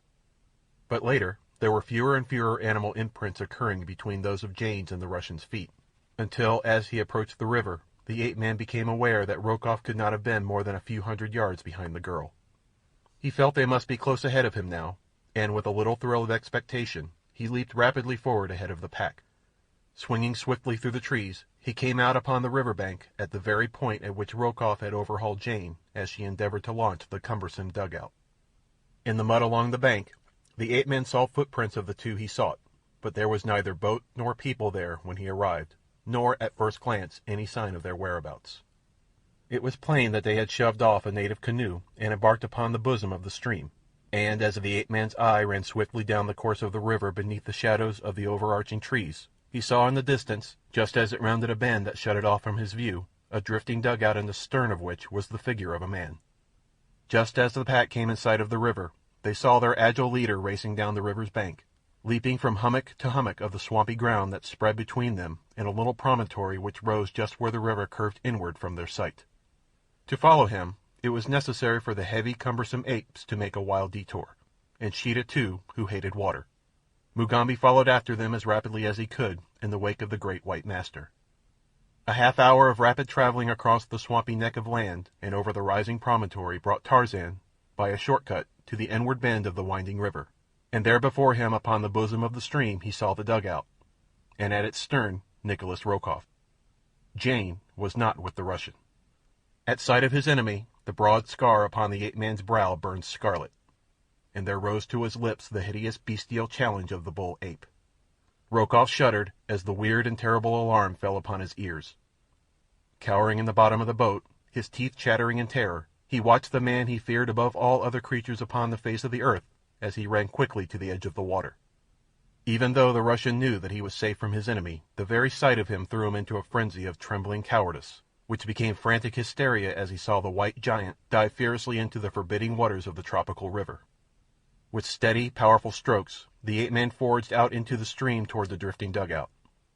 Now Rokoff seized one of the paddles lying in the bottom of the craft, and, with terror-wide eyes still glued upon the living death that pursued him, struck out madly in an effort to augment the speed of the unwieldy canoe. And from the opposite bank a sinister ripple, unseen by either man, moved steadily toward the half-naked swimmer. Tarzan had reached the stern of the craft at last. One hand upstretched grasped the gunwale. Rokoff sat frozen with fear, unable to move a hand or foot, his eyes riveted upon the face of his nemesis. Then a sudden commotion in the water behind the swimmer caught his attention. He saw the ripple, and he knew what caused it. At the same instant Tarzan felt mighty jaws close upon his right leg. He tried to struggle free and raise himself over the side of the boat. His efforts would have succeeded had not this unexpected interruption galvanized the malign brain of the Russian into instant action, with its sudden promise of deliverance and revenge. Like a venomous snake, the man leaped toward the stern of the boat, and with a single swift blow struck Tarzan across the head with the heavy paddle. The ape-man's fingers slipped from their hold upon the gunwale. There was a short struggle at the surface, and then a swirl of waters, a little eddy, and then a burst of bubbles soon smoothed out by the flowing current, marked for the instant the spot where Tarzan of the Apes, lord of the jungle, disappeared from the sight of men beneath the gloomy waters of the dark and forbidding Ugampi. Weak from terror, Rokoff sank shuddering into the bottom of the dugout. For a moment he could not realize the good fortune that had befallen him. All that he could see was the figure of a silent, struggling white man disappearing beneath the surface of the river to unthinkable death in the slimy mud of the bottom. Slowly, all that it meant to him filtered into the mind of the Russian, and then a cruel smile of relief and triumph touched his lips. But it was short-lived, for just as he was congratulating himself that he was now completely safe to proceed upon his way to the coast unmolested, a mighty pandemonium rose from the river bank close by. As his eyes sought the authors of the frightful sound, he saw standing upon the shore, glaring at him with hate-filled eyes, a devil-faced panther surrounded by the hideous apes of Akut, and in the forefront of them a giant black warrior who shook his fist at him, threatening him with terrible death. The nightmare of that flight down the Ugambi, with the hideous horde racing after him by day and by night, now abreast of him, now lost in the mazes of the jungle far behind for hours and once for a whole day, only to reappear again upon his trail, grim, relentless, and terrible, reduced the Russian from a strong and robust man to an emaciated, white-haired, fear-gibbering thing, before ever the bay and the ocean broke upon his hopeless vision. Past populous villages he had fled. Time and again warriors had put out their canoes to intercept him, but each time the hideous horde had swept into view to send the terrified natives shrieking back to the shore to lose themselves in the jungle. Nowhere in his flight had he seen aught of Jane Clayton. Not once had his eyes rested upon her since that moment at the river's brim his hand had closed upon the rope attached to the bow of her dugout, and he had believed her safely in his power again, only to be thwarted an instant later as the girl snatched up a heavy express rifle from the bottom of the craft and leveled it full at his breast. Quickly he had dropped the rope then, and seen her float away beyond his reach, but a moment later he had been racing upstream toward a little tributary in the mouth of which was hidden the canoe in which he and his party had come thus far upon their journey in pursuit of the girl and Anderssen. What had become of her? There seemed little doubt in the Russian's mind, however, but that she had been captured by warriors from one of the several villages she would have been compelled to pass on her way down to the sea. Well, he was at least rid of most of his human enemies. But at that, he would gladly have had them all back in the land of the living, could he thus have been freed from the menace of the frightful creatures who pursued him with awful relentlessness, screaming and growling at him every time they came within sight of him. The one that filled him with the greatest terror was the panther, the flaming-eyed, devil-faced panther whose grinning jaws gaped wide at him by day, and whose fiery orbs gleamed wickedly out across the water from the Cimmerian blackness of the jungle nights. The sight of the mouth of the Ugambi filled Rokoff with renewed hope, for there upon the yellow waters of the bay floated the Kincaid at anchor. He had sent the little steamer away to coal while he had gone up the river leaving Paulvitch in charge of her, and he could have cried aloud in his relief as he saw that she had returned in time to save him. Frantically he alternately paddled furiously toward her, and rose to his feet waving his paddle, and crying aloud in an attempt to attract the attention of those on board. But, loud as he screamed, his cries awakened no answering challenge from the deck of the silent craft. Upon the shore behind him, a hurried backward glance revealed the presence of the snarling pack. Even now, he thought, those man-like devils might yet find a way to reach him, even upon the deck of the steamer, unless there were those there to repel him with firearms. What could have happened to those he had left upon the Kincaid? Where was Paulvitch?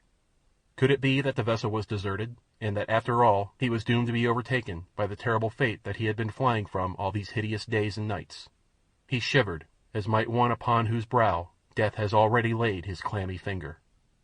Yet he did not cease to paddle frantically toward the steamer, and at last, after what seemed an eternity, the bow of the dugout bumped against the timbers of the Kincaid. Over the ship's side hung a monkey ladder, but as the Russian grasped it to ascend to the deck, he heard a warning challenge from above, and looking up, gazed into the cold, relentless muzzle of a rifle. After Jane Clayton, with rifle leveled at the breast of Rokoff, had succeeded in holding him off until the dugout in which she had taken refuge had drifted out upon the bosom of the Ugambi beyond the man's reach, she had lost no time in paddling to the swiftest sweep of the channel, nor did she for long days and weary nights cease to hold her craft to the most rapidly moving part of the river, except when during the hottest hours of the day she had been wont to drift as the current would take her, lying prone in the bottom of the canoe, her face sheltered from the sun with a great palm leaf. Thus only did she gain rest upon the voyage. At other times she continually sought to augment the movement of the craft by wielding the heavy paddle.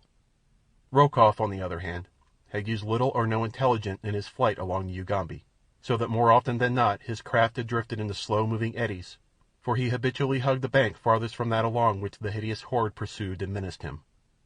Thus it was that though he had put out upon the river but a short time subsequent to the girl, yet she had reached the bay fully 2 hours ahead of him. When she had first seen the anchored ship upon the quiet water, Jane Clayton's heart had beat fast with hope and thanksgiving, but as she drew closer to the craft and saw that it was the Kincaid, her pleasure gave place to the greatest misgivings. It was too late, however, to turn back, for the current that carried her toward the ship was much too strong for her muscles. She could not have forced the heavy dugout upstream against it, and all that was left her was to attempt either to make the shore without being seen by those upon the deck of the Kincaid, or to throw herself upon their mercy. otherwise she must be swept out to sea.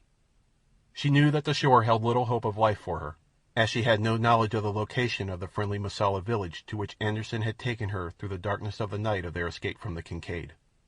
With Rokoff away from the steamer, it might be possible that by offering those in charge a large reward they could be induced to carry her to the nearest civilized port. It was worth risking, if she could make the steamer at all. The current was bearing her swiftly down the river, and she found that only by dint of the utmost exertion could she direct the awkward craft toward the vicinity of the Kincaid. Having reached the decision to board the steamer, she now looked to it for aid, but to her surprise the decks appeared to be empty, and she saw no sign of life aboard the ship. The dugout was drawing closer and closer to the bow of the vessel, and yet no hail came over the side from any lookout aboard. In a moment more, Jane realized, she would be swept beyond the steamer, and then, unless they lowered a boat to rescue her, she would be carried far out to sea by the current and the swift ebb tide that was running. The young woman called loudly for assistance, but there was no reply other than the shrill scream of some savage beast upon the jungle-shrouded shore. Frantically, Jane wielded the paddle in an effort to carry her craft close alongside the steamer. For a moment it seemed that she should miss her goal by but a few feet, but at the last moment the canoe swung close beneath the steamer's bow, and Jane barely managed to grasp the anchor chain.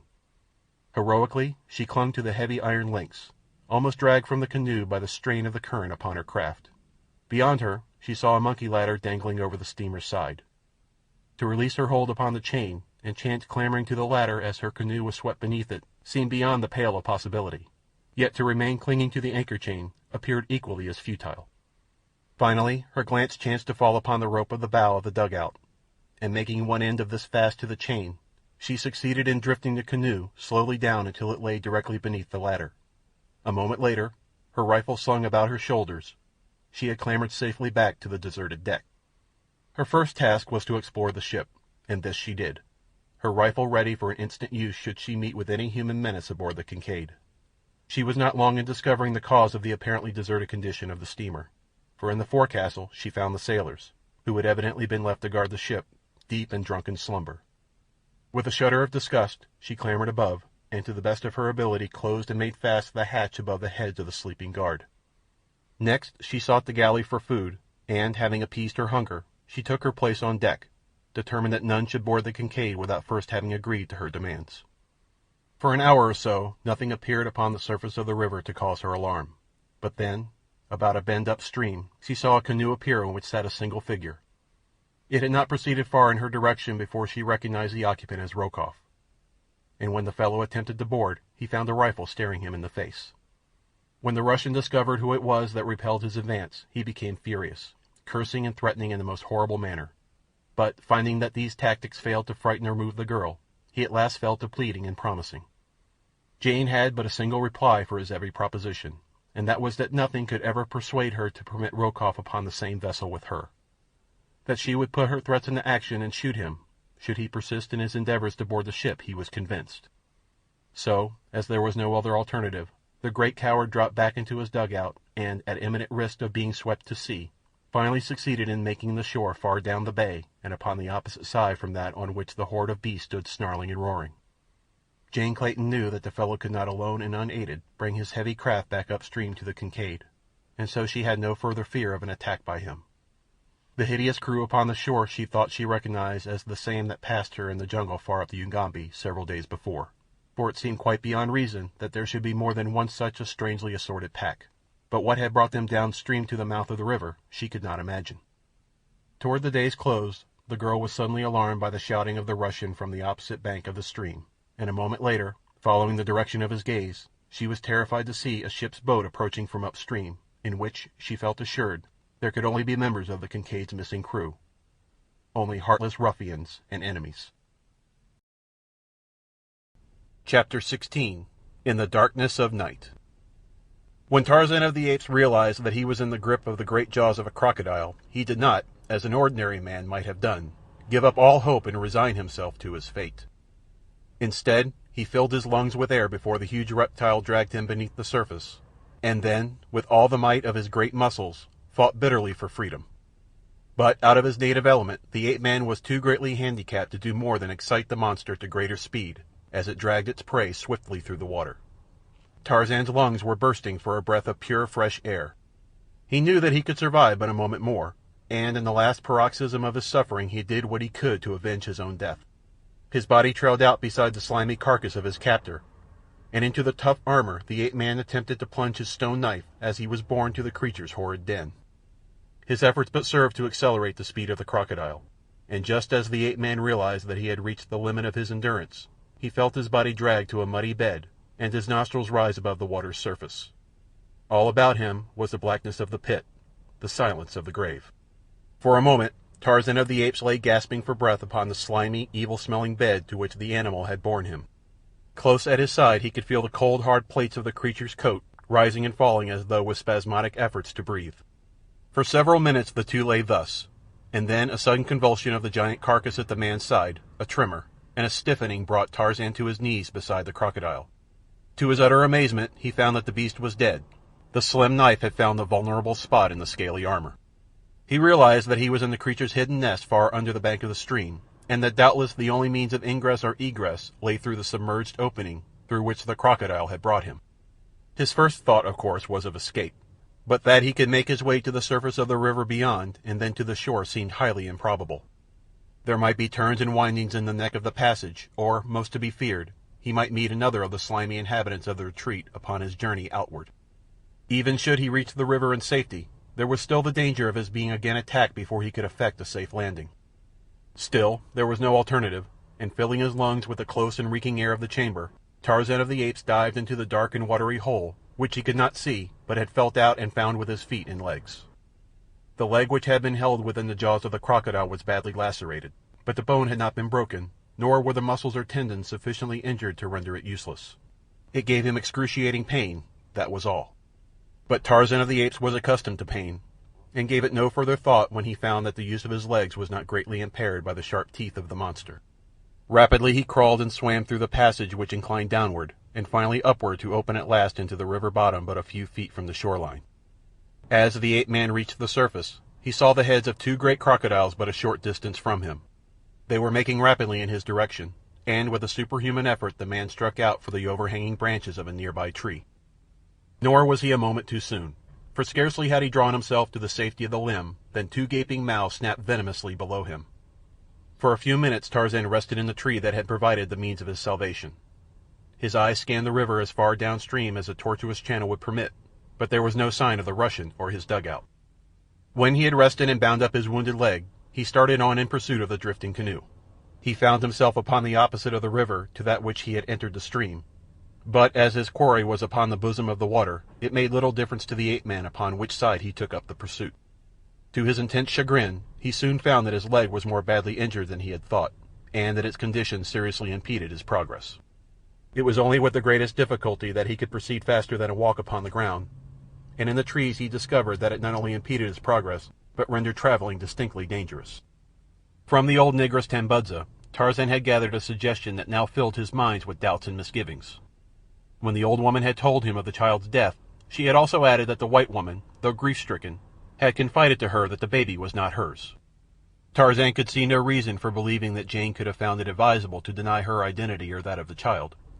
The only explanation that he could put upon the matter was that, after all, the white woman who had accompanied the son and the Swede into the jungle fastness of the interior had not been Jane at all. The more he gave thought to the problem, the more firmly convinced he became that his son was dead and that his wife was still safe in London, and in ignorance of the terrible fate that had overtaken her firstborn. After all, then, his interpretation of Rokoff's sinister taunt had been erroneous, and he had been bearing the burden of a double apprehension needlessly. At least so thought the ape-man. From this belief he garnered some slight surcease from the numbing grief that the death of his little son had thrust upon him. And such a death! Even the savage beast that was the real Tarzan, inured to the sufferings and horrors of the grim jungle, shuddered as he contemplated the hideous fate that had overtaken the innocent child. As he made his way painfully towards the coast, he let his mind dwell so constantly upon the frightful crimes which the Russian had perpetrated against his loved ones that the great scar upon his forehead stood out almost continuously in the vivid scarlet that marked the man's most relentless and bestial moods of rage. At times he startled even himself and sent the lesser creatures of the wild jungle scampering to their hiding places as involuntary roars and growls grumbled from his throat. Could he but lay his hands upon the Russian! Twice upon the way to the coast, bellicose natives ran threateningly from their villages to bar his further progress, But when the awful cry of the bull ape thundered upon their affrighted ears, and the great white giant charged bellowing upon them, they had turned and fled into the bush, nor ventured thence until he had safely passed. Though his progress seemed tantalizingly slow to the ape-man, whose idea of speed had been gained by such standards as the lesser apes attain, he made, as a matter of fact, almost as rapid progress as the drifting canoe that bore Rokoff on ahead of him, so that he came to the bay and within sight of the ocean just after darkness had fallen upon the same day that Jane Clayton and the Russian ended their flights from the interior. The darkness lowered so heavily upon the black river and the encircling jungle that Tarzan, even with eyes accustomed to much use after dark, could make out nothing a few yards from him.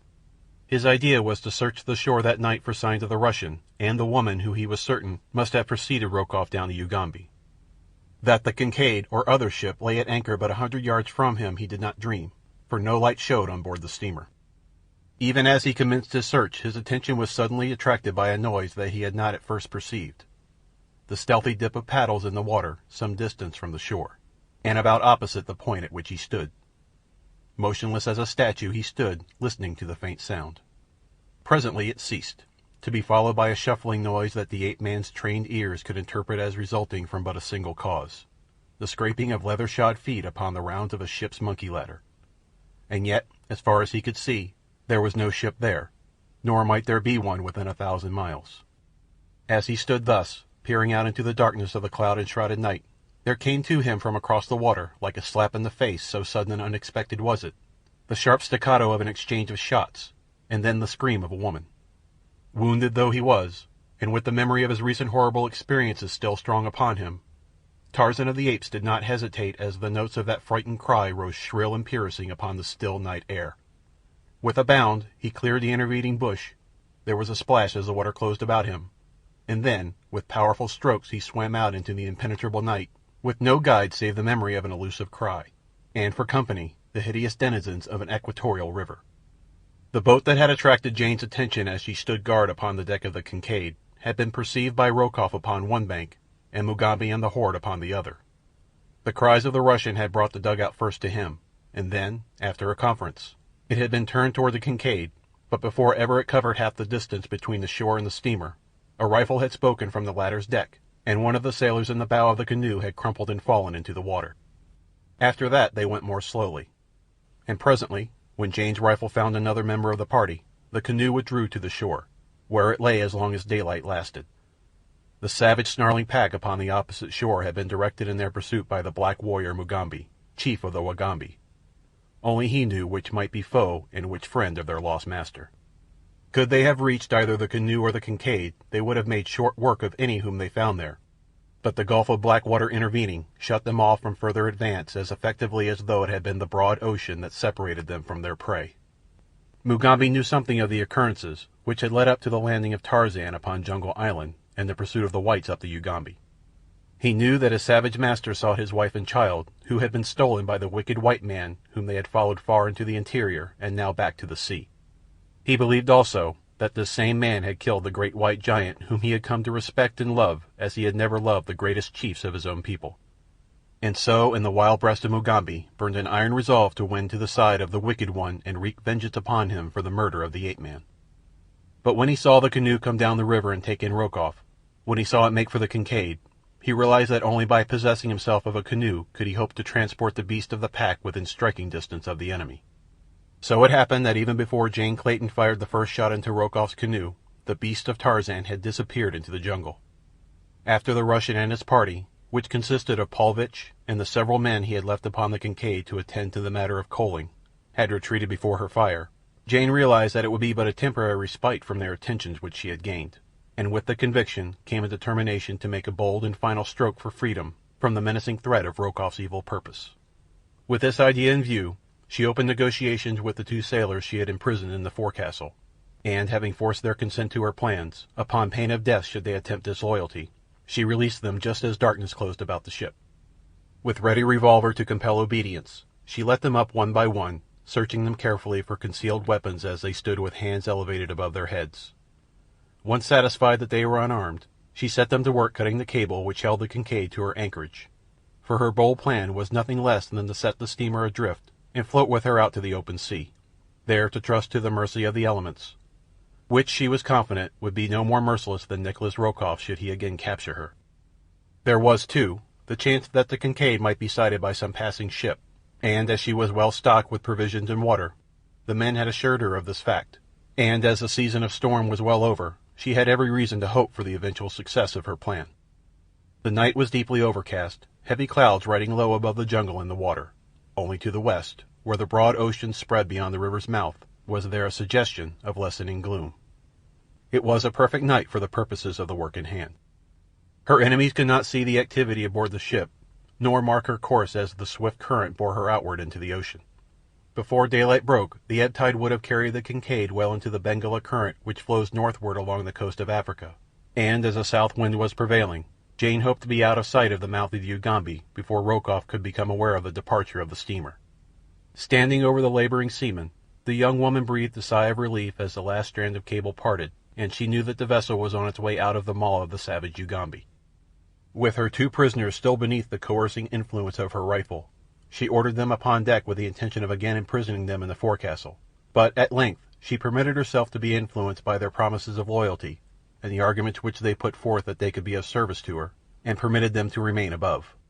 For a few minutes the Kincaid drifted rapidly with the current, and then, with a grinding jar, she stopped in midstream. The ship had run upon a low-lying bar that split the channel about a quarter of a mile from the sea. For a moment she hung there, and then, swinging round to her bow pointed toward the shore, she broke adrift once more. At the same instant, just as Jane Clayton was congratulating herself that the ship was once more free, there fell upon her ears from a point up the river about where the Kincaid had been anchored the rattle of musketry and a woman's scream, shrill, piercing, fear-laden. The sailors heard the shots with certain conviction that they announced the coming of their employer, and as they had no relish for the plan that would consign them to the deck of a drifting derelict, they whispered together a hurried plan to overcome the young woman and hail Rokoff and their companions to their rescue. It seemed that fate would play into their hands, for, with the reports of the guns, Jane Clayton's attention had been distracted from her unwilling assistants, and instead of keeping one eye upon them as she had intended doing, she ran to the bow of the Kincaid to peer through the darkness toward the source of the disturbance upon the river's bosom. Seeing that she was off her guard, the 2 sailors crept stealthily upon her from behind. The scraping upon the deck of the shoes of one of them startled the girl into a sudden apprehension of her danger, but the warning had come too late. As she turned, both men leaped upon her and bore her to the deck, and as she went down beneath them she saw, outlined against the lesser gloom of the ocean, the figure of another man clamber over the side of the Kincaid. After all her pains, her heroic struggle for freedom had failed. With a stifled sob, she gave up the unequal battle. Chapter 17. On the Deck of the Kincaid. When Mugambi had turned back into the jungle with the pack, he had a definite purpose in view. It was to obtain a dugout wherewith to transport the Beast of Tarzan to the side of the Kincaid. Nor was he long in coming upon the object which he sought. Just at dusk, he found a canoe moored to the bank of a small tributary of the Ugambi at a point where he had felt certain that he should find one. Without loss of time, he plied his hideous fellows into the craft and shoved out into the stream. So quickly had they taken possession of the canoe that the warrior had not noticed that it was already occupied. The huddled figures sleeping in the bottom had entirely escaped his observation in the darkness of the night that had now fallen. But no sooner were they afloat than a savage growling from one of the apes directly ahead of him in the dugout attracted his attention to a shivering and cowering figure that trembled between him and the great anthropoid. To Mugambi's astonishment, he saw that it was a native woman. With difficulty he kept the ape from her throat, and after a time succeeded in quelling her fears. It seemed that she had been fleeing from marriage with an old man she loathed, and had taken refuge for the night in the canoe she had found upon the river's edge. Mugambi did not wish her presence, but there she was, and rather than lose time by returning her to the shore, the black permitted her to remain on board the canoe. As quickly as his awkward companions could paddle the dugout downstream toward the Ugambi and the Kincaid, they moved through the darkness. It was with difficulty that Mugambi could make out the shadowy form of the steamer, but as he had it between himself and the ocean, it was much more apparent than to one upon either shore of the river. As he approached it, he was amazed to note that it seemed to be receding from him, and finally he was convinced that the vessel was moving downstream. Just as he was about to urge his creatures to renewed efforts to overtake the steamer, the outline of another canoe burst suddenly into view not 3 yards from the bow of his own craft. At the same instant, the occupants of the stranger discovered the proximity of Mugambi's horde, but they did not at first recognize the nature of the fearful crew. A man in the bow of the oncoming boat challenged them just as the two dugouts were about to touch. For answer came the menacing growl of a panther, and the fellow found himself gazing into the flaming eyes of Sheeta, who had raised himself with his forepaws upon the bow of the boat, ready to leap upon the occupants of the other craft. Instantly Rokoff realized the peril that confronted him and his fellows. He gave a quick command to fire upon the occupants of the other canoe, and it was this volley and the scream of the terrified native woman in the canoe with Mugambi that both Tarzan and Jane had heard. Before the slower and less skilled paddlers in Mugambi's canoe could press their advantage and effect the boarding of the enemy, the latter had turned swiftly downstream and were paddling for their lives in the direction of the Kincaid, which was now visible to them. The vessel, after striking upon the bar, had swung loose again into a slow-moving eddy, which returns upstream close to the southern shore of the Ugambi, only to circle out once more and join the downward flow 100 yards or so farther up. Thus the Kincaid was returning Jane Clayton directly into the hands of her enemies. It so happened that as Tarzan sprang into the river the vessel was not visible to him, and as he swam out into the night he had no idea that a ship drifted so close at hand. He was guided by the sounds which he could hear coming from the two canoes. As he swam he had vivid recollections of the last occasion upon which he had swum in the waters of the Ugambi, and with them a sudden shudder shook the frame of the giant. But, though he twice felt something brush against his legs from the slimy depths below him, nothing seized him, and of a sudden he quite forgot about crocodiles in the astonishment of seeing a dark mass loom suddenly before him where he had still expected to find the open river. So close was it that a few strokes brought him up to the thing, when to his amazement his outstretched hand came in contact with the ship's side.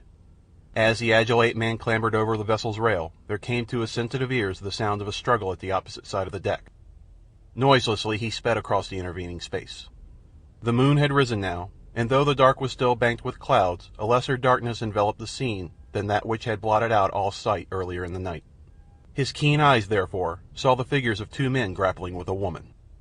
That it was the woman who had accompanied Anderssen toward the interior he did not know, though he suspected as much, as he was now quite certain that this was the deck of the Kincaid upon which chance had led him. But he wasted little time in idle speculation. There was a woman in danger of harm from two ruffians, which was enough excuse for the ape-man to project his giant thews into the conflict without further investigation. The first that either of the sailors knew that there was a new force at work upon the ship was the falling of a mighty hand upon a shoulder of each. As if they had been in a grip of a flywheel, they were jerked suddenly from their prey. "What means this?" asked a low voice in their ears. They were given no time to reply, however, for at the sound of that voice the young woman had sprung to her feet and, with a little cry of joy, leaped toward their assailant. "Tarzan!" she cried. The ape-man hurled the two sailors across the deck, where they rolled, stunned and terrified, into the scuppers upon the opposite side, and with an exclamation of incredulity gathered the girl into his arms. Brief, however, were the moments for their greeting. Scarcely had they recognized one another than the clouds above them parted to show the figures of a half-dozen men clambering over the side of the Kincaid to the steamer's deck. Foremost among them was the Russian. As the brilliant rays of the equatorial moon lighted the deck, and he realized that the man before him was Lord Greystoke, he screamed hysterical commands to his followers to fire upon the two.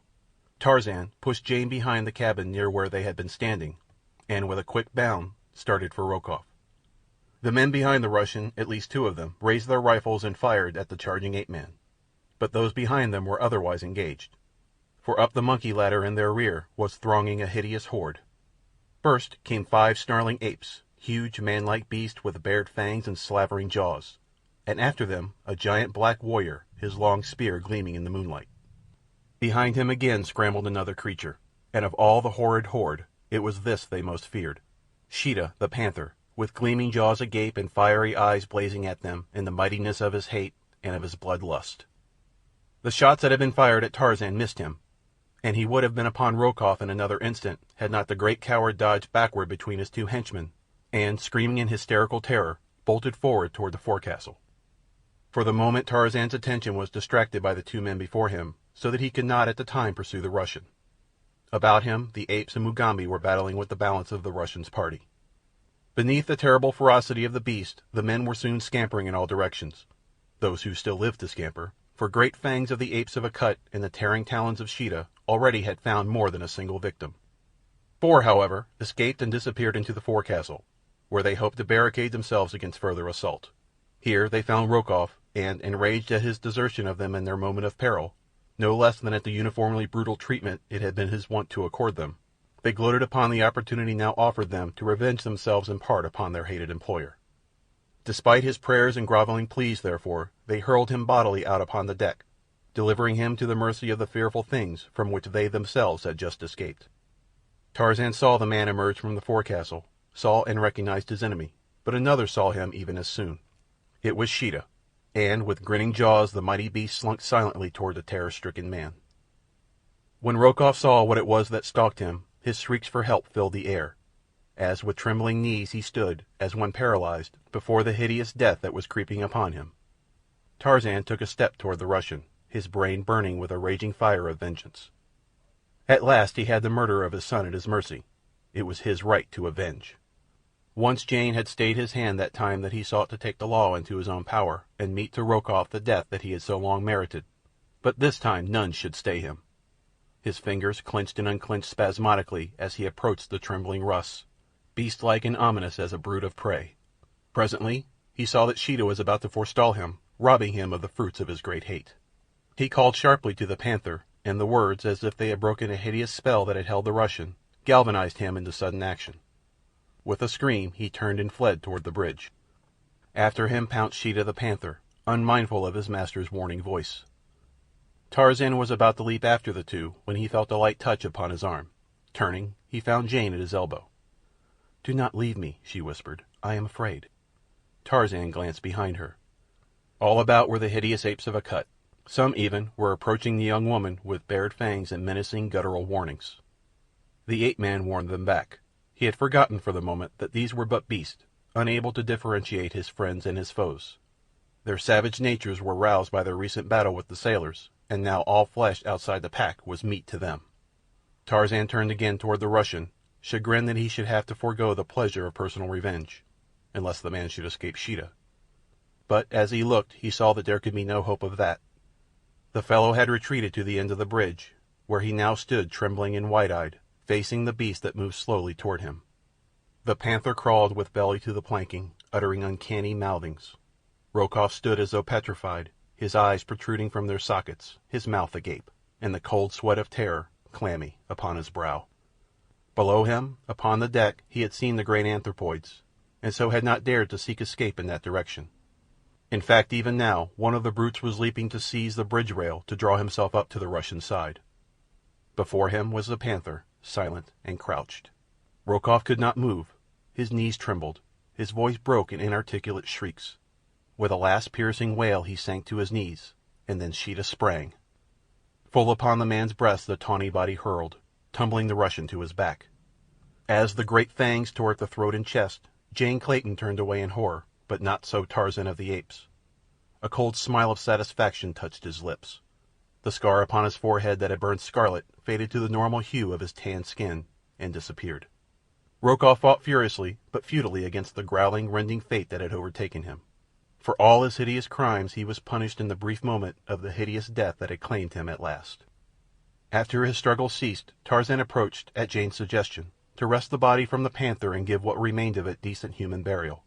But the great cat rose snarling above its kill, threatening even the master it loved in its savage way, so that rather than kill his friend of the jungle, Tarzan was forced to relinquish his intentions. All that night Sheeta the panther crouched upon the grisly thing that had been Nikolas Rokoff. The bridge of the Kincaid was slippery with blood.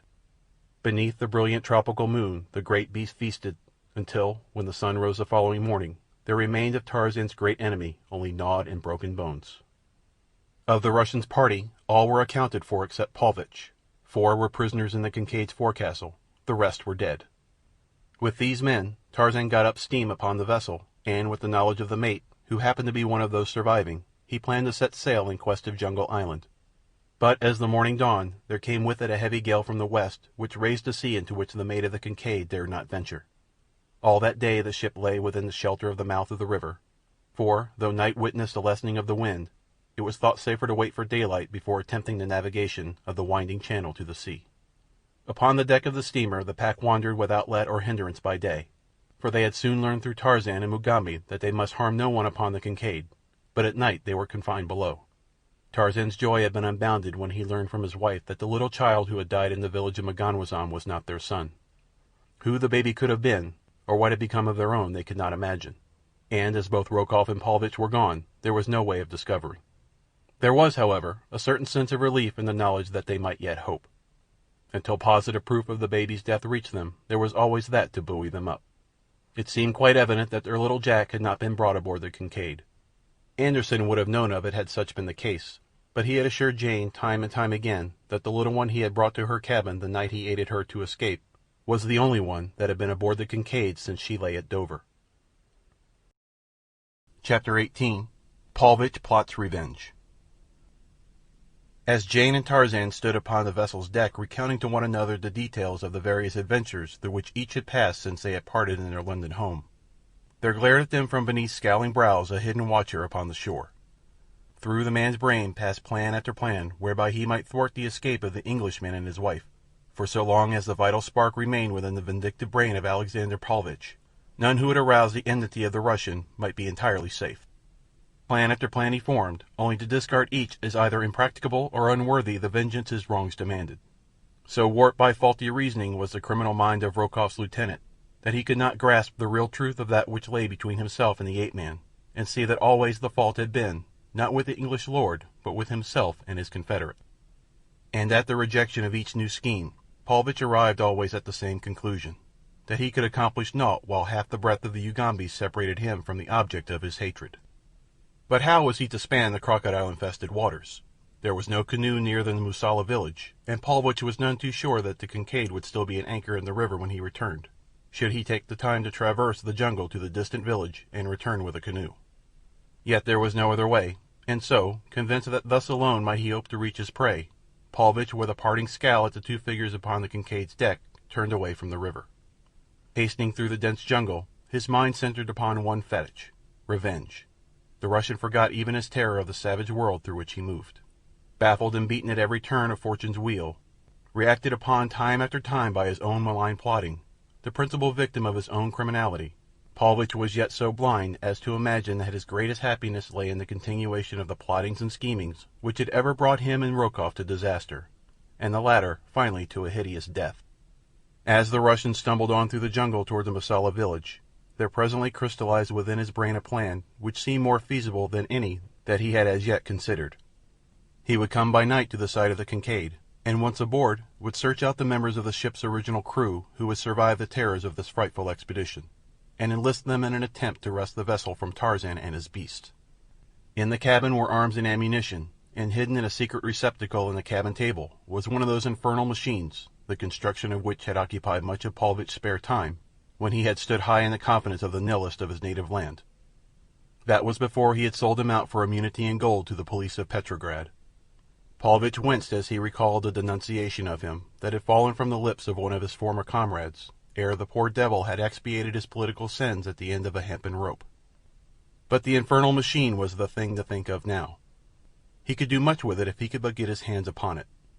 Within the little hardwood case hidden in the cabin table rested sufficient potential destructiveness to wipe out in the fraction of a second every enemy aboard the Kincaid.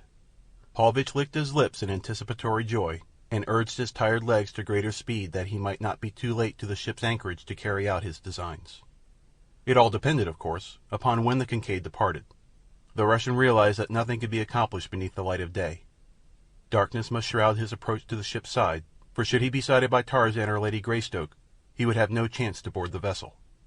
The gale that was blowing was, he believed, the cause of the delay in getting the Kincaid under way, and if it continued to blow until night, then the chances were all in his favor, for he knew that there was little likelihood of the ape-man attempting to navigate the tortuous channel of the Ugambi, while darkness lay upon the surface of the water, hiding the many bars and the numerous small islands which are scattered over the expanse of the river's mouth.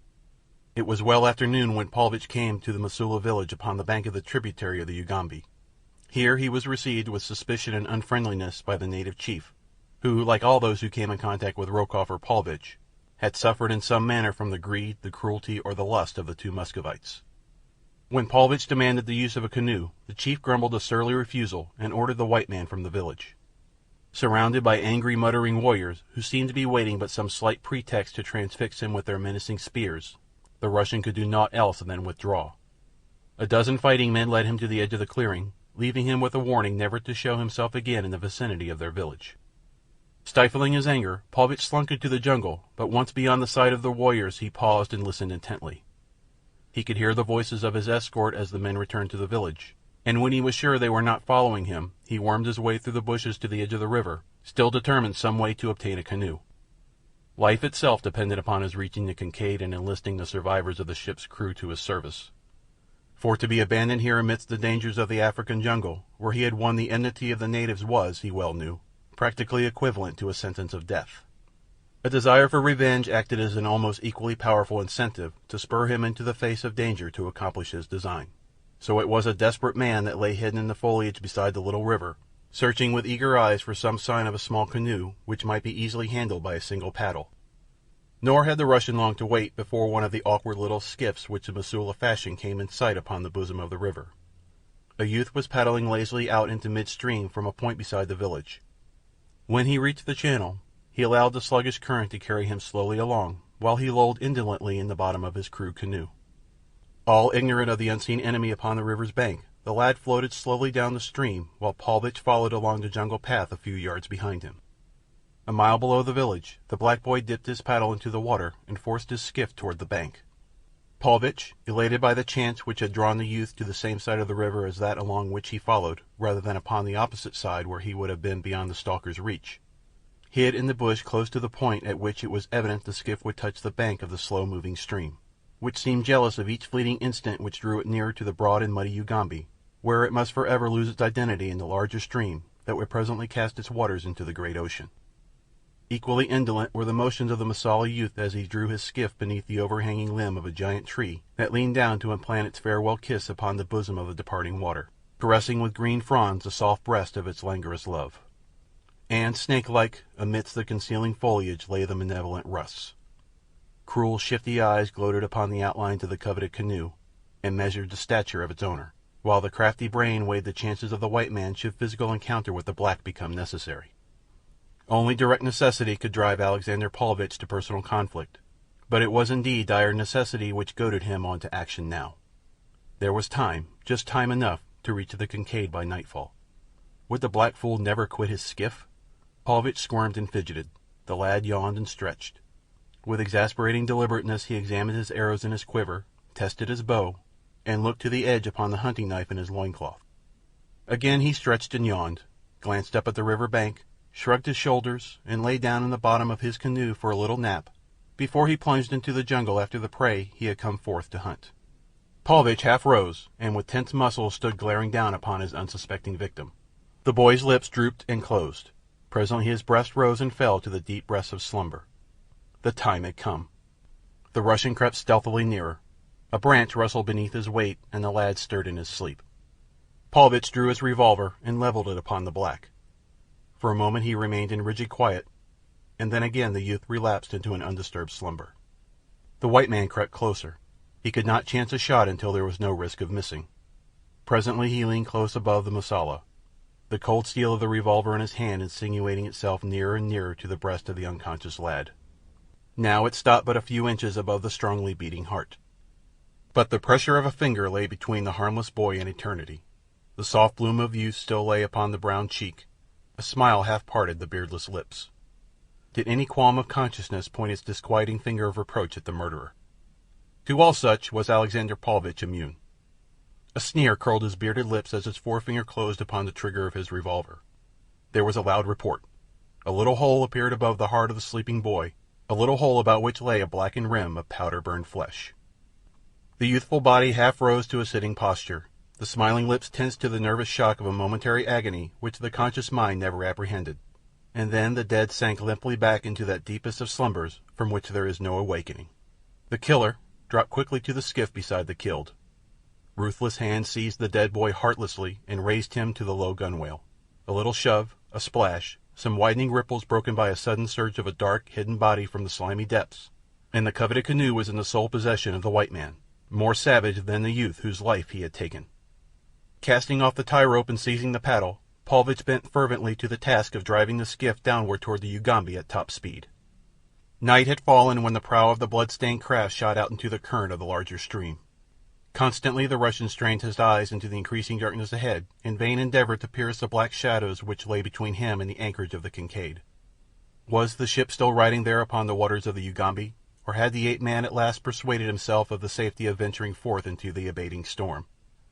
As Paulvitch forged ahead with the current, he asked himself these questions and many more beside, not the least disquieting of which were those which related to his future, should it chance that the Kincaid had already steamed away, leaving him to the merciless horrors of the savage wilderness. In the darkness it seemed to the paddler that he was fairly flying over the water, and he had become convinced that the ship had left her moorings, and that he had already passed the spot at which she had lain earlier in the day, when there appeared before him beyond the projecting point which he had just rounded the flickering light from a ship's lantern.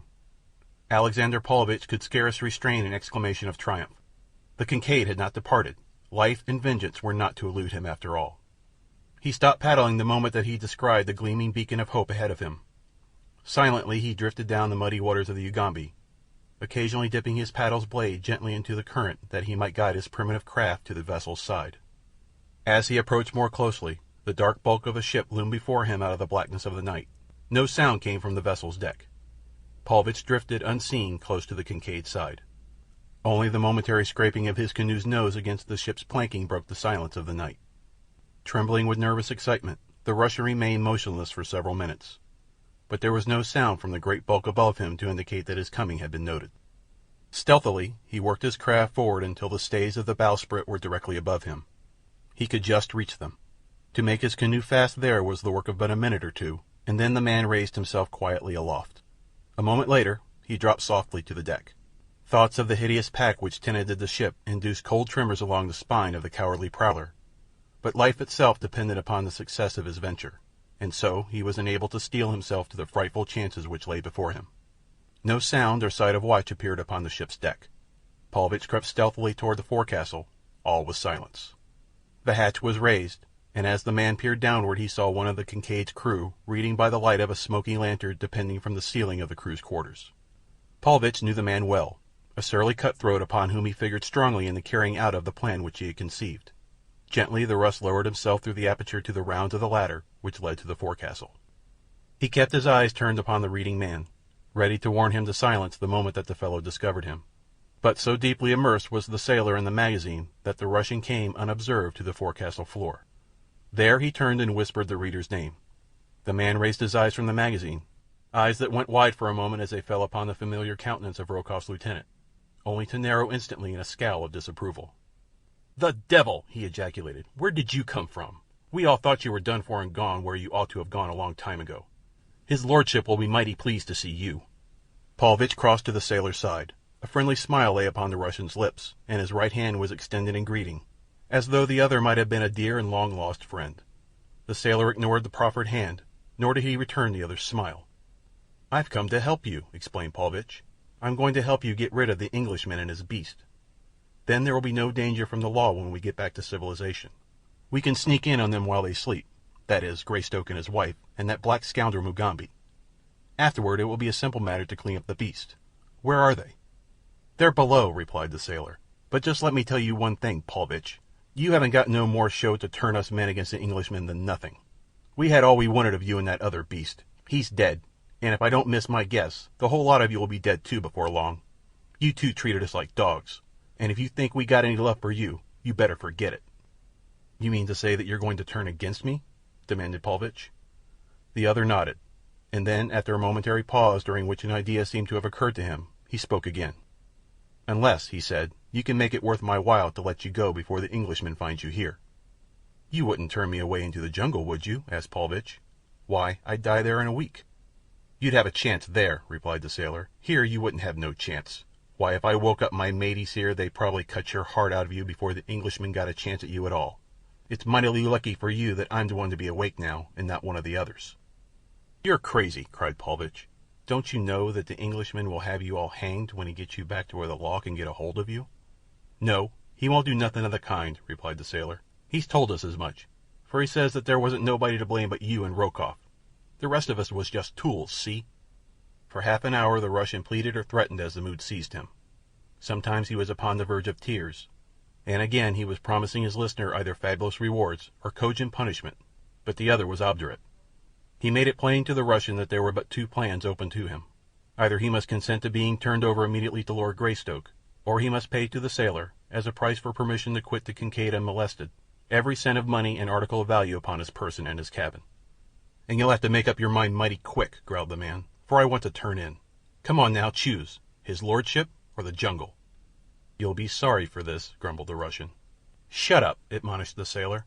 "If you get funny I may change my mind and keep you here after all."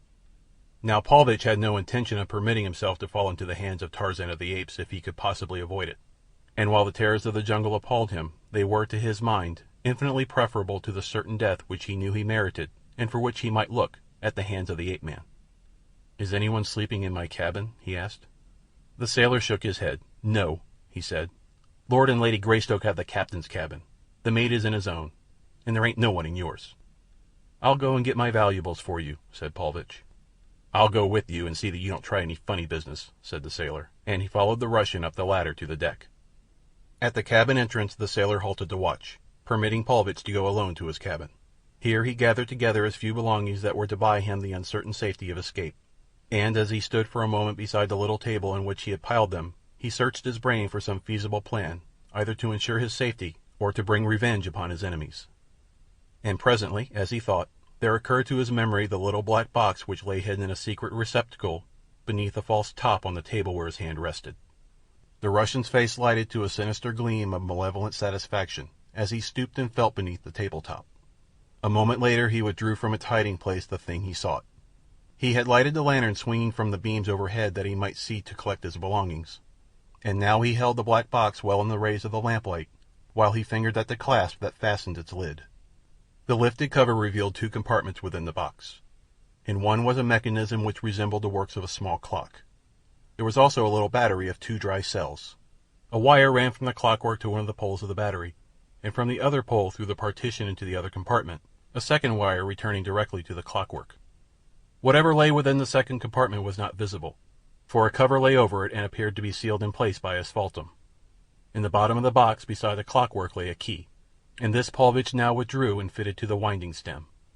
Gently he turned the key, muffling the noise of the winding operation by throwing a couple of articles of clothing over the box. All the time he listened intently for any sound which might indicate that the sailor or another were approaching his cabin, but none came to interrupt his work. When the winding was completed, the Russian set a pointer upon a small dial at the side of the clockwork, and then he replaced the cover upon the black box, and returned the entire machine to its hiding place in the table. A sinister smile curled the man's bearded lips as he gathered up his valuables, blew out the lamp, and stepped from his cabin to the side of the waiting sailor. "Here are my things," said the Russian. "Now let me go." "I'll first take a look in your pockets," replied the sailor. "You might have overlooked some trifling thing that won't be of no use to you in the jungle, but that'll come in mighty handy to a poor sailorman in London. Ah, just as I feared," he ejaculated an instant later as he withdrew a roll of banknotes from Paulvitch's inside coat pocket. The Russian scowled, muttering an imprecation, but nothing could be gained by argument, and so he did his best to reconcile himself to his loss in the knowledge that the sailor would never reach London to enjoy the fruits of his thievery. It was with considerable difficulty that Paulvitch restrained a consuming desire to taunt the man with a suggestion of the fate that would presently overtake him and the other members of the Kincaid's company. But fearing to arouse the fellow's suspicion, he crossed the deck and lowered himself in silence to his canoe. A minute or two later he was paddling toward the shore to be swallowed up in the darkness of the jungle night, and the terrors of the hideous existence from which, could he have had even the slight foreknowledge of what awaited him in the long years to come, he would have fled to the certain death of the open sea rather than endure it. The sailor, having made sure that Paulvitch had departed, returned to the forecastle, where he hid away his booty and returned to his bunk, while in the cabin that belonged to the Russian there ticked on and on through the silence of the night the little mechanism in the small black box, which held the unconscious sleepers upon the ill-starred Kincaid the coming vengeance of the thwarted Russian. Chapter 19. The Last of the Kincaid. Shortly after the break of day, Tarzan was on deck noting the condition of the weather. The wind had abated. The sky was cloudless. Every condition seemed ideal for the commencement of the return voyage to Jungle Island, where the beasts were to be left, and then home. The ape-man aroused the mate and gave instructions that the Kincaid sail at the earliest possible moment. The remaining members of the crew, safe in Lord Greystoke's assurance that they would not be prosecuted for their share in the villainies of the two Russians, hastened with cheerful alacrity to their several duties. The beasts, liberated from the confinement of the hold, wandered about the deck, not a little to the discomfiture of the crew, in whose minds there remained the still vivid picture of the savagery of the beast in conflict with those who had gone to their deaths beneath the fangs and talons, which even now seemed itching for the soft flesh of further prey.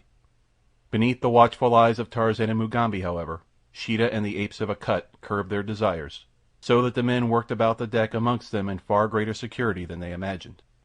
At last the Kincaid slipped down the Ugambi and ran out upon the shimmering waters of the Atlantic. Tarzan and Jane Clayton watched the verdure-clad shore receding in the ship's wake, and for once the ape-man left his native soil without one single pang of regret. No ship that sailed the seven seas could have borne him away from Africa to resume his search for his lost boy with half the speed that the Englishman could have desired, and the slow-moving Kincaid seemed scarce to move at all to the impatient mind of the bereaved father. Yet the vessel made progress even when she seemed to be standing still, and presently the low hills of Jungle Island became distinctly visible upon the western horizon ahead. In the cabin of Alexander Paulvitch the thing within the black box ticked, ticked, ticked, with apparently unending monotony, but yet second by second a little arm which protruded from the periphery of one of its wheels came nearer and nearer to another little arm which projected from the hand which Paulvitch had set at a certain point upon the dial beside the clockwork. When these two arms touched one another the ticking of the mechanism would cease forever. Jane and Tarzan stood upon the bridge looking out toward Jungle Island. The men were forward, also watching the land grow upward out of the ocean. The beast had sought the shade of the galley, where they were curled up in sleep. All was quiet and peace upon the ship and upon the waters. Suddenly, without warning, the cabin roof shot up into the air, a cloud of dense smoke puffed far above the Kincaid, there was a terrific explosion which shook the vessel from stem to stern. Instantly pandemonium broke loose upon the deck. The apes of Akut, terrified by the sound, ran hither and thither, snarling and growling. Sheeta leaped here and there, screaming out his startled terror in hideous cries that sent the ice of fear straight to the hearts of the Kincaid's crew. Mugambi, too, was trembling. Only Tarzan of the Apes and his wife retained their composure. Scarce had the debris settled than the ape-man was among the beasts, quieting their fears, talking to them in low, pacific tones, stroking their shaggy bodies and assuring them, as only he could, that the immediate danger was over. An examination of the wreckage showed that their greatest danger now lay in fire, for the flames were licking hungrily at the splintered wood of the wrecked cabin, and had already found a foothold upon the lower deck through a great jagged hole which the explosion had opened. By a miracle, no member of the ship's company had been injured by the blast, the origin of which remained for ever a total mystery to all but one, the sailor who knew that Paulvitch had been aboard the Kincaid and in his cabin the previous night. He guessed the truth, but discretion sealed his lips. It would, doubtless, fare none too well for the man who had permitted the arch-enemy of them all aboard the ship in the watches of the night, where later he might set an infernal machine to blow them all to kingdom come. No, the man decided that he would keep this knowledge to himself. As the flames gained headway, it became apparent to Tarzan that whatever had caused the explosion had scattered some highly inflammable substance upon the surrounding woodwork, for the water which they poured in from the pump seemed rather to spread than to extinguish the blaze. 15 minutes after the explosion, great black clouds of smoke were rising from the hold of the doomed vessel. The flames had reached the engine-room, and the ship no longer moved toward the shore. Her fate was as certain as though the waters had already closed above her charred and smoking remains. "It is useless to remain aboard her longer," remarked the ape-man to his mate. "There is no telling but there may be other explosions, and as we cannot hope to save her, the safest thing which we can do is take the boats without further loss of time and make land." Nor was there any alternative. Only the sailors could bring away any belongings, for the fire, which had not yet reached the forecastle, had consumed all in the vicinity of the cabin which the explosion had not destroyed. 2 boats were lowered, and as there was no sea the landing was made with infinite ease. Eager and anxious, the beasts of Tarzan sniffed the familiar air of their native island as the small boats drew in toward the beach, and scarce had their keels grated upon the sand than Sheeta and the apes of Akut were over the bows and racing swiftly toward the jungle. A half-sad smile curled the lips of the ape-man as he watched them go. "Goodbye, my friends," he murmured. "You have been good and faithful allies, and I shall miss you." "They will return, will they not, dear?" asked Jane Clayton at his side. "They may and they may not," replied the ape-man. "They have been ill at ease since they were forced to accept so many human beings into their confidence. Mugambi and I alone affected them less, for he and I are at best but half human. You, however, and the members of the crew are far too civilized for my beast. It is you whom they are fleeing. Doubtless they feel that they cannot trust themselves in the vicinity of so much perfectly good food without the danger that they may help themselves to a mouthful some time by mistake." Jane laughed. "I think they are just trying to escape you," she retorted. "You are always making them stop something which they see no reason why they should not do. Like little children they are, doubtless delighted at this opportunity to flee from the zone of parental discipline. If they come back, though, I hope they won't come by night." "Or come hungry, eh?" laughed Tarzan. For 2 hours after landing, the little party stood watching the burning ship which they had abandoned. Then there came faintly to them from across the water the sound of a second explosion. The Kincaid settled rapidly almost immediately thereafter, and sank within a few minutes. The cause of the second explosion was less a mystery than that of the first, the mate attributing it to the bursting of the boilers when the flames had finally reached them. But what had caused the first explosion was a subject of considerable speculation among the stranded company. Chapter 20. Jungle Island Again. The first consideration of the party was to locate fresh water and make camp, for all knew that their term of existence upon Jungle Island might be drawn out to months or even years. Tarzan knew the nearest water, and to this he immediately led the party. Here the men fell to work to construct shelters and rude furniture, while Tarzan went into the jungle after meat, leaving the faithful Mugambi and the Musala woman to guard Jane, whose safety he would never trust to any member of the Kincaid's cutthroat crew. Lady Greystoke suffered far greater anguish than any of the other castaways, for the blow to her hopes and her already cruelly lacerated mother heart lay not with her own privations but in the knowledge that she might now never be able to learn the fate of her firstborn, or do aught to discover his whereabouts, or ameliorate his condition, a condition which imagination naturally pictured in the most frightful forms. For 2 weeks the party divided the time amongst the various duties which had been allotted to each. A daylight watch was maintained from sunrise to sunset upon a bluff near the camp, a jutting shoulder of rock which overlooked the sea. Here, ready for instant lighting, was gathered a huge pile of dry branches, while from a lofty pole which they had set in the ground there floated an improvised distress signal fashioned from a red undershirt which belonged to the mate of the Kincaid. But never a speck upon the horizon that might be sail or smoke rewarded the tired eyes that in their endless hopeless vigil strained daily out across the vast expanse of ocean. It was Tarzan who suggested, finally, that they attempt to construct a vessel that would bear them back to the mainland. He alone could show them how to fashion rude tools, and when the idea had taken root in the minds of the men they were eager to commence their labors. But as time went on and the Herculean nature of their task became more and more apparent, they fell to grumbling and quarreling amongst themselves, so that to the other dangers were now added dissension and suspicion. More than ever before did Tarzan now fear to leave Jane among the half-brutes of the Kincaid's crew, but hunting he must do, for none other could so surely go forth and return with meat as he. Sometimes Mugambi spelled him at the hunting, but the black spear and arrows were never so sure of the results as the rope and knife of the ape-man. Finally the men shirked their work, going off into the jungle by twos to explore and to hunt. All this time the camp had seen no sign of Sheeta or a cut in the other great apes, though Tarzan had sometimes met them in the jungle as he hunted. As matters tended from bad to worse in the camp of the castaways upon the east coast of Jungle Island, another camp came into being upon the north coast. Here in a little cove lay a small schooner, the Chivalry, whose deck had but a few days since run red with the blood of her officers and the loyal members of her crew, for the Chivalry had fallen upon bad days when it had shipped such men as Gust and Momulla the Maori, and that arch-fiend Kai Shang of Fachan. There were others too, 10 of them all told, the scum of the South Sea ports, but Gust and Momulla and Kai Shang were the brains and cunning of the company. It was they who had instigated the mutiny, that they might seize and divide the catch of pearls which constituted the wealth of the Cowrie's cargo. It was Kai Shang who had murdered the captain as he lay asleep in his berth, and it had been Momulla the Maori who had led the attack upon the officer of the watch. Gust, after his own peculiar habit, had found the means to delegate to the others the actual taking of life.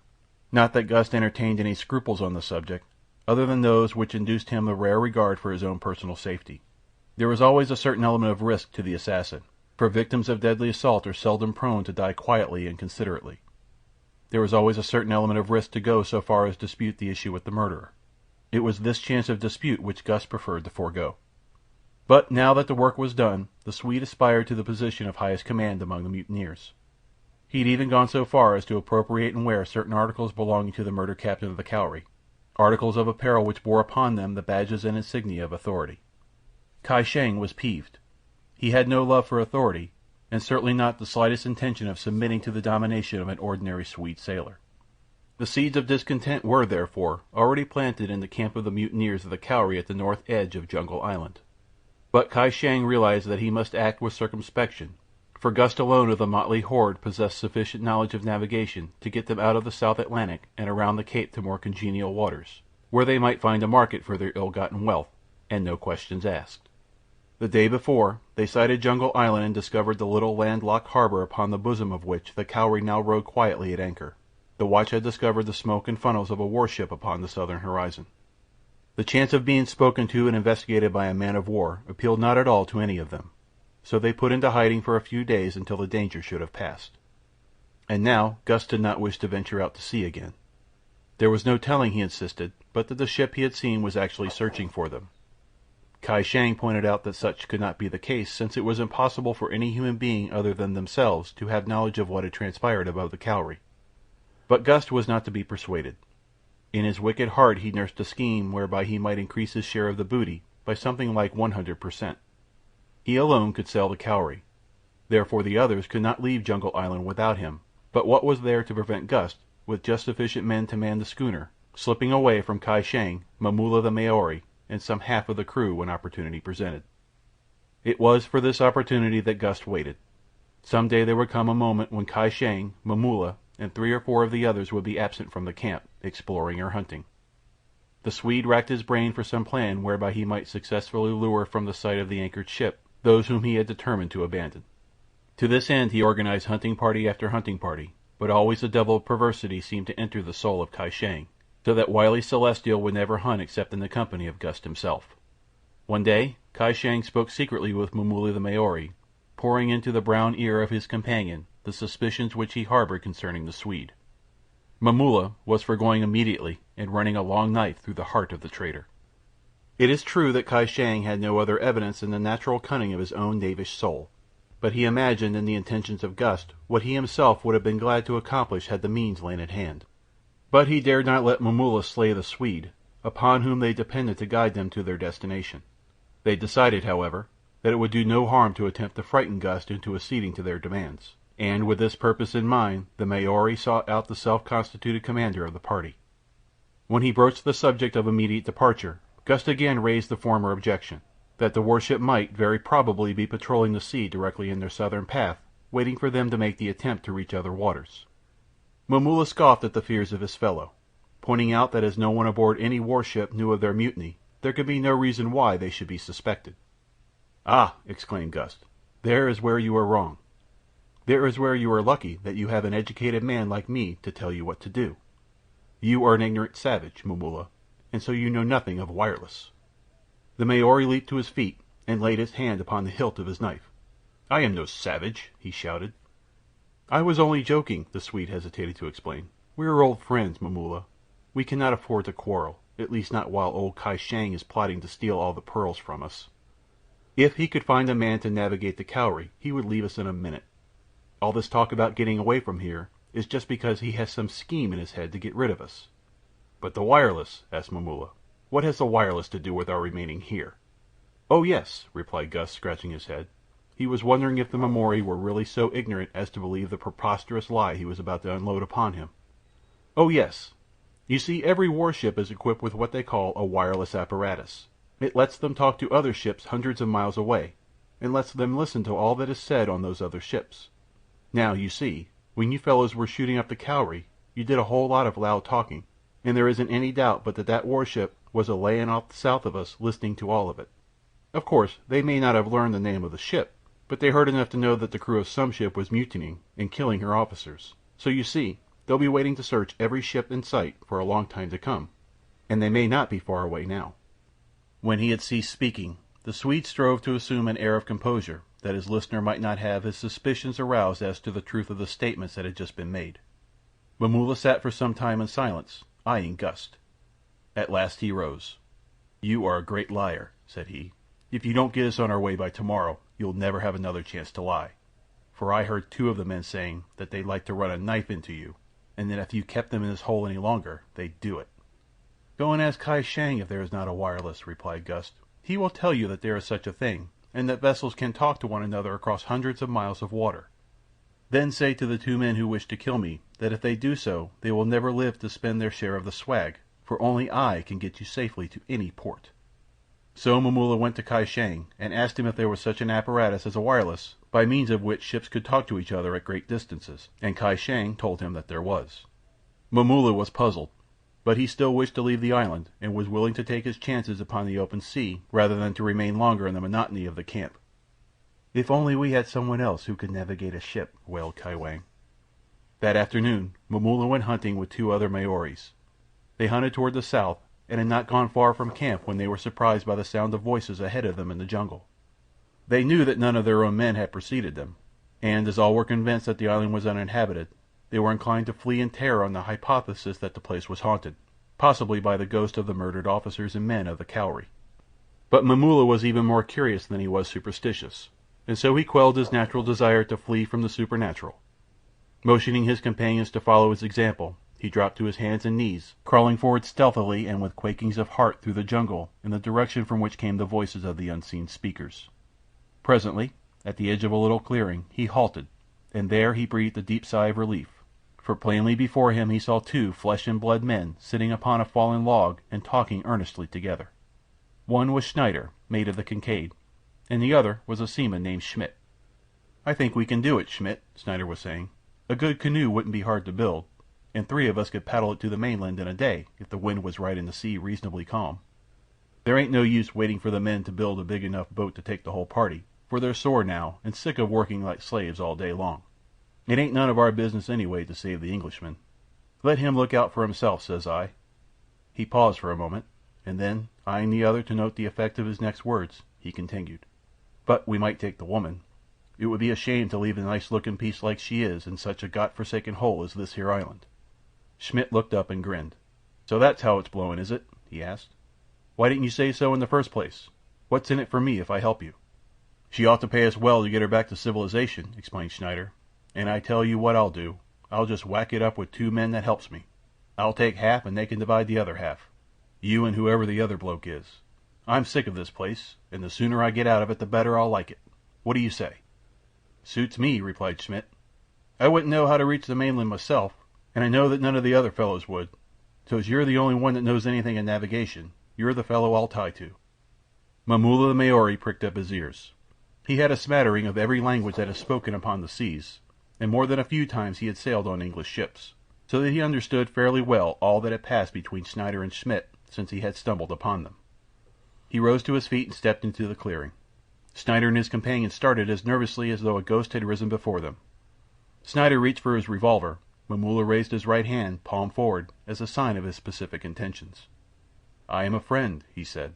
"I heard you, but do not fear that I will reveal what you have said. I can help you, and you can help me." He was addressing Schneider. "You can navigate a ship, but you have no ship. We have a ship, but no one to navigate it. If you come with us and ask no questions, we will let you take the ship where you will after you have landed us at a certain port, the name of which I will give you later. You can take the woman of whom you speak, and we will ask no questions either. Is it a bargain?" Schneider desired more information, and got as much as Momulla thought best to give him. Then the Maori suggested that they speak with Kai Shang. The 2 members of the Kincaid's company followed Momulla and his fellows to a point in the jungle close by the camp of the mutineers. Here Momulla hid them while he went in search of Kai Shang, first admonishing his Maori companions to stand guard over the 2 sailors, lest they change their minds and attempt to escape. Schneider and Schmidt were virtually prisoners, though they did not know it. Presently Momulla returned with Kai Shang, to whom he had briefly narrated the details of the stroke of good fortune that had come to them.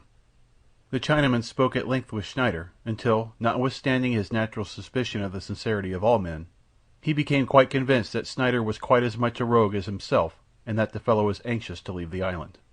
These 2 premises accepted, there could be little doubt that Schneider would prove trustworthy in so far as accepting the command of the Chivalry was concerned. After that, Kai Shang knew that he could find means to coerce the man into submission to his further wishes. When Schneider and Schmidt left them and set out in the direction of their own camp, it was with feelings of far greater relief than they had experienced in many a day. Now, at last, they saw a feasible plan for leaving the island upon a seaworthy craft. There would be no more hard labor at shipbuilding, and no risking their lives upon a crudely built makeshift that would be quite as likely to go to the bottom as it would to reach the mainland. Also, they were to have assistance in capturing the woman, or rather women, for when Momulla had learned that there was a black woman in the other camp, he had insisted that she be brought along as well as the white woman. As Kai Shang and Momulla entered their camp, it was with the realization that they no longer needed Gust. They marched straight to the tent in which they might expect to find him at that hour of the day.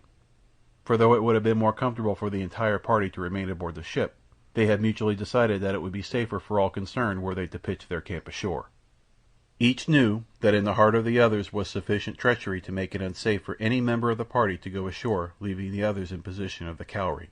So, not more than 2 or 3 men at a time were ever permitted aboard the vessel unless all the balance of the company was there too.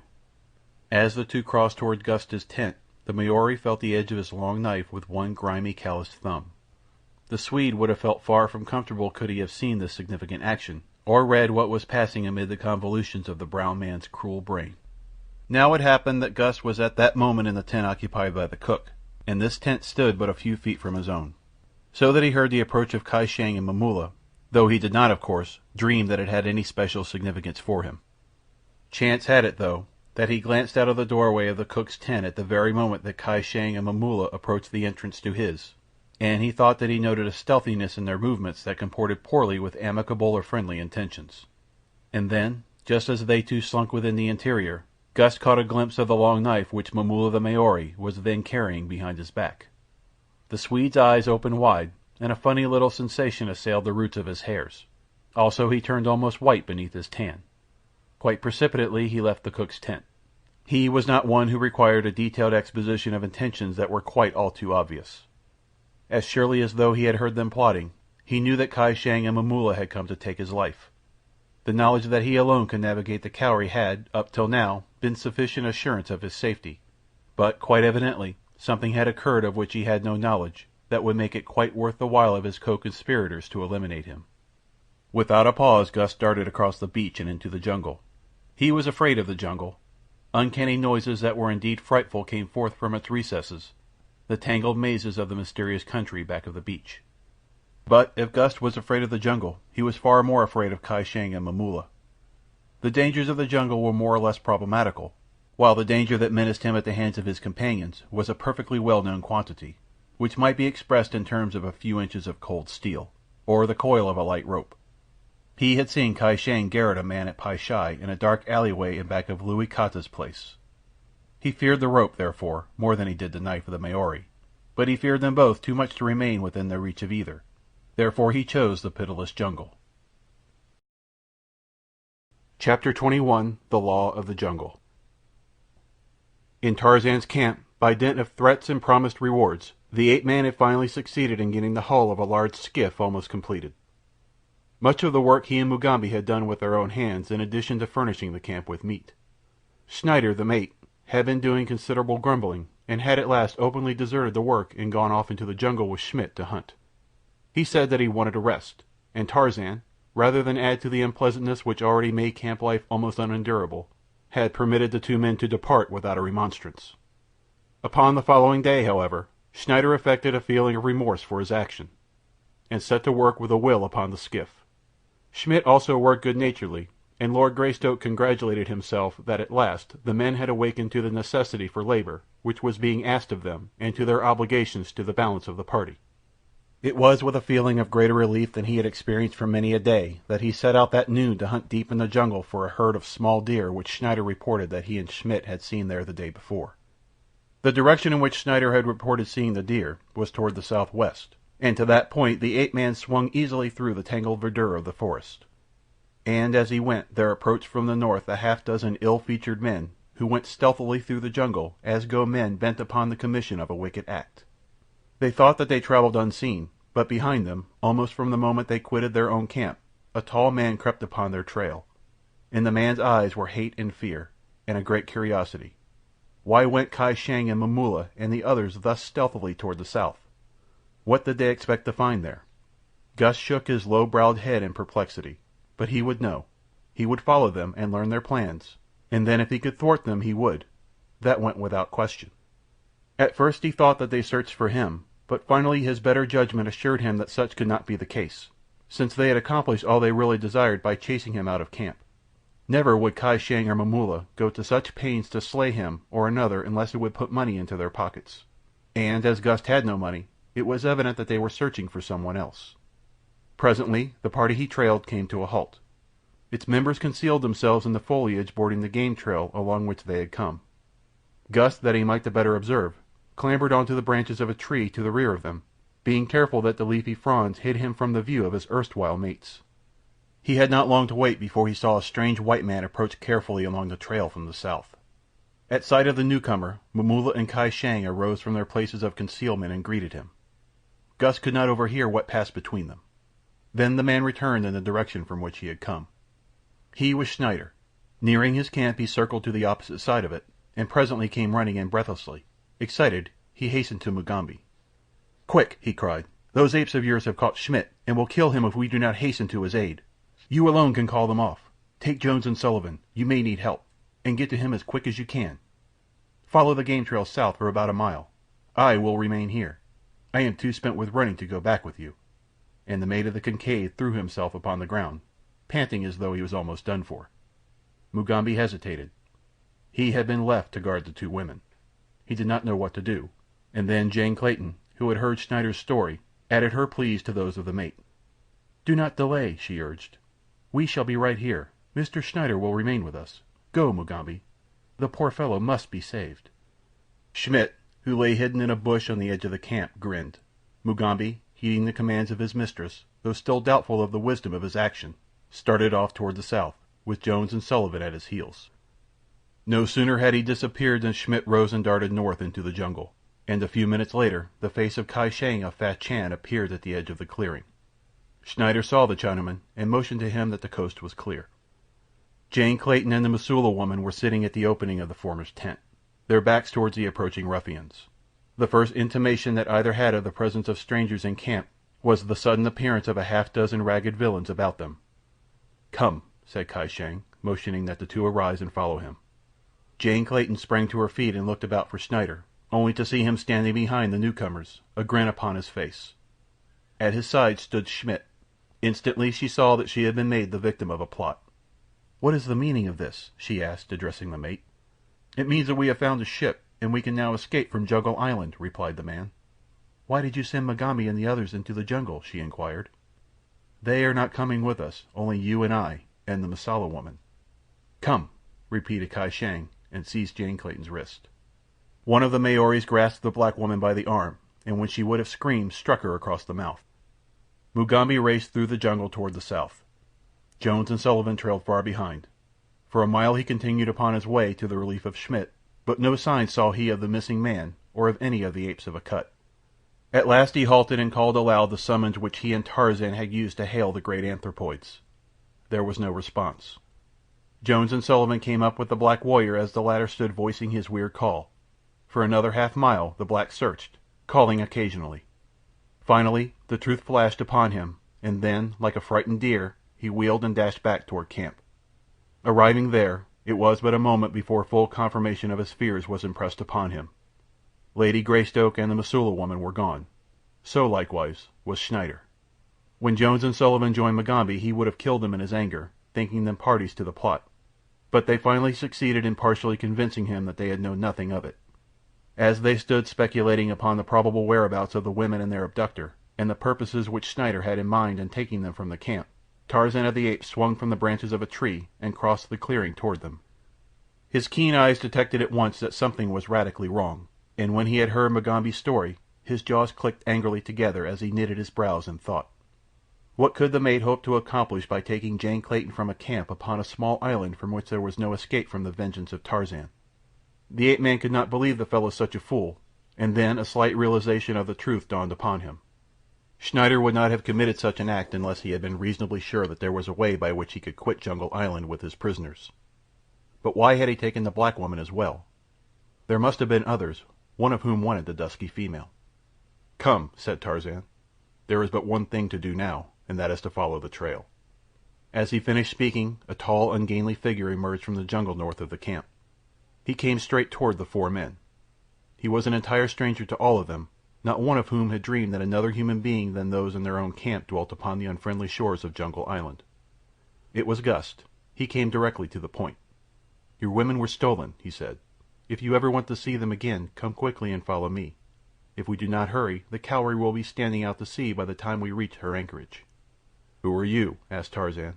"What do you know of the theft of my wife and the black woman?" "I heard Kai Shang and Momulla the Maori plot with 2 men of your camp. They had chased me from our camp and would have killed me. Now I will get even with them. Come."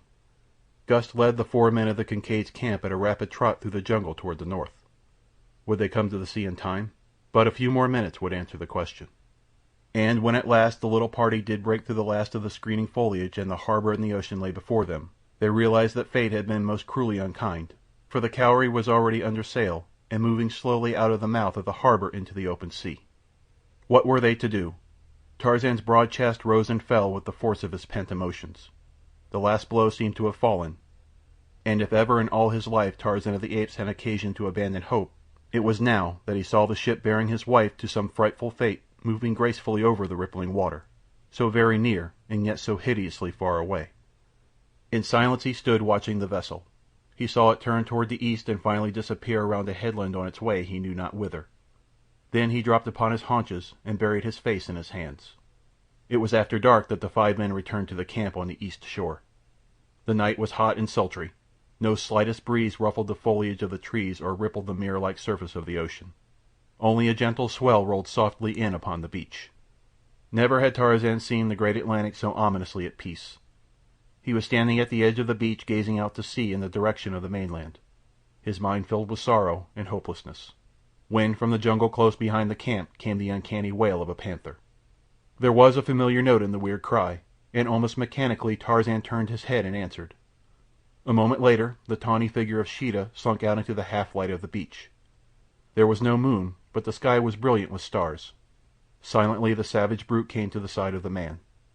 It had been long since Tarzan had seen his old fighting companion, but the soft purr was sufficient to assure him that the animal still recalled the bonds which had united them in the past.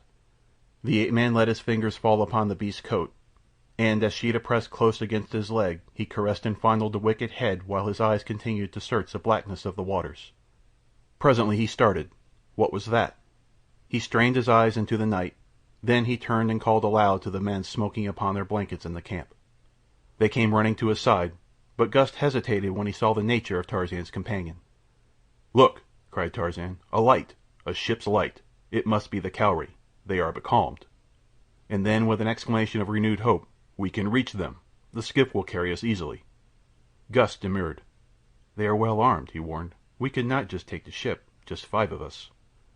"There are 6 now," replied Tarzan, pointing to Sheeta, "and we can have more still in a half-hour. Sheeta is the equivalent of 20 men, and the few others I can bring will add a full 100 to our fighting strength. You do not know them." The ape-man turned and raised his head toward the jungle, while there pealed from his lips, time after time, the fearsome cry of the bull-ape who would summon his fellows. Presently from the jungle came an answering cry, and then another and another. Gust shuddered. Among what sort of creatures had fate thrown him? Were not Kai Shang and Momulla to be preferred to this great white giant who stroked a panther and called to the beasts of the jungle? In a few minutes the apes of Akut came crashing through the underbrush and out upon the beach, while in the meantime the 5 men had been struggling with the unwieldy bulk of the skiff's hull. By dint of Herculean efforts they had managed to get it to the water's edge. The oars from the 2 small boats of the Kincaid, which had been washed away by an off-shore wind the very night that the party had landed, had been in use to support the canvas of the sailcloth tents.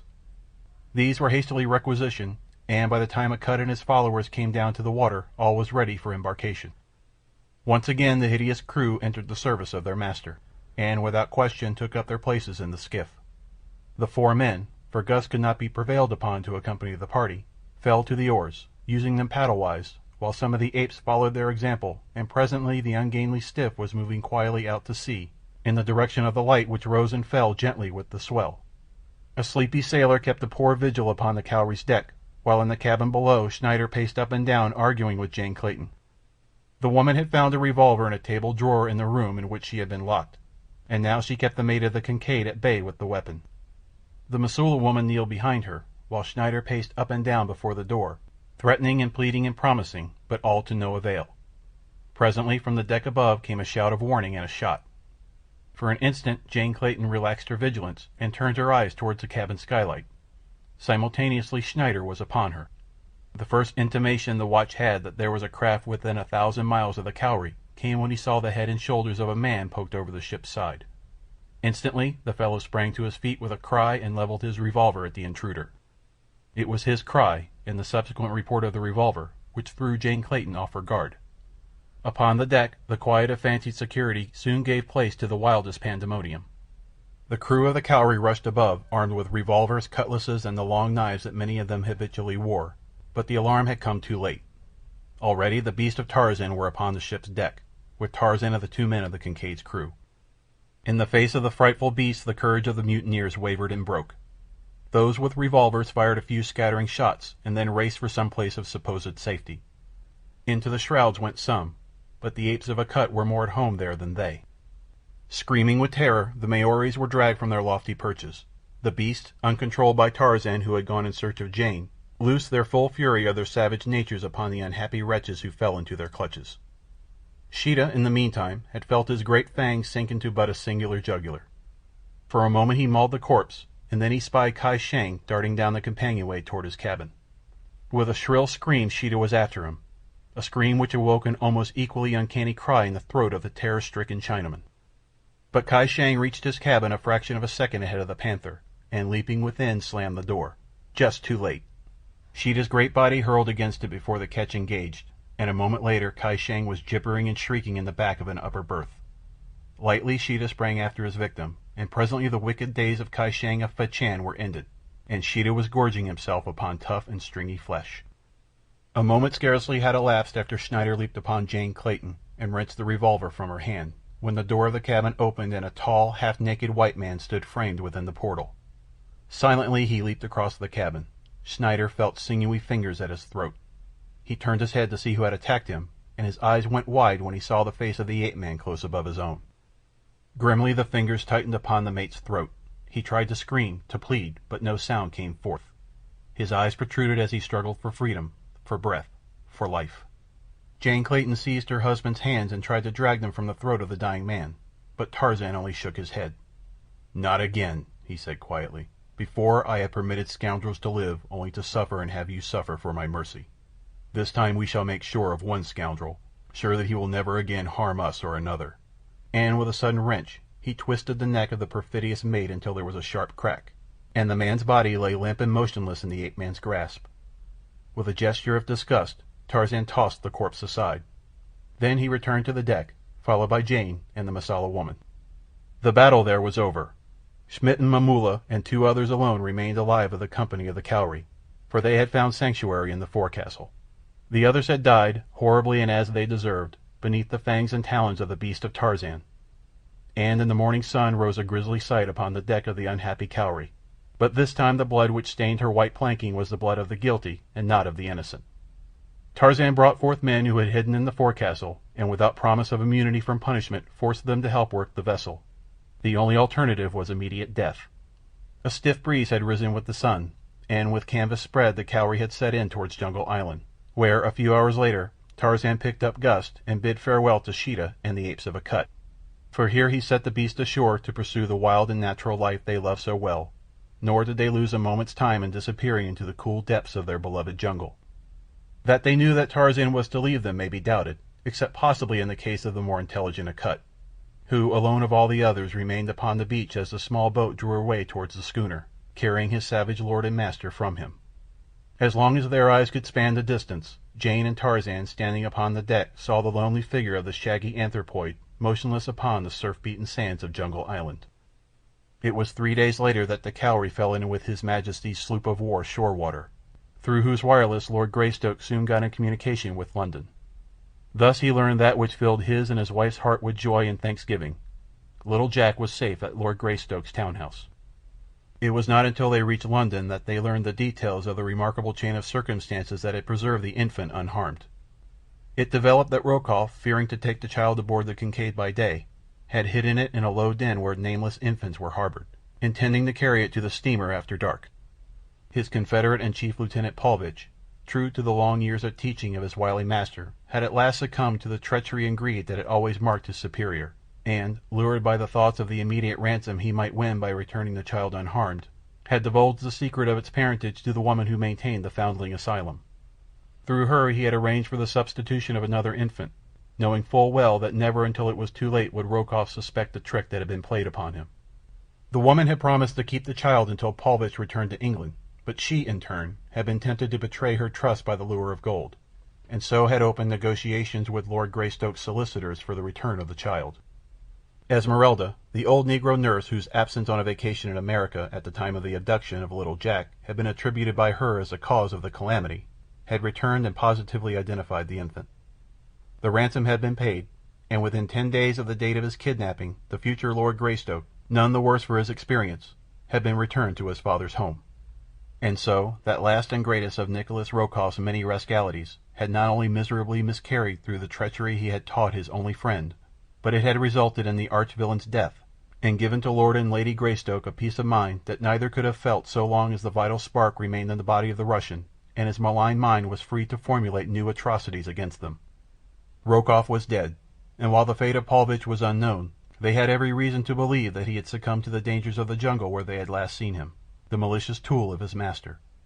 And thus, in so far as they might know, they were to be freed forever from the menace of these two men, the only enemies which Tarzan of the Apes had ever had occasion to fear, because they struck at him cowardly blows through those he loved.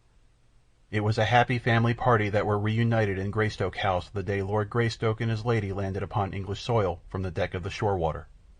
Accompanying them were Mugambi and the Mosula woman he had found in the bottom of the canoe that night upon the bank of the little tributary of the Ugambi. The woman had preferred to cling to her new lord and master rather than return to the marriage she had tried to escape. Tarzan had promised them they might find a home on his vast African estates in the land of the Waziri, where they were to be sent as soon as the opportunity presented itself. Possibly we shall see them all there amid the savage romance of the grim jungle and the great plains where Tarzan of the Apes loves best to be. Who knows?